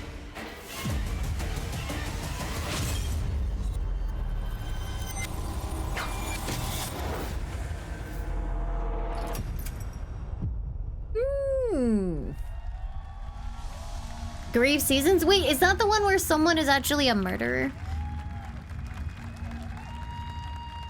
Because I remember Grave Seasons was like... Yeah, it's the serial killer mystery one. I've been looking at that for ages. That makes so much sense now. Creative lead at Blumhouse Games. You know, it's basically Stardew, but anybody in the village can be someone is a serial killer, and you have to figure out who. Guys, so we got ourselves a full slate there. That's incredible. So Jason, tell us a bit about why did you want to get into games like this? What are we doing? Well, we've been very, very busy. I'm very happy to be here. Thank you for having us. Thank you guys all. Great to hear the fans out there.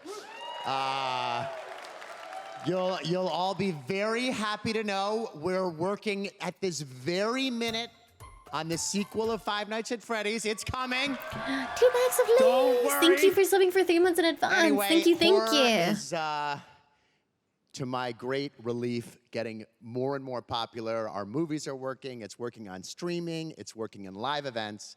And we wanted to try and take our approach to movies and apply it to games. And that's what you see here. We're going to do independent games. We're going to look for creators and give them a platform and encourage these creators to be weird and subversive and find the most effed up, scariest things they can and put them into really cool games. Well, they look great. It's a really diverse, cool slate. Luis, tell us a bit about, we saw a bunch of games there. What can you tell us about kind of the overall lineup of games? Well, as you just saw from our slate, our horror games are a lot like Blumhouse movies. They come in many different flavors of fear, which means there's a horror game for everyone. So maybe you're a fan of nostalgic 90s experiences with a bit of a twist, intense first-person shooters, or maybe, Jeff, you just want some bonus murder in your otherwise very cozy farming sim. I think, you know, we as horror fans, we know that there are so many different subgenres to explore. And Brave our Seasons, independent development Popotatsu. partners, they feel the same and they're just as excited, which means We have crashed the psychological website, nightmares, wonderful. we have supernatural scares, we have cosmic horror. And our team has worked really hard to work with global, creative, talented partners. And that means for us that we really want to, as we're working in indie projects, which means that we can take risks. You know, we can be flexible, and really we can push the limits of what's possible in scary storytelling, and we're so excited. Yeah, no, it looks Saved awesome, it. all the stuff you have there. And I know, you know, we'll get into when games are coming out, but some of these are coming soon, Jason, right? We got a good slate. Well, yeah, we're on PC and console, and yeah, we wanted to start with not just one, but we wanted to start with a few games. So you want to tell us about those? Yeah, so Fear the Spotlight is our first release coming later this year, and it really hits our mission statement. It's an amazing 90s horror experience. It's got great characters. Honestly, this is amazing. I love that they just dropped a shit ton of announcements for really cool horror games that they're working with. And quickly, actually, Fear the I'm Spotlight assuming is some of getting them its they first trailer picked as up part of the Bay of because the Dead Grave Showcase, Seasons has been so in stay tuned development for a after the while show. independently. Awesome. Well, I know this is just the start, so we'll probably be seeing you in future years with more from Blumhouse Games. But guys, what do you think of the slate? Pretty amazing, right? What these guys are pulling on. Jason, Luis, thanks so much for being here on Summer Game. Good announcement. I All like. right. Thank you.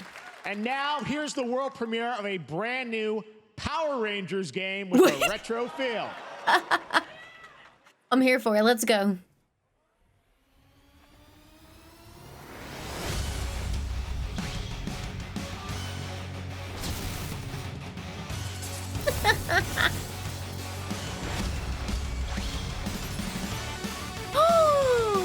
Ooh! I love.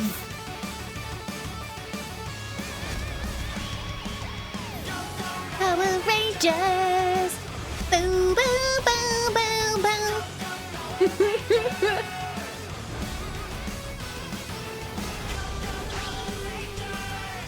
Mighty Morphin Power Rangers. Wait, did they have a green cart but no Green Ranger? What the fuck?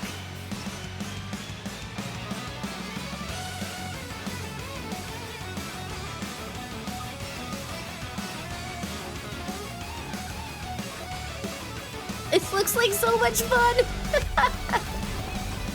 Green Ranger DLC. Oh. Hell yeah! I love that. Yeah, I like that too. Uh-oh.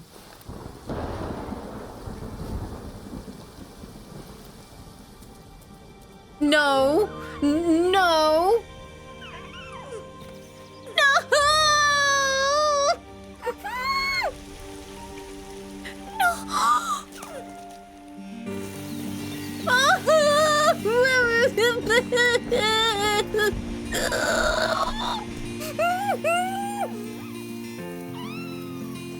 No, you can do it! Yay!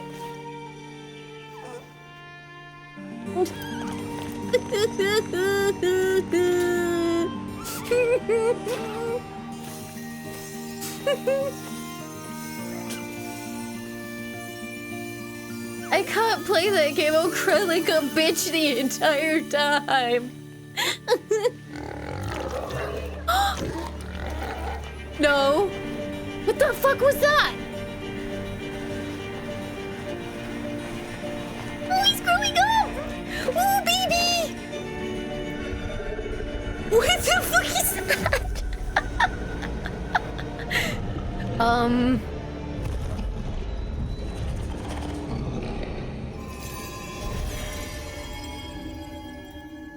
If you save a deer from being an orphan, it too will become a super-powered creature and protect you from the void. What a beautiful game, Deer and Boy, which comes from first-time developer Jason Houdet in Paris, who started that project alone in 2020 during the pandemic and now has a team of 8 helping him realize his vision with financial aid from the French government. And games like that are why we do this show, giving first-time developers a chance I like to show Deer you and what they're Boy. working on. I would All right, play. Next, after a long wait, Kingdom Come Deliverance 2 is arriving later this year. This is a first-person open-world Time to action do RPG from my Warhorse yearly stream. Studios. Here is a brand new look. Malawas, thank you so much for the 4 months. Thank you, thank you. The problem is, I feel like I have to finish that one quest line, and it's weighing me down so fucking hard. To fruition. Man proposes, but God disposes. Should I just abandon that quest line so I can fucking finish the game? And then boots you right in the balls. These 2 young fellas, I need to find them. One's a smart-ass smith, and the other's a blue-blooded fledgling. You behave like a spoilt brat. How dare you speak? Is that Henry and Hans? Praise be to our Lord Jesus Christ. Henry and Hans, the duo? There are many sinners in this world. Oh. But in the end, we all face your judgment for what we should have done, but lacked the courage to do. I'm sorry, you just look like Tobey Maguire in that helmet. I lost everything. I'm never gonna run from that fucker again. Kiss our asses! God, is this retribution for my sins? To the task!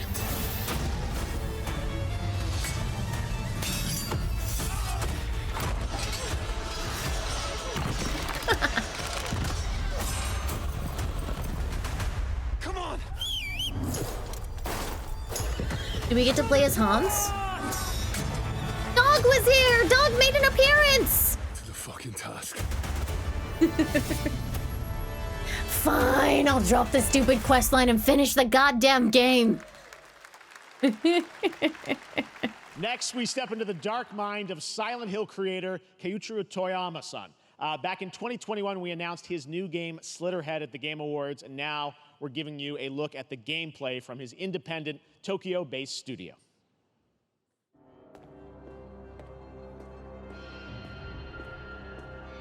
Might be cool.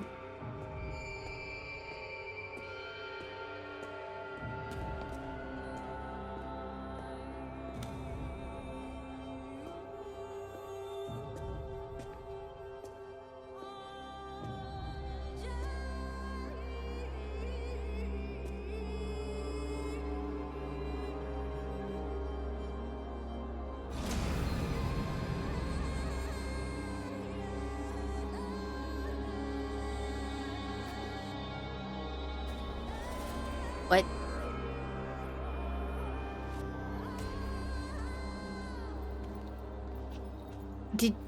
Did you just parasite jump from one person to another and make the first person jump to their death? Oh god, that's gross. Wait, what? Did that lady just try and box the mantis?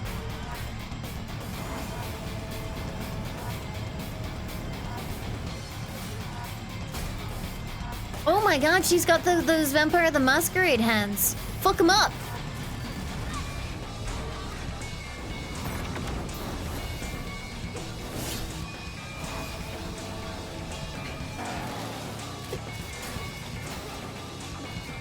Shotgun parry him.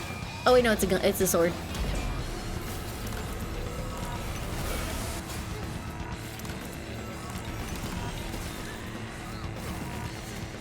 This is so fucking bizarre that I'm absolutely willing and interested. Did that person just... Oh god, that's so gross!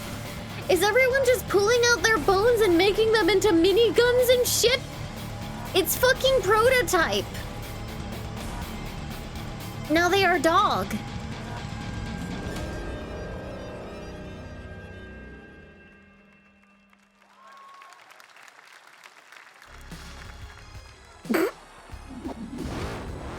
Tonal shift.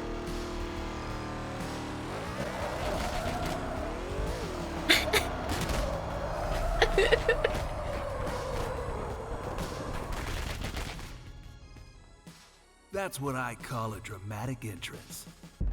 There's a reason why I'm called Killer Bean. It's because I'm good at what I do. Really. Really. Good.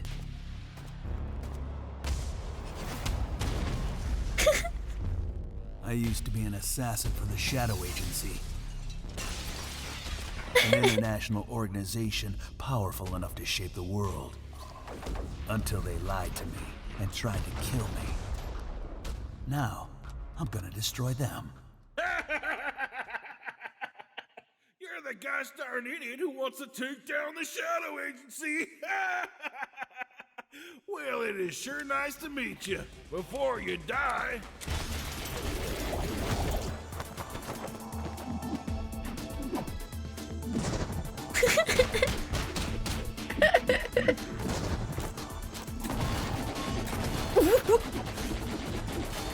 Bayonetta their asses, yes!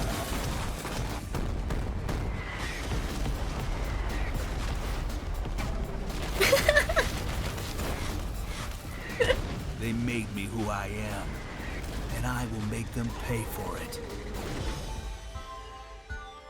Excellent.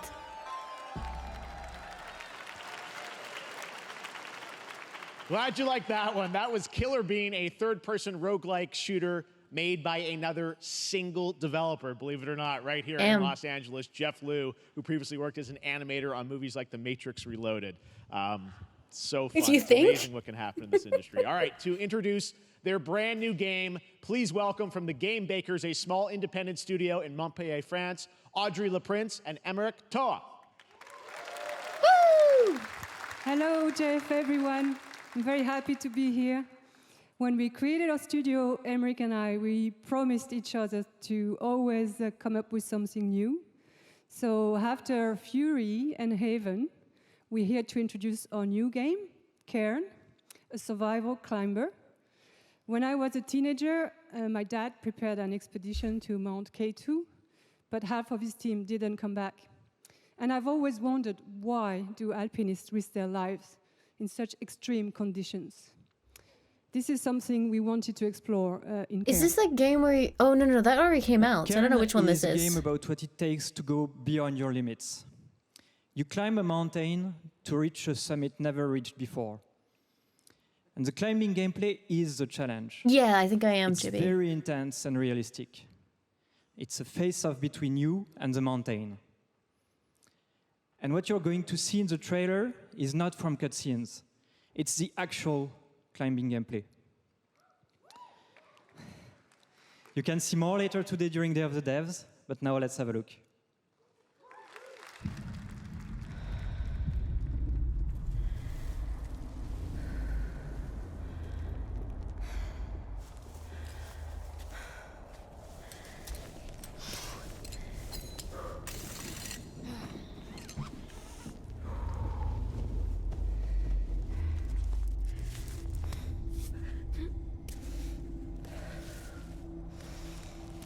Yes.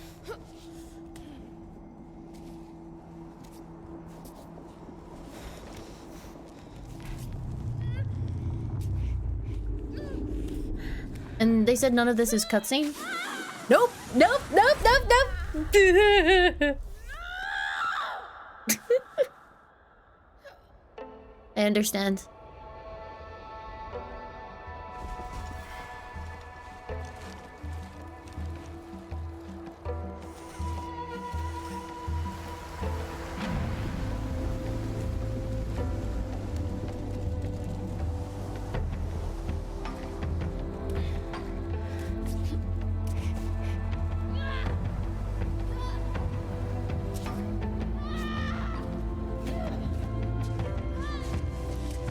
It will be very funny if the game is like 10 hours long and she's screaming the entire time.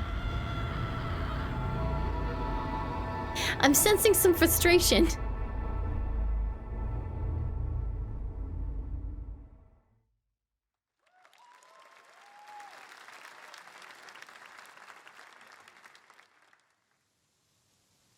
Oh. I'm not meant to be here. I'm a fighter. I'm meant to be in the arena, in combat. But instead, I'm out here in the middle of the woods, running a tea shop. So, what does running a tea shop involve? Well, there's a lot of gardening, and I've had to get used to the pretty unique tea machine they've got here. None of these tasks are all that hard, they just take patience. And I'm not really the patient type, but I'm surviving. Of course, I have to actually serve the tea to our customers.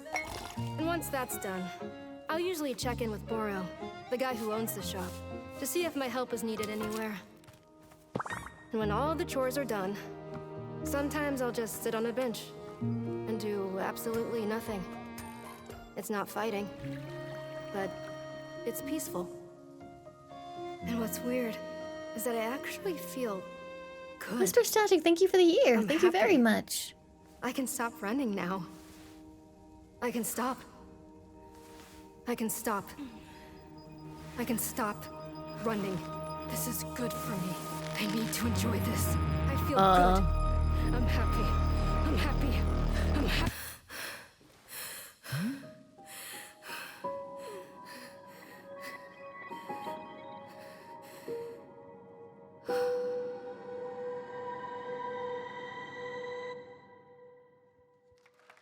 Killer Bean was earlier. You must have just missed it, yeah. That was Wonder Stop, the announcement of the next game from Davey Redden, the creator of the Stanley Parable. I sense there's a twist coming, as you would expect from him in Ivy Road. Cannot wait to play that. All right, now here's a look at the story trailer for Unknown 9 Awakening, a narrative action-adventure game that tells the story of Haruna, a young woman born with the ability to venture into the Fold, a dimension that overlaps our own. Turn your thoughts inward and focus on your shade. Do you feel it? I do. Your progress is impressive lately, Haruna. These are incredible. They called themselves the Sahin. 9 among them were chosen and shielded from death. The Unknown 9. Does this have anything to do with why Vincent is here? Humanity has lived for eons at the mercy of the Nine. It's time we took control of our own destiny.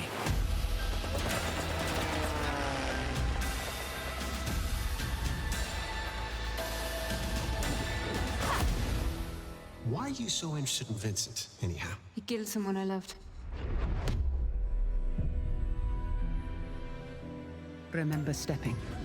Find your target and bridge the gap. You don't belong Bookmaster, here. thank you so much for the 47 months. Thank you, thank you. This is exactly where I'm meant to be.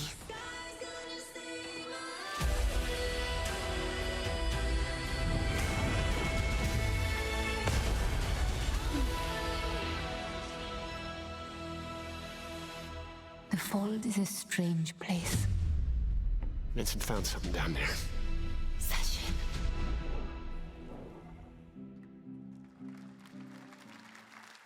Hey! How about we see the world together? I finally have something. Something that I want to protect. Now steel your heart. Adventure starts. Heck off, Navi. Oh, hello, Capcom.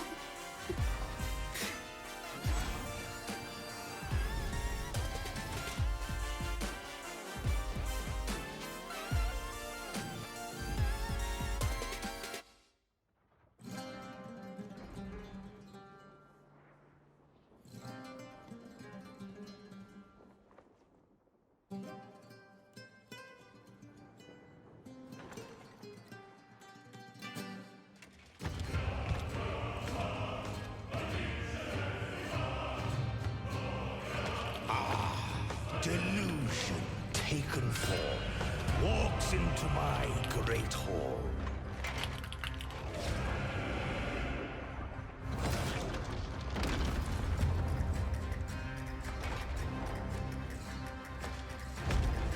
Okay, sorry, I got distracted by something. I am back. What's up? Feel honored to fight a legend.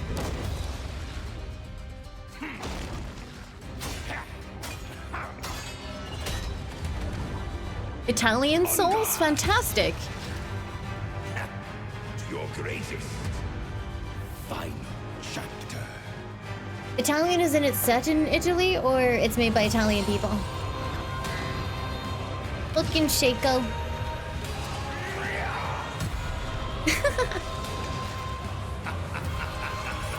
I missed Bloodborne PC? I'm sure I did, chat member.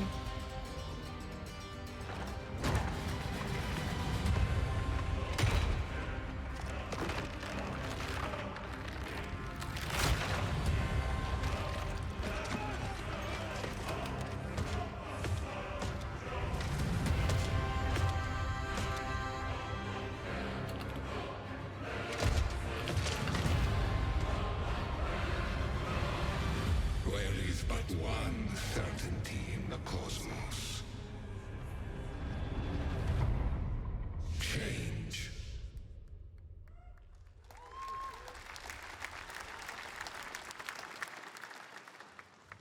All right, we're back here live for more Summer Game Fest. The First Descendant, powered by Unreal Engine 5, is a next-gen looter shooter with dynamic cooperative gameplay, including a grappling hook mechanic. It is finally set for release, and we're very happy here to debut the new trailer and the reveal of the release date.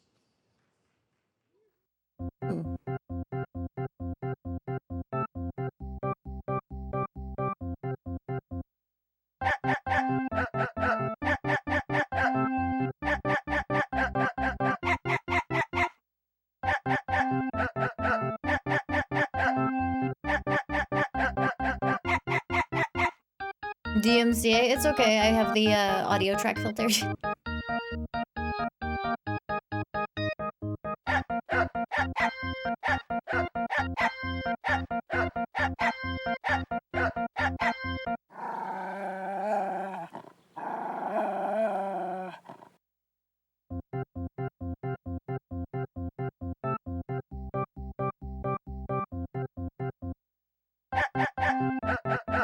Top 10 trailer songs? Has this been on a trailer before? I don't remember it.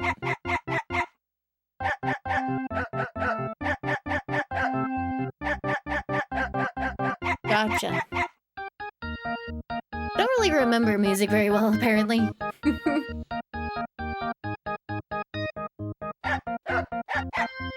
Oh wait, no, I remember this part.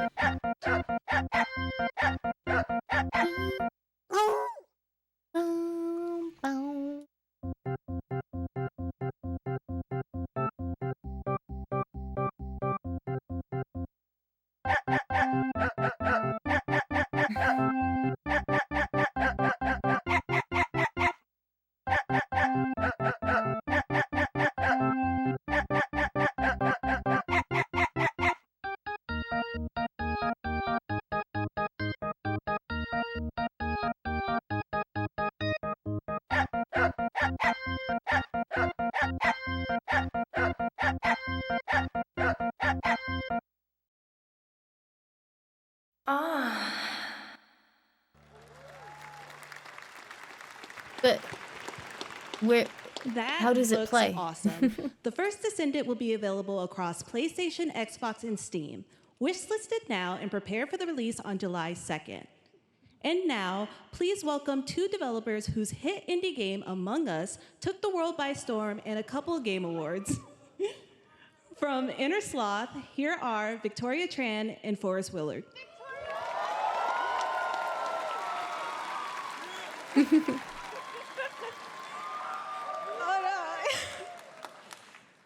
What's up, gamers? Can you believe they just let us be on this stage? Like, no chaperones. Like, I know. Can we announce something totally fake? Oh, Do you like- think they'll let us do that? Among Us 2? Among Us 3? 4? Oh, all right. Well, turns out we actually have something very real we wanted to present to you all today. There's been so many great indie games in recent years, but it's also been no secret that it's kind of a rough time in the industry. Some devs don't really get the chance they deserve, so we thought we could help out a little bit. That's why we're excited to announce our side project, Outer Sloth, an indie game fund we made that offers the kind of deals we would have wanted back in our less popular Among Us days. This is our way of saying thank you to our crewmates, players, peers, by helping some games and devs have the funding and freedom needed to ship their games. And then we all get to play them, which was the real plan. I really want games. I was like, I have to take Outer my Sloth headset is our off. passion project and dream for a better, more sustainable industry. We are really excited. Can you and describe what's being said incredibly word by nervous word, because I cannot to hear it reveal right now. here I have to and stretch show you out. the current lineup of games we've managed to fund because of you. And don't worry, Jeff, it has your favorite, a ton of world premieres. Enjoy!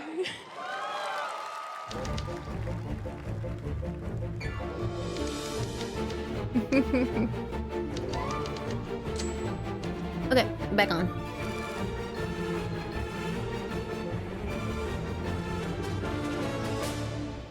Hi, I'm Ian from ShapeShot, and you may already be playing our first game, Mars First Logistics.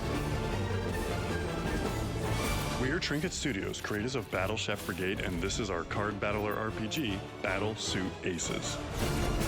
We are Studio Any%, and we're making the Marsfield Archives, a game about building and exploring connections. Hi, we're Midnight Munches. We just released a demo for one-button bosses, our boss rush game, with a single button to press and a ton of bosses to beat. Hey, I'm Husband, game director at Huscrofts, and this is Rogue Eclipse, our epic spaceflight action roguelike, where you'll have to customize and master your starfighter, take on merciless armadas, and vanquish a fleet of colossal super destroyers. And we do have one more game that's very early in development. Hi, I'm Eka, creative director of Outer Loop Games, makers of Thirsty Suitors and Falcon Age.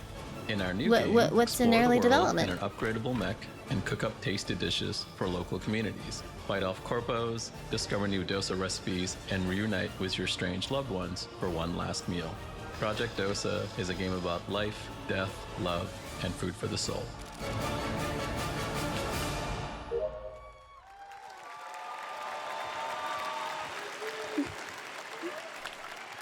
Thanks, Victoria and Forrest.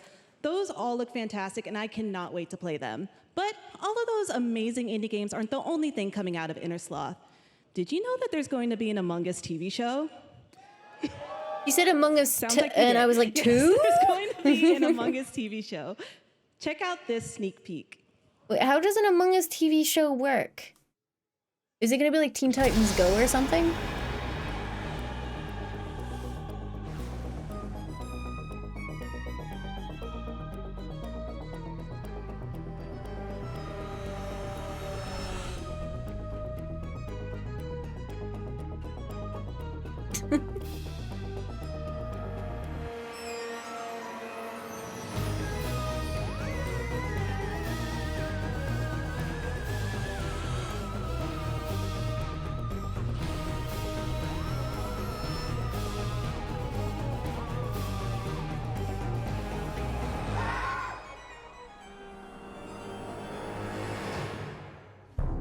You expected, oh, Ashley Johnson. You expected live action? With like a bunch of people running around in Among Us spacesuits? Up next, we have Sonic X Shadow Generations. Way! A definitive greatest hit collection of 3D and 2D levels from Sonic and Shadow's history. Now it's time for a glimpse of Shadow's brand new powers and gameplay from a standalone campaign, as well as the official release date announcement.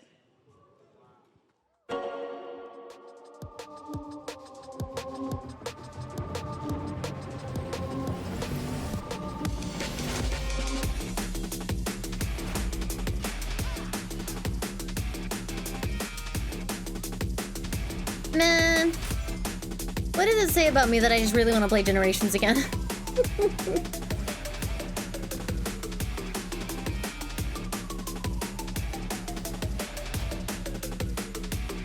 Three-head cog.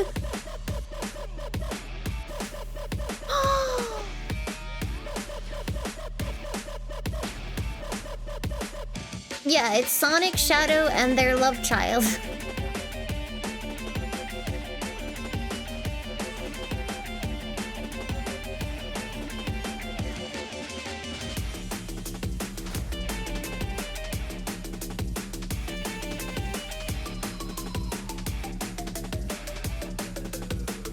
I'll overcome every obstacle with this power.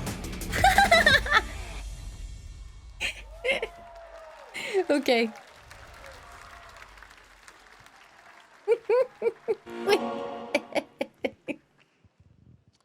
The Year of Shadow, right? Anything good? There was a huge like chunk of video games from the survival game Dune Awakening from Funcom. There is one the gaming small branch of that decision horror that movie unleashed a chain of production events studio. which set the stage for the story the player will experience. Dunk. Let's find out for the first time what that is. Also a Warhammer game. The only peace I find is a future. Also Killer Bean. Happened.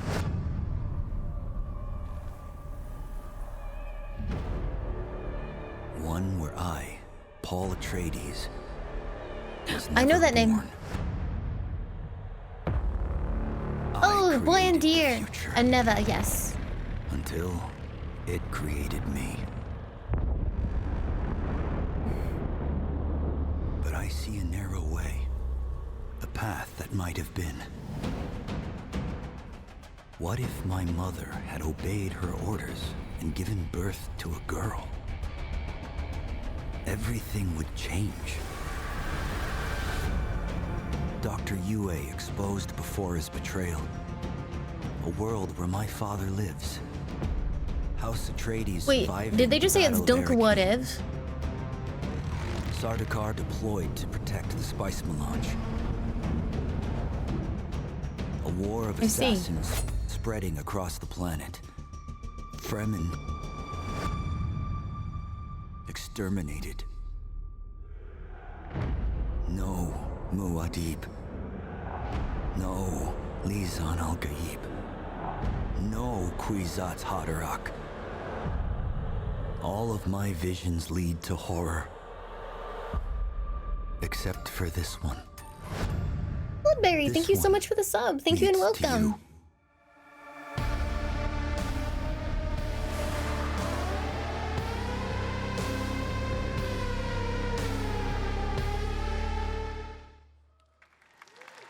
More Dune Awakening coming at Gamescom O&L in August. Now it is time to see the announcement of another new game from a brand new development studio.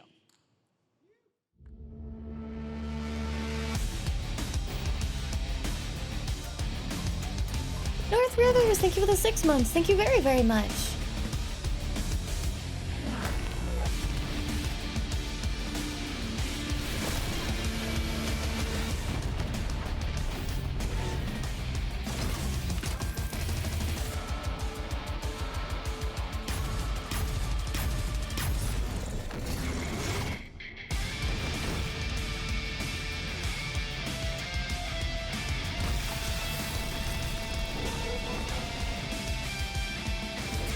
Oh, was that 3 for Gunshots Sync to music? I haven't really caught many this time around, actually. Was it number 3? Titanfall 3? Didn't Respawn, like, announce they were doing something new soon? Or was it Apex Legends related? we counting swords syncing to music? To tell us more about Battle Aces and show you the gameplay, here's David Kim from Uncapped Games. Thanks, Jeff. So Battle Aces is the RTS game for everyone. It's for players that are brand new to RTS as well as RTS veterans.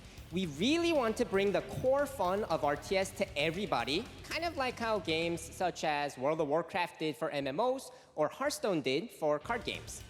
So Battle Aces is an action-packed army versus army game that has a high emphasis on the strategy.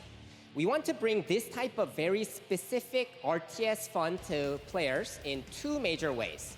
First, we want to amplify both the in and out of game strategizing through unit decks. And what makes unit decks very cool is not only will players be able to define the exact way that they wish to play, but also players will be able to experience an endless possibility of strategies. Second, we want to eliminate the tedious clicks required to play an RTS as much as possible so that players playing this game are experiencing only the fun parts of playing an RTS game. So, if you want to learn more about Battle Aces, or if you want to sign up for our beta test that's coming up very soon, then please make sure to visit our website at playbattleaces.com. Thank you. Thank you, David. That was fantastic. All right. How does one RTS without base building? Our next premiere unveils the exciting new destination for a game that shadow dropped at the Game Awards last year, the Finals, with its unparalleled destruction wrapped in the world's most deadly game show. Now, after dozens of updates and 2 seasons, we're unveiling where contestants will be going in the all-new season starting next week on June 13th. Sharpen your katanas and welcome to Season 3 of the Finals. If they hit that reset button, it can take us anywhere.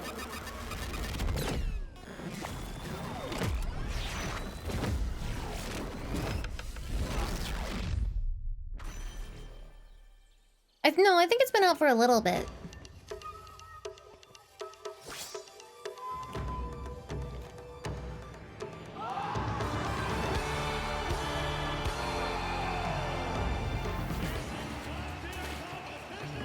Cool arena.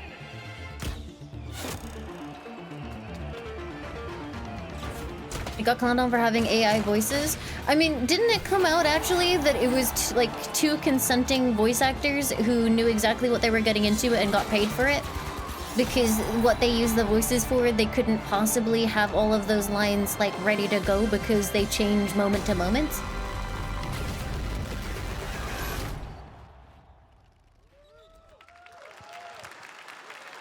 The Finals in Kyoto. All right. Please welcome multiple Game Awards winner and a dazzling Game Awards performer, if I do say so myself. Okay, that's what I thought. Sam Lake from Remedy.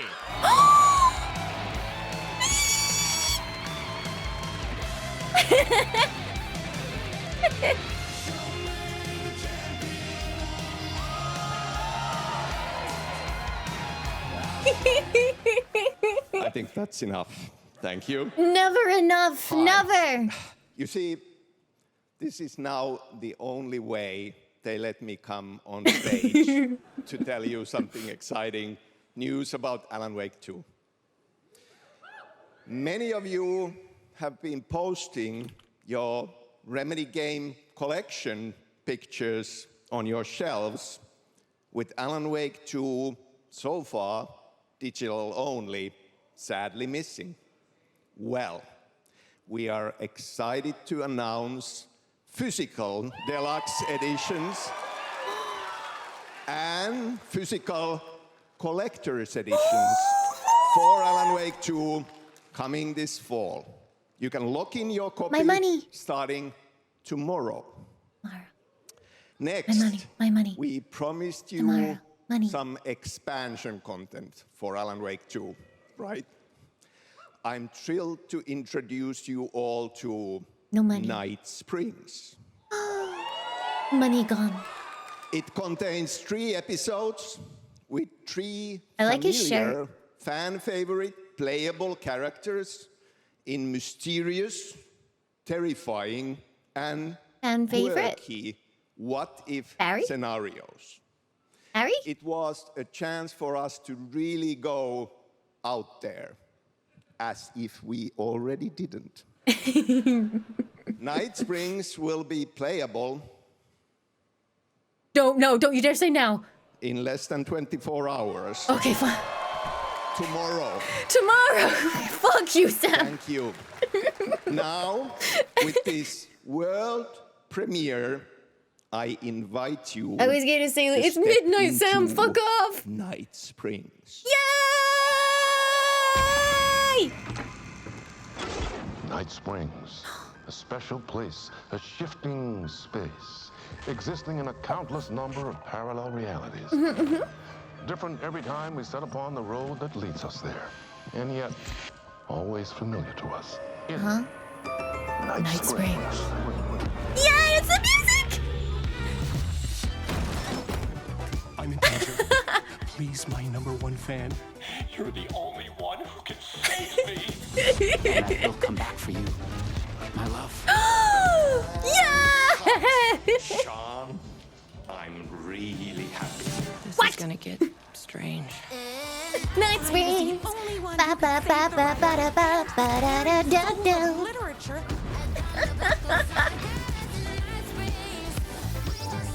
Something was different. Try the coffee. I have a shotgun. Well, I gotta. Wait, that's a real shotgun? Who can ever truly know how deep a rabbit hole goes in Night Springs?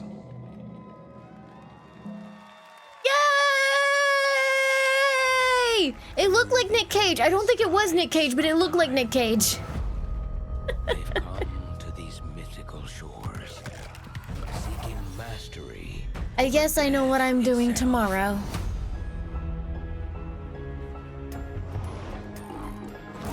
Naruko!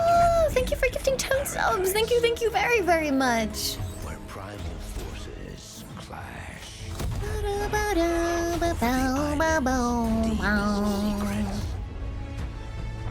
Where ancient mysteries awaken.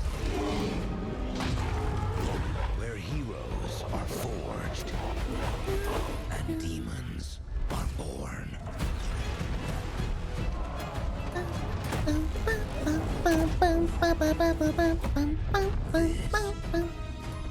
Is Eternum. Oh, it's New World. Where is my mind? Where is my mind?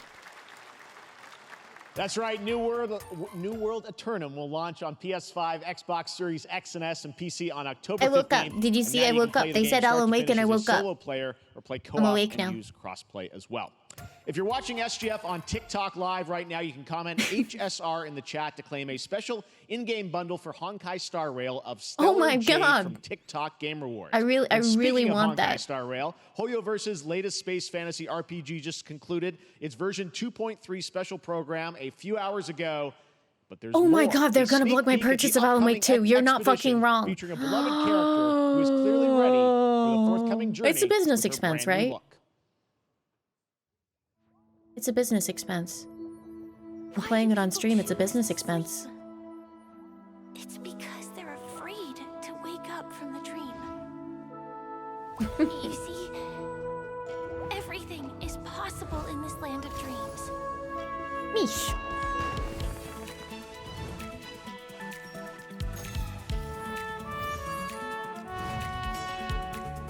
The nightmarish past will disperse and fade away like bubbles in water, and the future that you don't want to face will never come.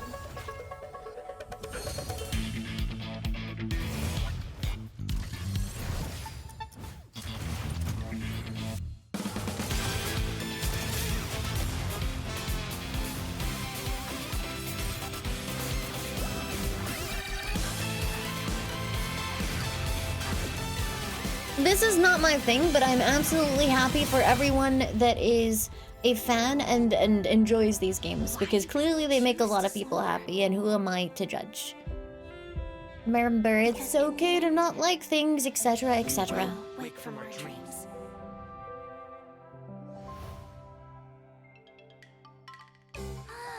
War dance? More dance? I'm joining too.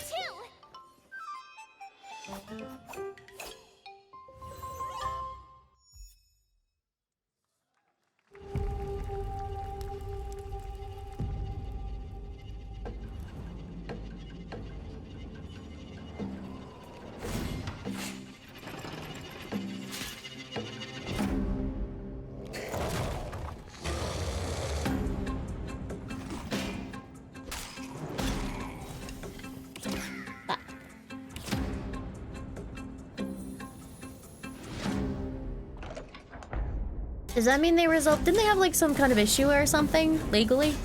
Does that mean they resolved it?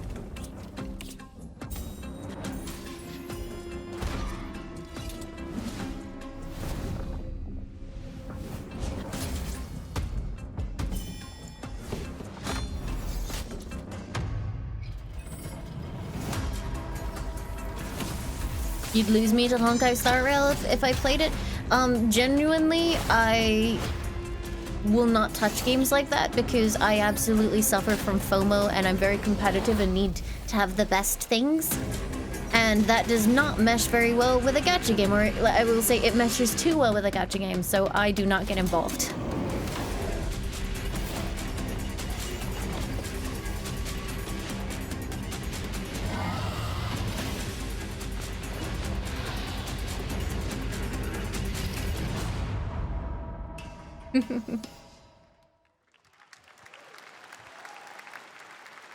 There you have it, the unforgiving fantasy FPS. Do I hate my dungeon jungler? PvP Well, often I do it with my adventure. jungler, so it would be a very Dark bad and idea to Darker hate them. Is now live on both Steam and Epic Games Store today, so play it this weekend. All right, lots of fans are joining us here in person at the YouTube Theater, and we thank you for that. And ahead of the show, 4 lucky fans were upgraded to our VIP section thanks to the Discover Orange Ticket upgrade. With Discover, you don't have to be a VIP to be treated like one. All right, now here's the announcement. He just called them not very important people. Kunitsugami, Path of the Gods. It's okay, you're not VIPs, but we'll treat you like one anyway.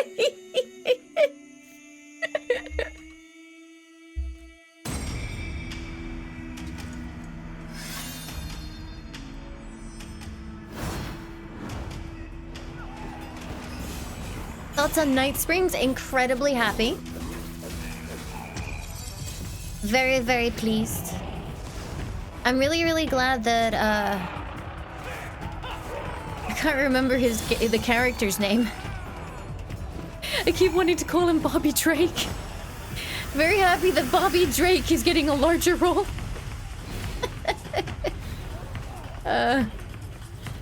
Tim Breaker. Wait, is even Tim Breaker in the game? I thought he was... No, he's Tim Breaker in Quantum Break. What's his name in Alan Wake? Because they couldn't use Tim Breaker, right?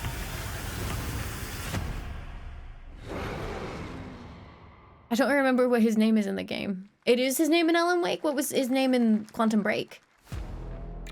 Fuck, I'm starting to confuse myself now. Snap. To the beat! Jack Joyce, yes, thank you very much. So I'm assuming they called him Tim Breaker to make it very obvious there's a link there.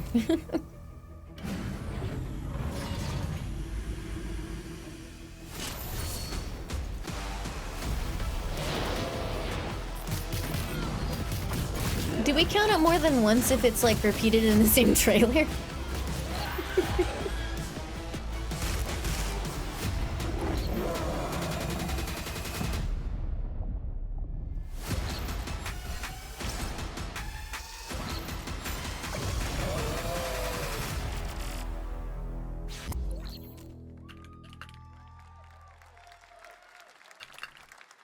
Well, you's a cutie little corgi, don't you know? Well, you's a naughty little corgi, don't you know? Well, you's a happy little corgi, don't you know? Well, you's a gutsy, fasty puppy, and you know that it ain't easy, don't you know? Does beating the shit out of each other to the beat count? What about corgi barks to the beat?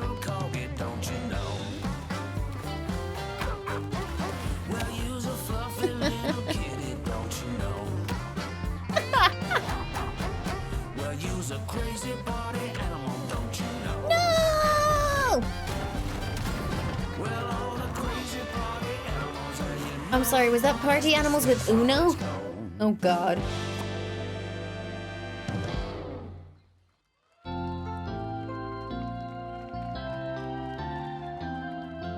We know you may have heard the stories about the fine people here at MCorp, so we wanted to take this time to dispel any of these completely unfounded rumors and allegations and reassure you that things here at MCorp and the city of San Amsterdam have never been better.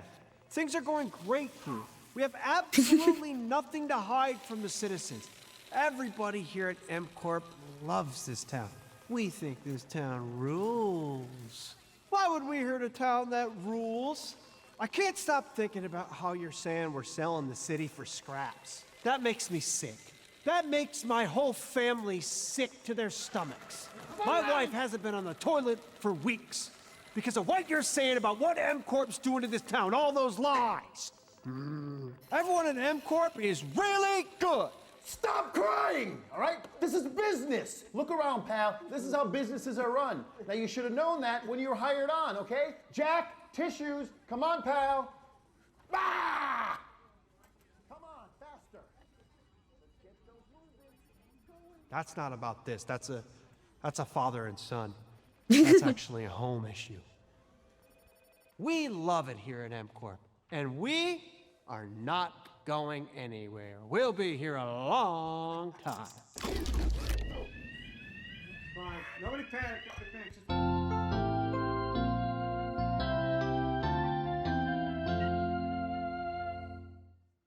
The mcorpwebsite.com. All right, welcome back to Summer Game Fest, and now let's head to San Amsterdam for a new look at Skate from EA. Invest. Jeff, how you doing, bud? There's a pop-up. Oh my god, it keeps just popping up new invest pop-ups. Some really bad stuff's happening out there. They're gonna need a lot of help cleaning that up. That's bad.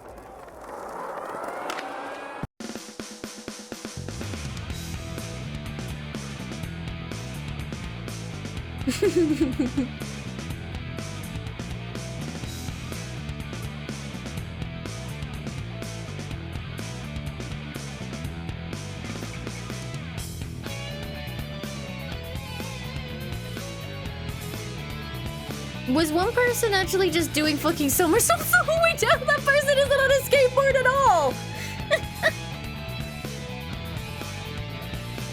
That person was just somersaulting. Or rolling. That's Skate? Oh, I see. The MCorp website is fun. That people will finally be able to play Skate on console in the near future. Chat, can someone in America call 1844 MCorp for you? Deadly, and has over 25 million players worldwide. Which is 4 number and That's you right. letter. I'm talking about Palworld. Palworld! I mean, just look at the giant depresso. Cheer up, buddy. It's Summer Game Fest. Now, here is the first major update announcement. A whole new island is coming.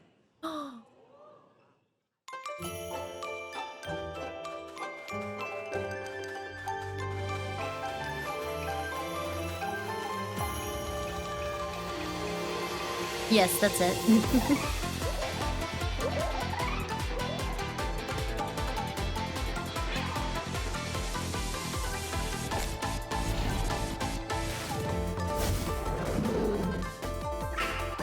Mimic!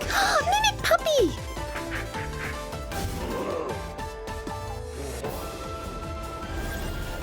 Gun! watching the creatures get fucking like rocket launcher. Oh, I saw subspecies! Chillet subspecies! Did you see him, pink chillet?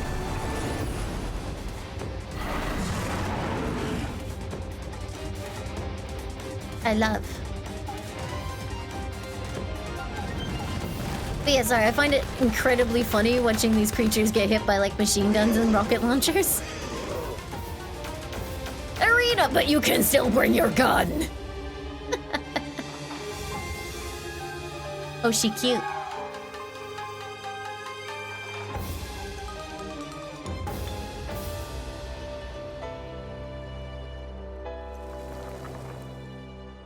No, I mean, I didn't expect them to shit out an update really quickly because Palworld was being advertised for years before it actually launched. They're taking their time with stuff. To Palworld on the new update. Next up, we've got a big announcement from Valorant. Here's Andy Ho and Anar Gilfison from the Valorant dev team. Guys.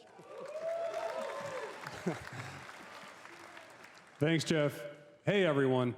Since 2020, we have been fortunate to serve players in their pursuit of what we call the Valorant moment. The big plays and clutches you make while all eyes are on you. Millions of players all over the world have earned their own Valorant moments on PC. And today, the stage is set to welcome a whole new group of players. Let's take a look.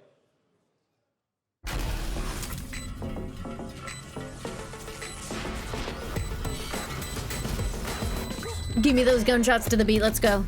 Target down. Not yet. Ooh, did that count?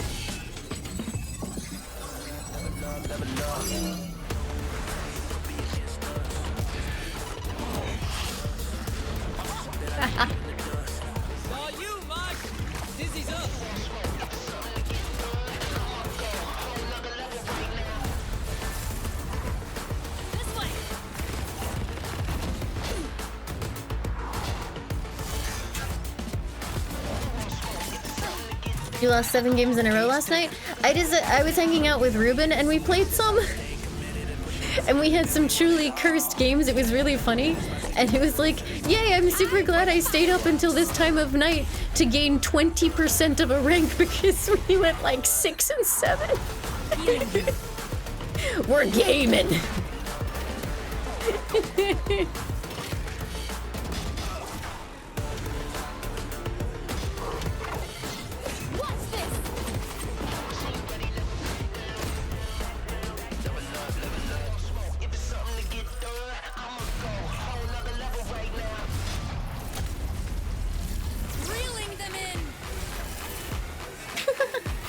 Is she a spider?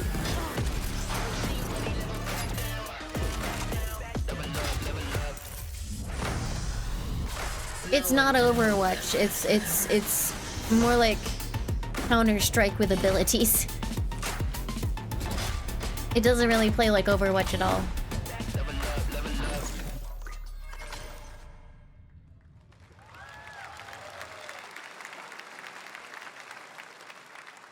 That was Valorant's core tactical gameplay. Everything you just saw was captured on console and with a controller. Valorant is coming to PlayStation 5 and Xbox Series X and S this year. Our limited beta starts June 14th, and you can sign up right now at beta.playvalorant.com. We are so excited for your input. I mean, Valorant's been around for a while, chat. Plays great on console. And we hope to see you soon in the limited beta. But before we go, here's the head of Valorant Studio, Anna Donlin. Hi. Thanks, guys. Hey, everyone. One of my favorite things about Valorant has been seeing the community build the game and the sport right along with us. For the last 4 years, we have been on the most amazing journey, bringing Valorant to players all around the world, most recently to China, where I'm currently at Valorant Masters, one of our largest global tournaments and community celebrations. Seeing the community evolve as new players bring their passion and expression to Valorant has been the biggest joy of the ride so far. And now we are ready and so excited to welcome a whole new group of players onto new platforms. We hope you'll join us, and we can't wait to see where you take us next.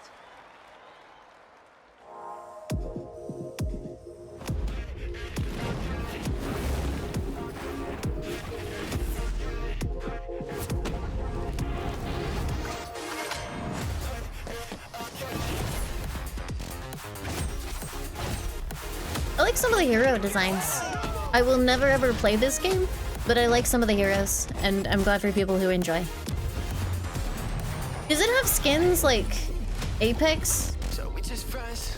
Or any game with skins? It does? Okay.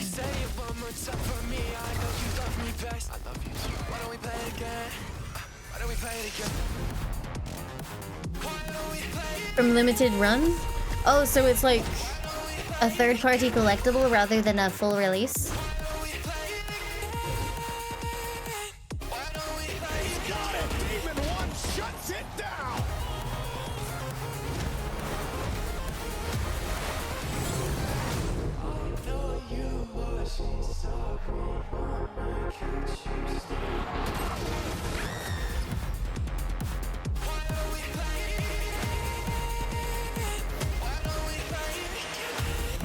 They have a bad track record? What, for just not fulfilling?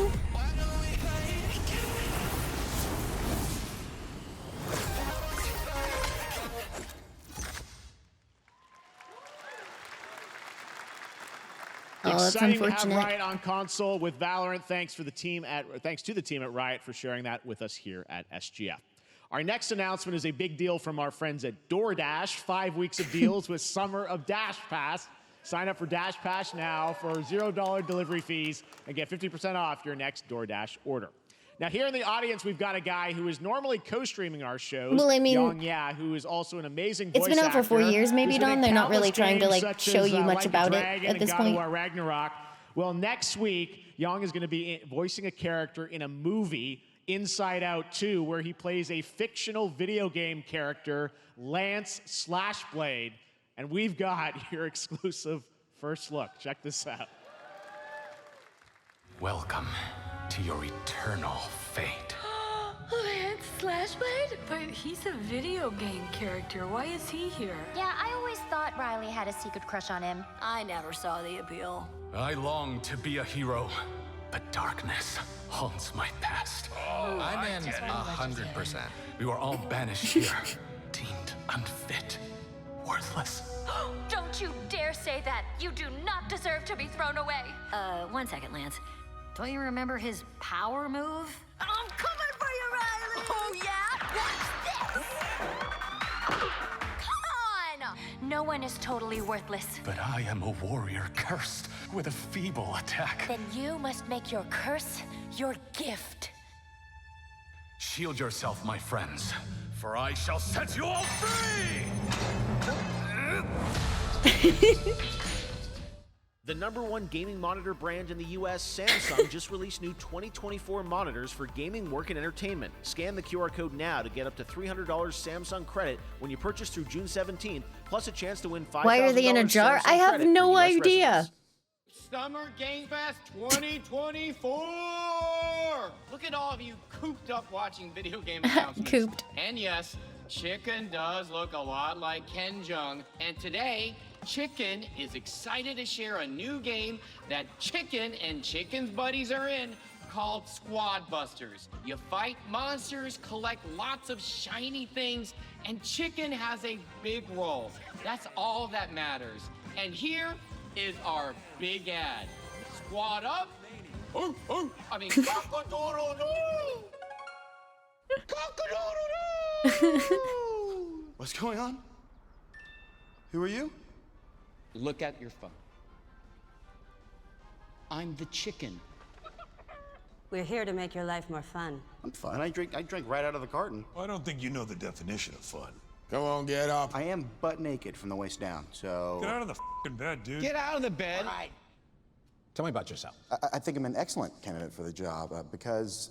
And your swordplay, tell me about your swordplay. He is a bridge. He's one of the most equitable people I've ever met. So great emotionally.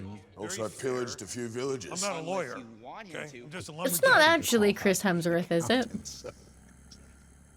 I can't tell. They put so much fake shit on his face. Congratulations. What's the parking like? There's more where that came from. Oh, I hope not. Guys, maybe everything isn't a squad activity. You can definitely. Yeah, just relax your bowels, your mind. Different story. This time I'm mistaken for handing you a hardware break. Is that Will Arnett? I've been wrong. I've been down. These clowns. You call this a squad? Pathetic. Imposter. Jinx. Jinx. Jinx. No, you Jinx. You supposed to be a lumberjack?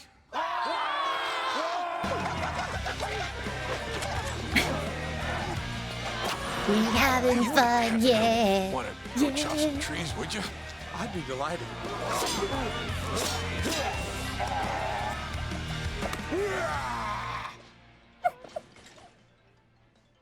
I think our job here is done. Where are you going? You can't leave. Aye.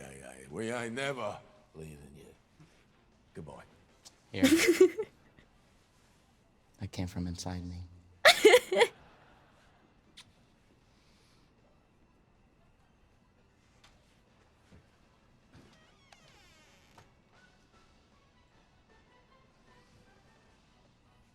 want me to shut the door or? Yeah. Are we having fun? Yeah. What? All right, please join me in welcoming to the SGF stage Monster I like that Hunter ad. series producer, Mr. Ryozo Whoa, Tsushimoto. what? Ryozo-san. はい、サンキュー J。今日はですね、モンスターハンターワイルズの、最新の映像を持ってまいりました。今回ですね、はですね、後半にですね、完全新規で、今回初お披露目の大型のモンスターも出てきてますので、そちらも注目していただけたらと思います。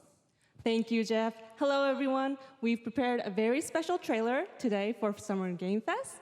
I want everyone to be on the lookout for a very mysterious large monster near the end of the trailer, as it's an important monster within the game.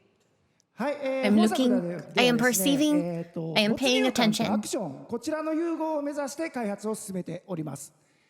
モンスターハンターワイルズは2025年にプレイステーション5、Xbox シリーズ XS、そして PC で同時発売となります。He said PC. He said PC. 今回はですね、プラットフォームの垣根を越えて一緒に遊ぶことができますので、そちらも楽しんでいただけたらと思っています。As you'll see, we're working to deliver a gaming experience that merges immersion and action. I hope players look forward to playing with their friends across different platforms when the game launches simultaneously in 2025 on PlayStation 5, Xbox Series X and S, and PC. はい、最後になりますが、8月に行われるゲームズコンのオープニングナイトライブ、こちらの方でも新しい映像を持っていきますので、皆さん楽しみにしていただきたいと思っております。またですね、ゲームズコンではですね、初のプレイヤブルのできるような形で出展も考えておりますので、そちらもぜひ楽しみにしていただけたらと Does 思 that い mean we ま only す。 get 4-person lobbies though? Lastly, there will be a new trailer for Monster Hunter Wilds at Opening Night Live at Gamescom in August. And our first public hands-on playable demo of Monster Hunter Wilds will also debut at Gamescom. Thank you. But they said there was a trailer today. Okay, there is a trailer today. Okay. No panic.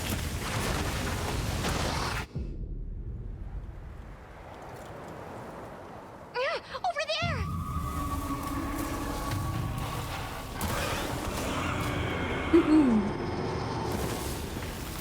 It is not dunk! Just because there is sand, it does not mean dunk! Stop it! We need to shake them off. Stop it with your fucking dunk! Here it comes. There's too many of them! Watch out for that Glock. I thought he said watch out for that Glock. I was like, yeah, you probably should. You got it. Be careful.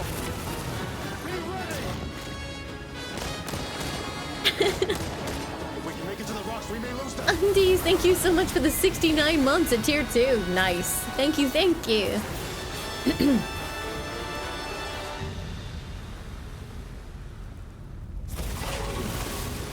As I feared, it picked up our scent. I'll handle it. You find someplace safe. Thank you. If they're doing this, surely they fixed Limealicious' issues, right? We have to have Limealicious now. Where's Limealicious? That's the same fucking skeleton.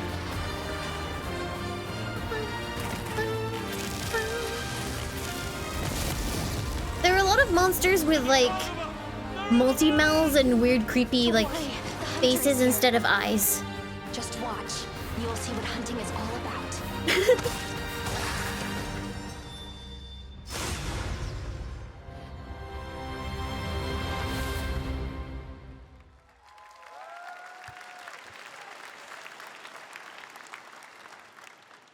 Thank you, Ryozo-san. We will see you at Gamescom in August. Now, during last year's PlayStation Showcase, the game Phantom Blade Zero from S-Game wowed us all with its blazing fast combat and stylish art. Well, I'm honored to share with you the brand new trailer for the game featuring all real gameplay. Here's our final game of the show, Phantom Blade Zero.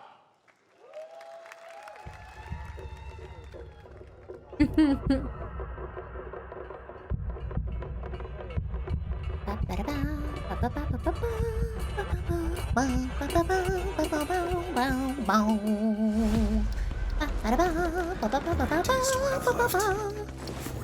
41. The face of this is here!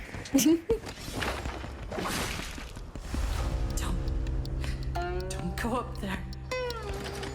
Yeah, no, they're definitely going to. No, horse! They're definitely going to one more thing with Bloodborne chat. I'm feeling it this time, for real. It didn't get shown at the State of Play, but they were just playing with us.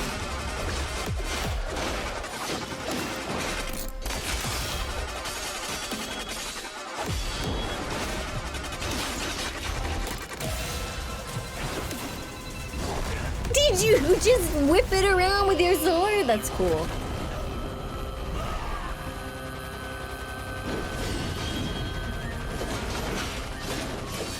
This is very Neo, right? With a little bit of Sekiro thrown in there too. Dink donk. No, fuck that! He runs and he explodes! Ooh. She's fighting with her feet! That she is cool.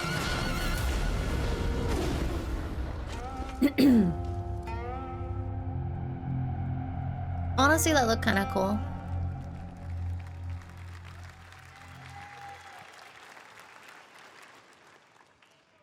That looks so good. Full demo that media will be playing this weekend, so you'll hear much more about that. No, you are not allowed to do a dunk version of Dink Donk! Thanks to Joy for joining us.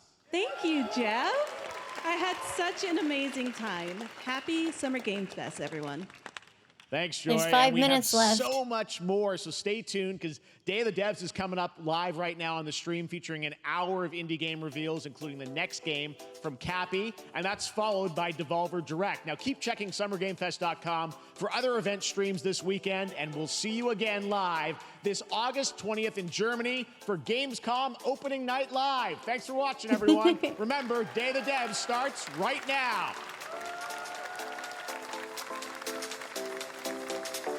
I guess that's it. There's no one more thing. They finished 5 minutes early.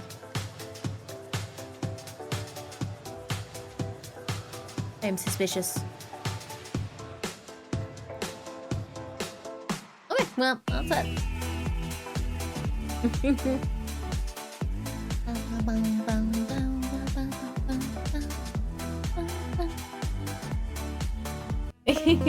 Oh Christ, that's so loud. Help! Help! Help! Jesus Christ, why was that so much louder? Just fucking jump scared by it. Day of the Devs is 1 hour long. Yeah, I would stay for it, but holy shit, I'm tired. I've been up since 9 this morning, and it's now midnight. And I got about 5.5 hours sleep, so I am very, very tired. I'm gonna relax, I think. But it was fun. I had a really, really good time. They were actually. I know they said it was gonna be a lean year, but I was actually really excited for a bunch of stuff there. Like you know, I thought that all the horror games looked really cool. Very excited for Alan Wake. Gonna play that tomorrow, hopefully. Yeah. So Optimus Killer Bean looked fun. Both of the games about having a sweet companion that is going to grow up and then break your fucking heart looked really fun. Looking forward to that. Looking forward to emotional devastation. Overall, a pretty solid showcase.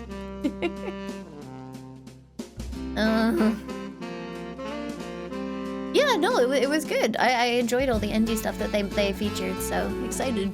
But yeah, thank you very, very much for watching it with me, chat. I hope you guys enjoyed as well. I had a really, really fun time. I will be back again tomorrow, same time, same place, with Alan Wake. Hopefully, he said less than 24 hours, right? So it'll probably drop at least during my stream, if not beforehand. So I'll definitely be playing it, and I'm looking forward to it. So thank you very, very much for watching, everybody. I am done for today. But I will be back again, and I hope to see you guys there.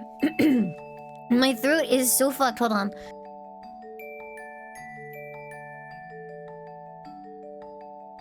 That didn't really help. Good. Oh, God. God, my throat. Okay, I'm gonna go find something to drink. Thank you so much, everybody. It's collapsing in real time. Let me see who I can send you all over to.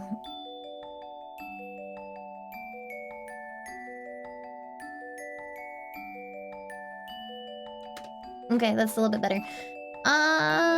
Oh God, literally everyone is just finishing up doing the Summer Games Fest, so I don't know who's gonna stay live.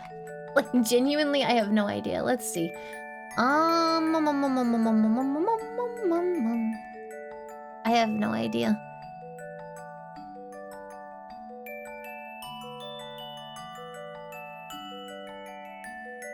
Okay, I spy a stream that's not Summer Games Fest? Yeah, okay, I found it's not a non-Summer Game Fest stream.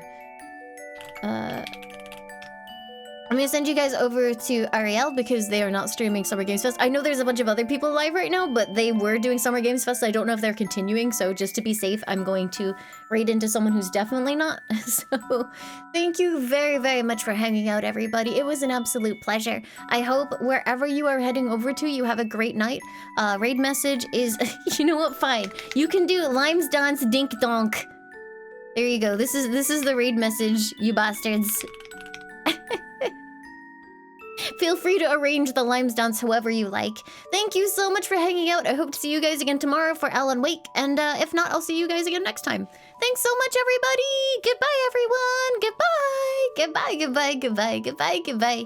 Goodbye. Bye. Bye.